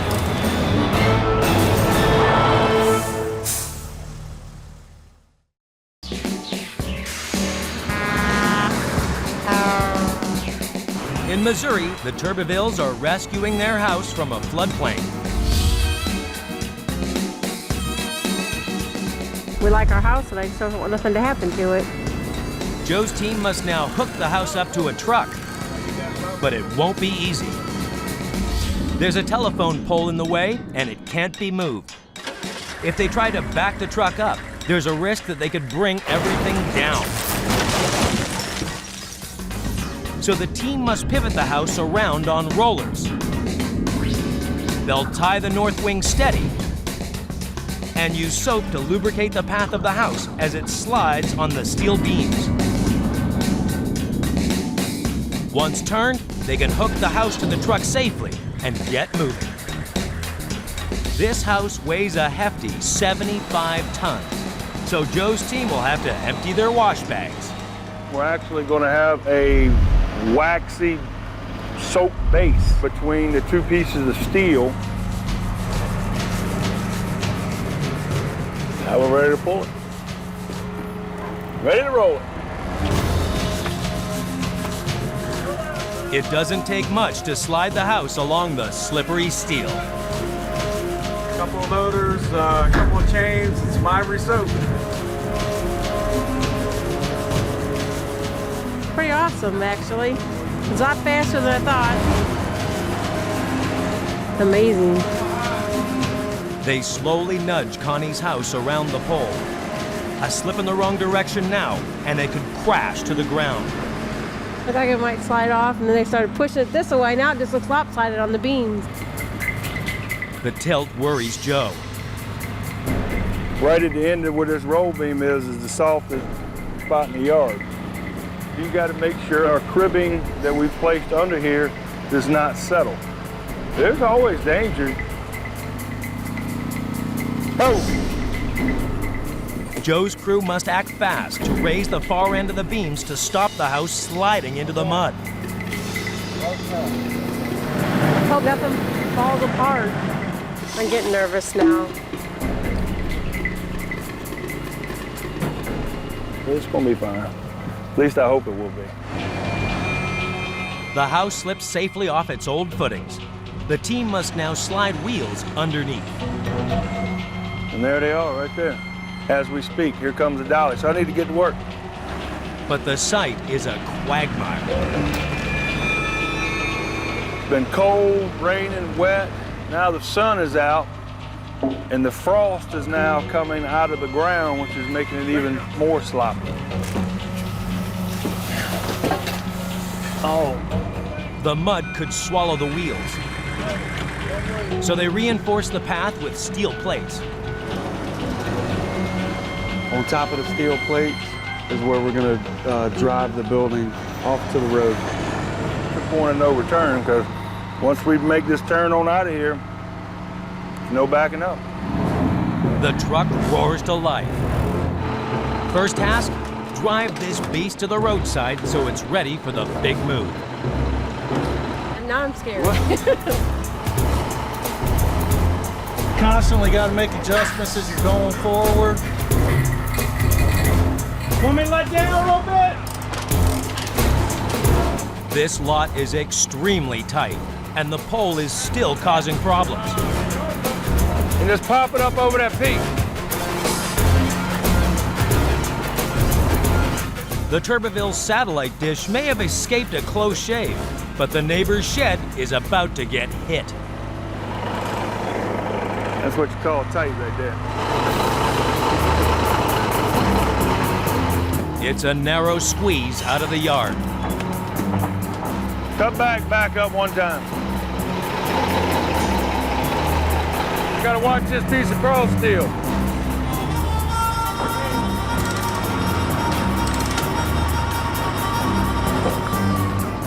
Finally, they make it to the roadside. Any vehicle that needs to get past will have to find another route. I'm feeling pretty confident about it. Plus, I don't think they can tow it away anyway. Never thought I'd see my house going down Main Street. Coming up, can the house squeeze through the tight streets of Silex? Every once in a while it gets a little tricky. Without crashing onto the road. He's ahead.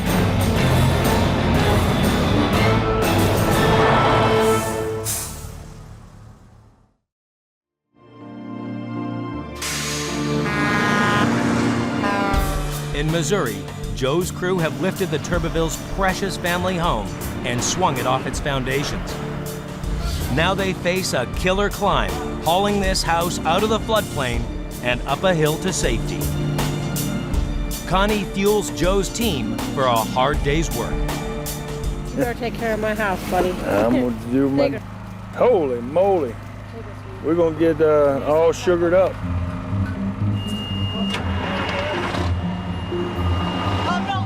The streets to the new site are narrow and lined with obstacles. Oh, it's gonna be really tight. There's no doubt about that.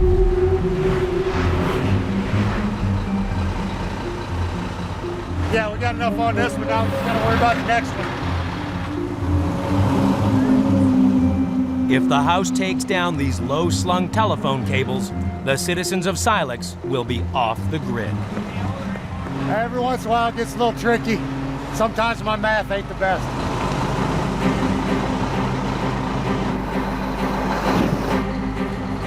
Out of town, got under all the utilities. Phase 1 complete. Very exciting. It's pretty neat seeing it going down the road. A huge challenge faces the team ahead. They must now maneuver the 75-ton convoy around a tight turn and up a steep hill without stalling. Mistime your gears now, and the jolt will crash the house. So the driver must slow down and make a large arc, keeping the cab to the right while steering the wheels under the house to the left. A smooth turn at a steady pace will make sure the house has the momentum to then tackle the hill. Ow. There's only one man who can take this tough turn. It's a job for the boss. That way if something goes wrong, I got nobody to blame but myself.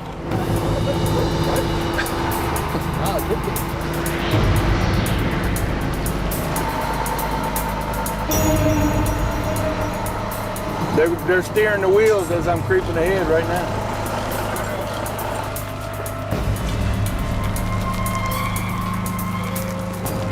Looked like the one wheels on this one side was gonna go off into the ditch, but they made it. I guess Joe knows what he's doing. I'm glad I'm a good driver. Don't get too confident, Joe. There's an even tougher hill up ahead. And this is a biggie. It's split in two. Halfway up, there's a small plateau. Then the hill gets even steeper. Drive too fast, and the 90-foot-long building will hit the ground hard. So at the crest of the first hill, the driver must slow right down and carefully adjust the wheels under the house to make sure there's enough clearance. We're getting ready to start to climb the grade as we speak. Just to be safe, the crew raised the rear of the house so the garage doesn't scrape the road. Amazing how they just stop and raise it up here and there when they have to. And away we go. Stall now, and he's in trouble. So we got to have this right here in the exact proper gear. Very slow. I'm not even registering on my speedometer. Hey! The garage clears the ground. But just feet from the foundations comes the next challenge, a bridge. I hope it goes over the bridge, but it looks like it's wider than the bridge is. Joe decides it's time to take control. It's like John Wayne dismounting his horse. He must give inch-perfect directions. He's ahead. To squeeze the house across the bridge. I gotta watch these beams here. Do you want them dollies straight?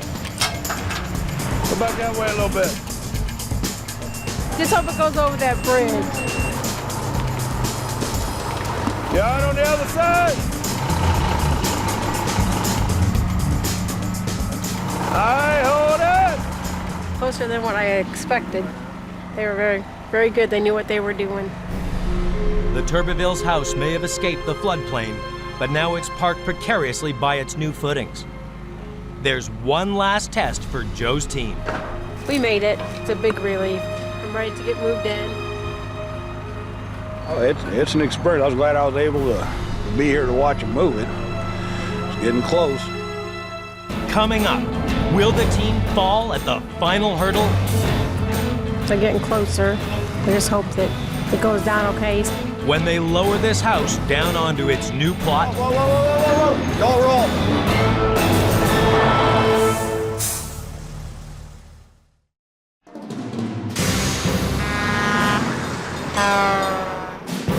The Turberville's precious family home has survived a treacherous trek through narrow streets to escape a floodplain.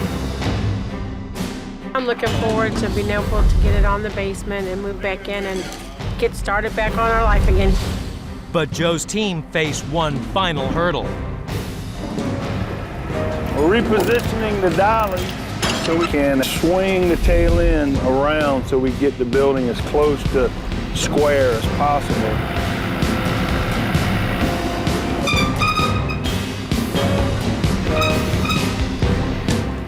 Very close, within about 4 feet.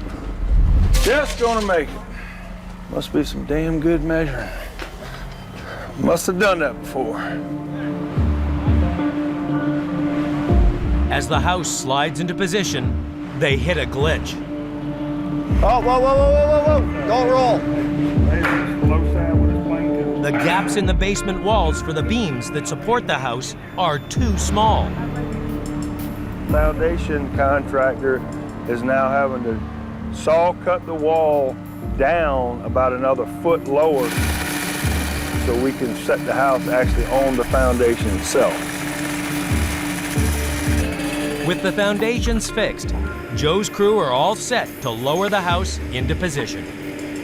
They're getting closer. I just hope that it goes down okay. It has been a little stressful. A lot of worrying and hoping nothing goes wrong. Connie, your house getting ready to have its final resting place here on its new foundation. Okay, you better make it a good one. Watch it, there it goes, it's going.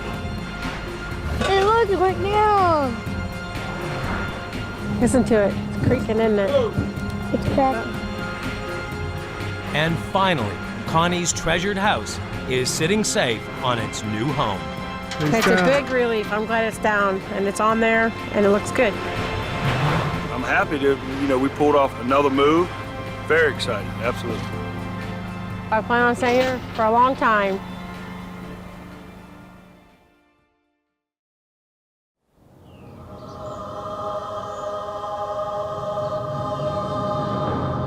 The day after the move, and the Turbervilles are fixing up their home.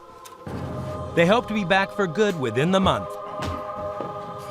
If the power and the utilities hook back up, then we can be back in here as a family. That's the main thing. We have to have the deer hanging on the wall. Deer and the pictures. And The TV working again.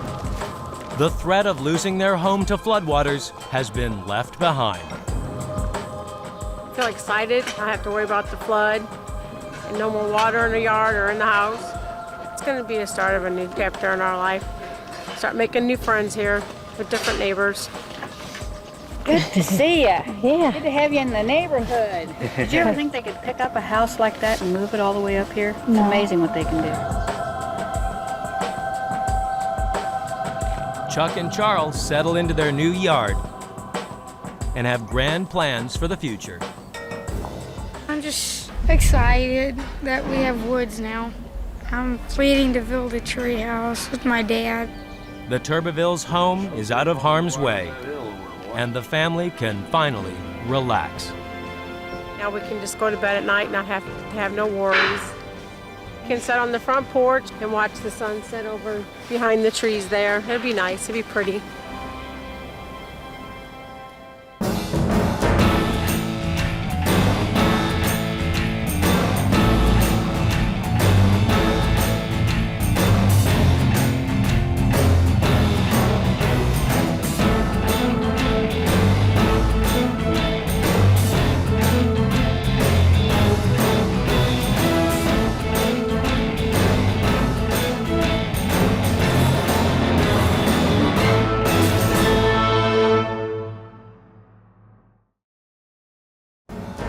A family on a mission to rescue this huge historic house. Sometimes you just take a leap of faith. Will it survive a treacherous trek? It's making lots of noise. Over rough fields? It's kind of scary to watch. And deep ditches? Oh! Hauling this historic house will be nothing short of one massive move.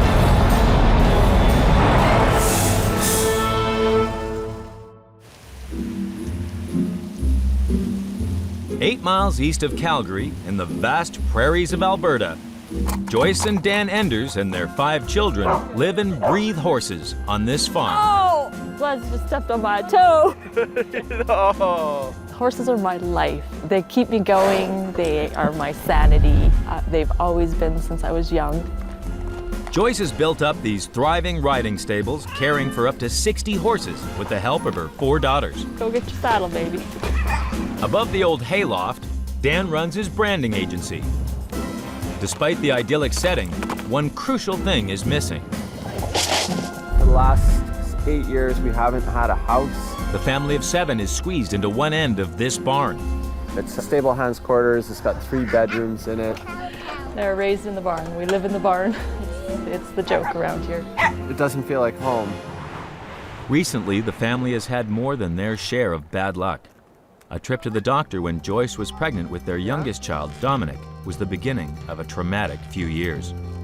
When I went in for my ultrasound, they found a massive tumor in my pelvis area. So we ended up having an early C-section for the baby. And through that process, he ended up in the ICU. Yeah. Yeah, it was one of the worst weeks of our life. We actually watched him die on the table, and they had to revive him. Dominic beat the odds and is now fit and healthy.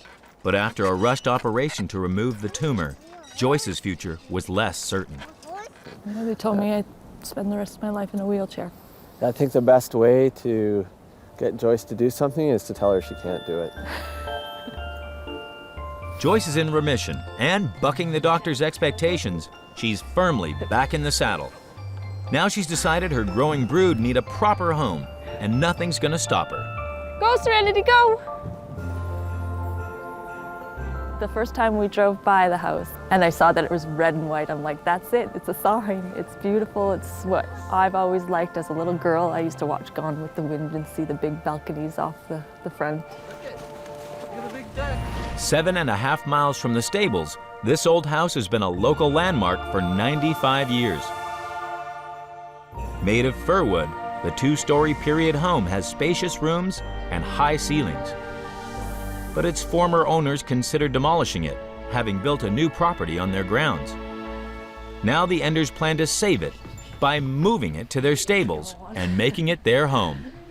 This house is amazing. Yeah, I'm really excited because it's actually not a barn. The family needs to move the house 7.5 miles north to reach their stables. Across bumpy fields, dirt roads, and around tight corners. A rough journey for this antique house. We just knew we had to have it. Just said, well, we have to take it and we'll make it work. Dan and Joyce bought the house for a song, a deposit of just $2,500. But relocating it won't be so cheap. Moving the house and building new foundations will cost them $75,000. Renovation work and landscaping, another $160,000. In total, saving the house will hit them to the tune of $235,000. Okay, fellas, we're on our way. To give the old building a fighting chance, Dan and Joyce call in local house truckers, father and son team, Pat and Dwayne McCann. Pretty big. So it's a very old house. Because of the verandas and the upper deck and stuff off the back, it's a little bit more challenging. They're just kind of sitting on there, you know. You don't know if there's 4 nails or 400 nails holding it on there.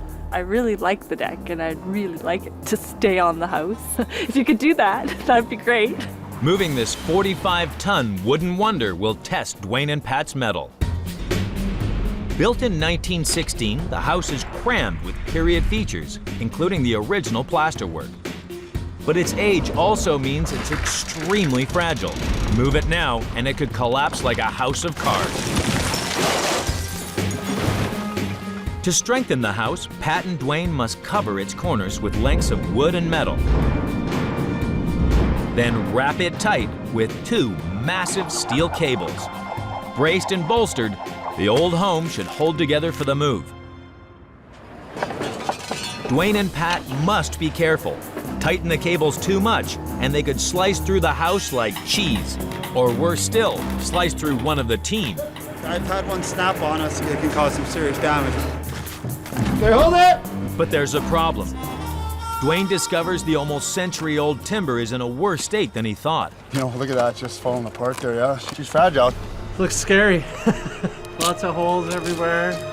I mean, we don't know what isn't behind here. It could be really bad. We got these cables wrapped around the whole house, holding it together like a big package. Whoa, whoa, whoa, whoa! It's looking pretty feeble, but it's still standing, so that's a good sign. I mean, there's no turning back now. Coming up, will the Enders' dream home survive being wrenched off its footings? It looks like it's falling right over. Or fall at the first hurdle? We stopped right on the patch of ice there.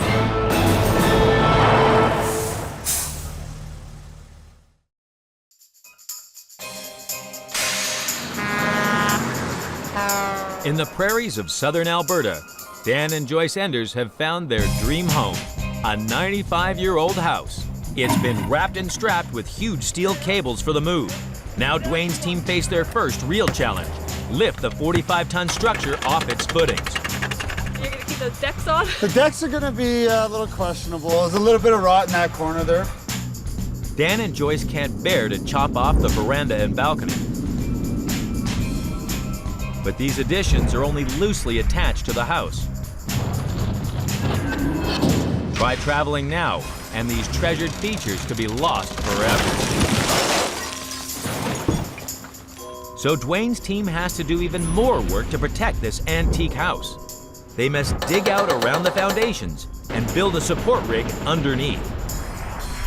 A complex cradle of steel and wood beams will hold both the veranda and the balcony tight against the house to make sure they don't come loose. Only then can they move the house in one piece. It smells horrible. It's all cat poop down here. Squeezing the beams under Joyce's beloved veranda is back-breaking work. A little bit more, guys. It's -10, and the beams weigh almost 4 tons each. There's a lot of fingers in the way and guys and hands and heads and stuff there. Biggest thing is not trying to hurt anybody.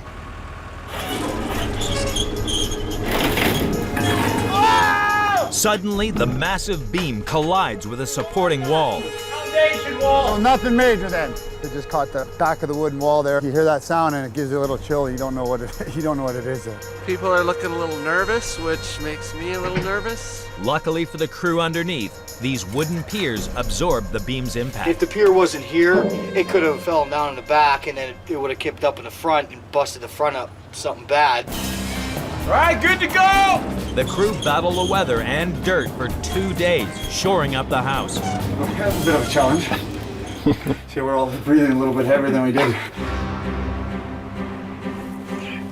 Dwayne's now pinning his hopes on these 8 hydraulic jacks being powerful enough to lift this lumbering load.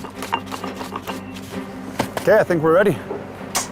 Now's a good time to say a little prayer. Yeah, I've said a few prayers already. Too much pressure in the wrong place, and Dwayne could tear the house apart. Good, good! It's making lots of noise. Full driver's side! But the old house doesn't want to let go of its foundations. Still sticking here. Okay. It needs some gentle persuasion. Seems like they're wrecking the house. Figured we'd have to fix a few boards. Oh, that popped up nicely. We got it now. Oh, we're good to go.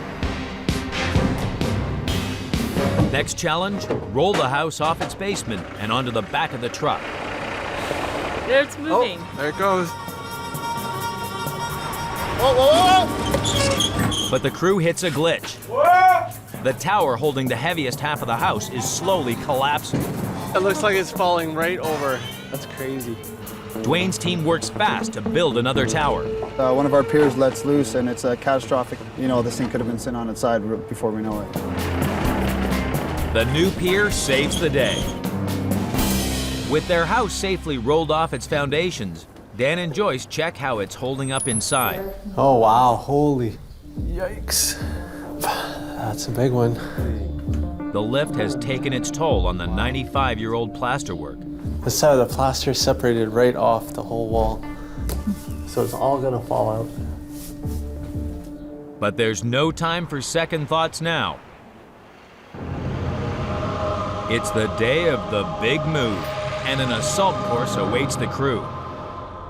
The road may be in sight, but to reach it, they must drag the building a mile across a rough field. The steel rig underneath the house makes this load extra heavy, and there's a risk it could sink into the mud. Okay, guys, let's go. Let's get it done. Good luck, fellas. So excited. I can't even believe this is happening. Pat and Dwayne have no time to waste. The temperature's rising, and the snow is melting. It's gone a little stickier. It's a little warmer than usual this time of year. But as soon as they reach the field, the crew is in trouble. I was stuck, you know, not even 2 minutes into it. We stopped right on a patch of ice there, so. The truck's wheels lose traction on a thick patch of ice. But the 45-ton load is pushing the rest of the wheels into the thawing ground fast. Stopped at the wrong spot, that's all we did. Get a move on, boys, or you'll be sunk. They look like they were stuck a little bit. It's kind of scary to watch. Back up. Just need a little help to get going. Whenever you're ready. The extra horsepower does the trick. Oh, they're going now. Again. Thank God we had our winch truck here to pull us out. But there's still 7 miles to travel before this house reaches home. If we keep moving, I think we'll be okay. Up ahead, can the team keep this old house in one piece? Or will the wheels come off Joyce's dream home? They know what they're doing, I hope.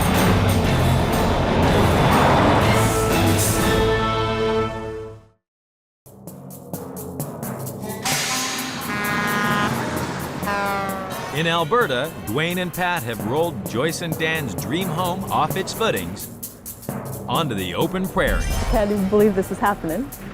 It's taken them an hour to lug the antique building across a mile of boggy fields. Slow and steady wins the race, I guess. Now an even bigger challenge looms ahead. Dwayne must drag the long load up a steep ramp onto the highway. Go this way. Give it a little gas. Stop. Stop. Stop.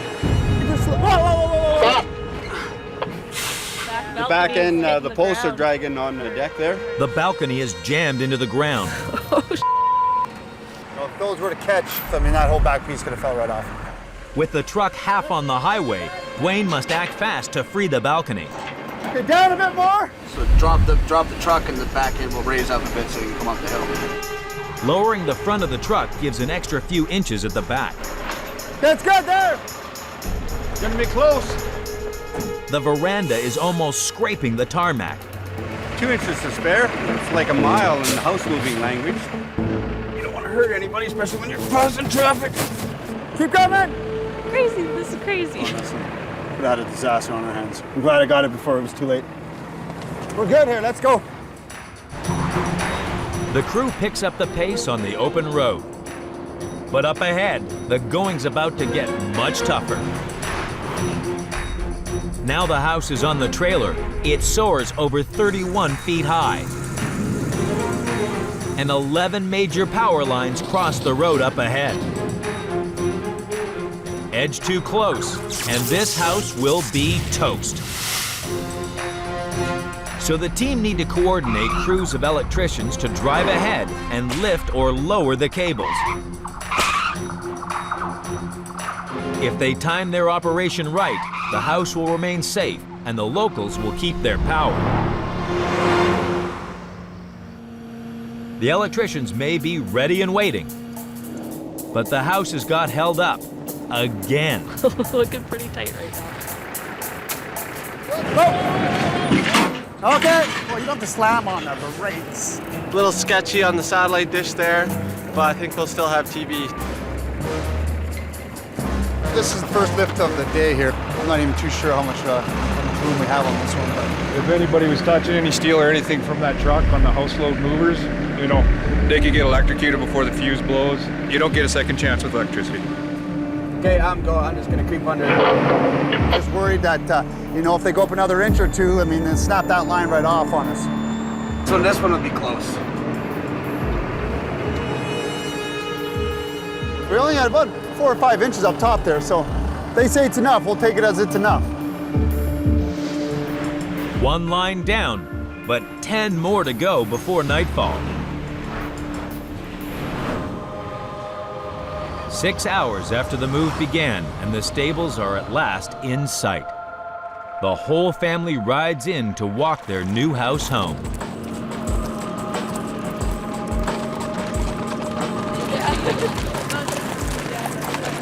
It's a perfect way to bring it home. So the home stretch, we're on it.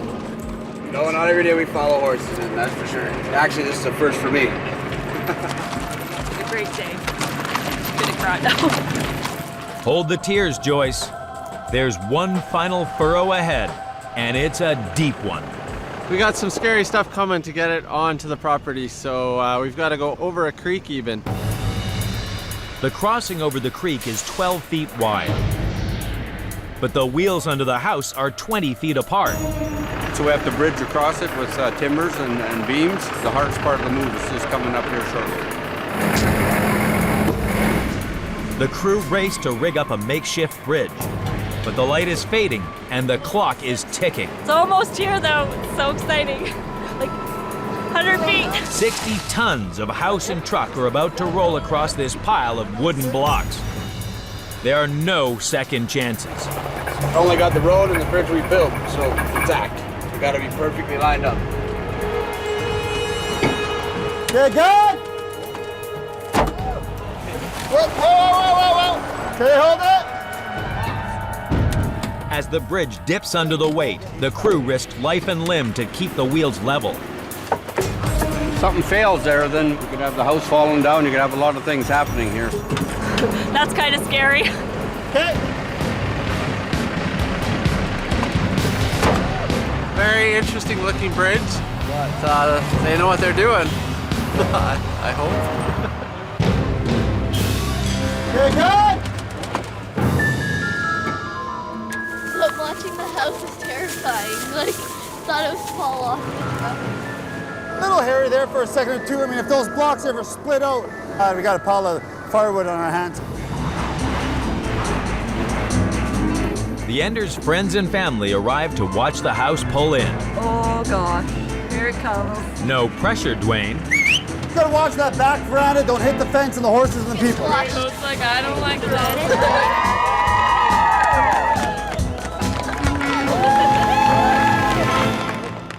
Coming up, will the team fall at the final fence? The house is literally sliding on soap. As they try to slide the huge house home? It's soap in it. When you step on it, you're gonna slip and fall on your ass. Whoa, whoa, whoa, whoa.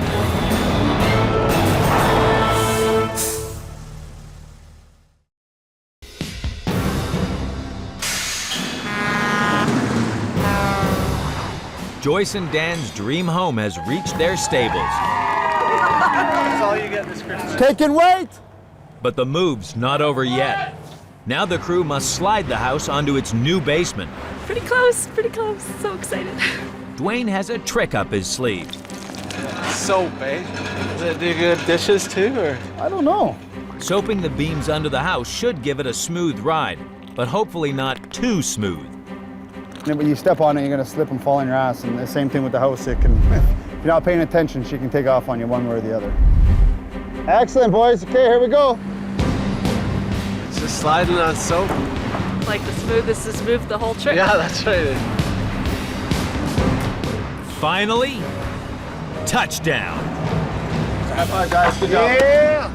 After an epic 7.5-mile cross-country trek, Dwayne's crew has beaten the odds, and the old house is still in one piece. It's a little nerve-wracking getting in here, but hey, we're happy.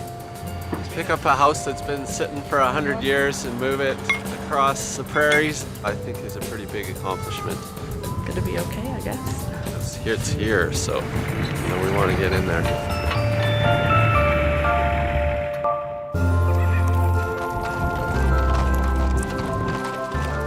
2 days after the move, and the Enders family are brimming with ideas on how to make the most of their stunning location. No, they have to go that way. Joyce has already planned out all the things that we're doing. We'll have a bridge go over the creek. Of course, lots of flowers, and we have a bunch of tree planting to do so we can be protected from the north wind. I get to graduate. I don't have to live in the barn anymore. I get to move into a house again.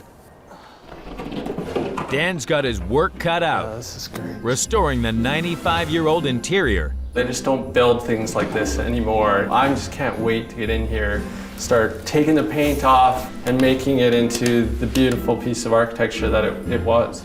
Wow. With a bedroom each for the first time in their lives, the 5 kids also can't wait to move in. Actually, they're going to lose a really good excuse, though. Because when people say to them, "What, were you born in a barn?" They go, "Yeah." It'll be a few months before the family can live there. Here we are. But the old house already feels like home. It's a dream come true. It's amazing that everything worked out and that it's sitting here right now. To our new house, first meal. Can't believe it's all happened.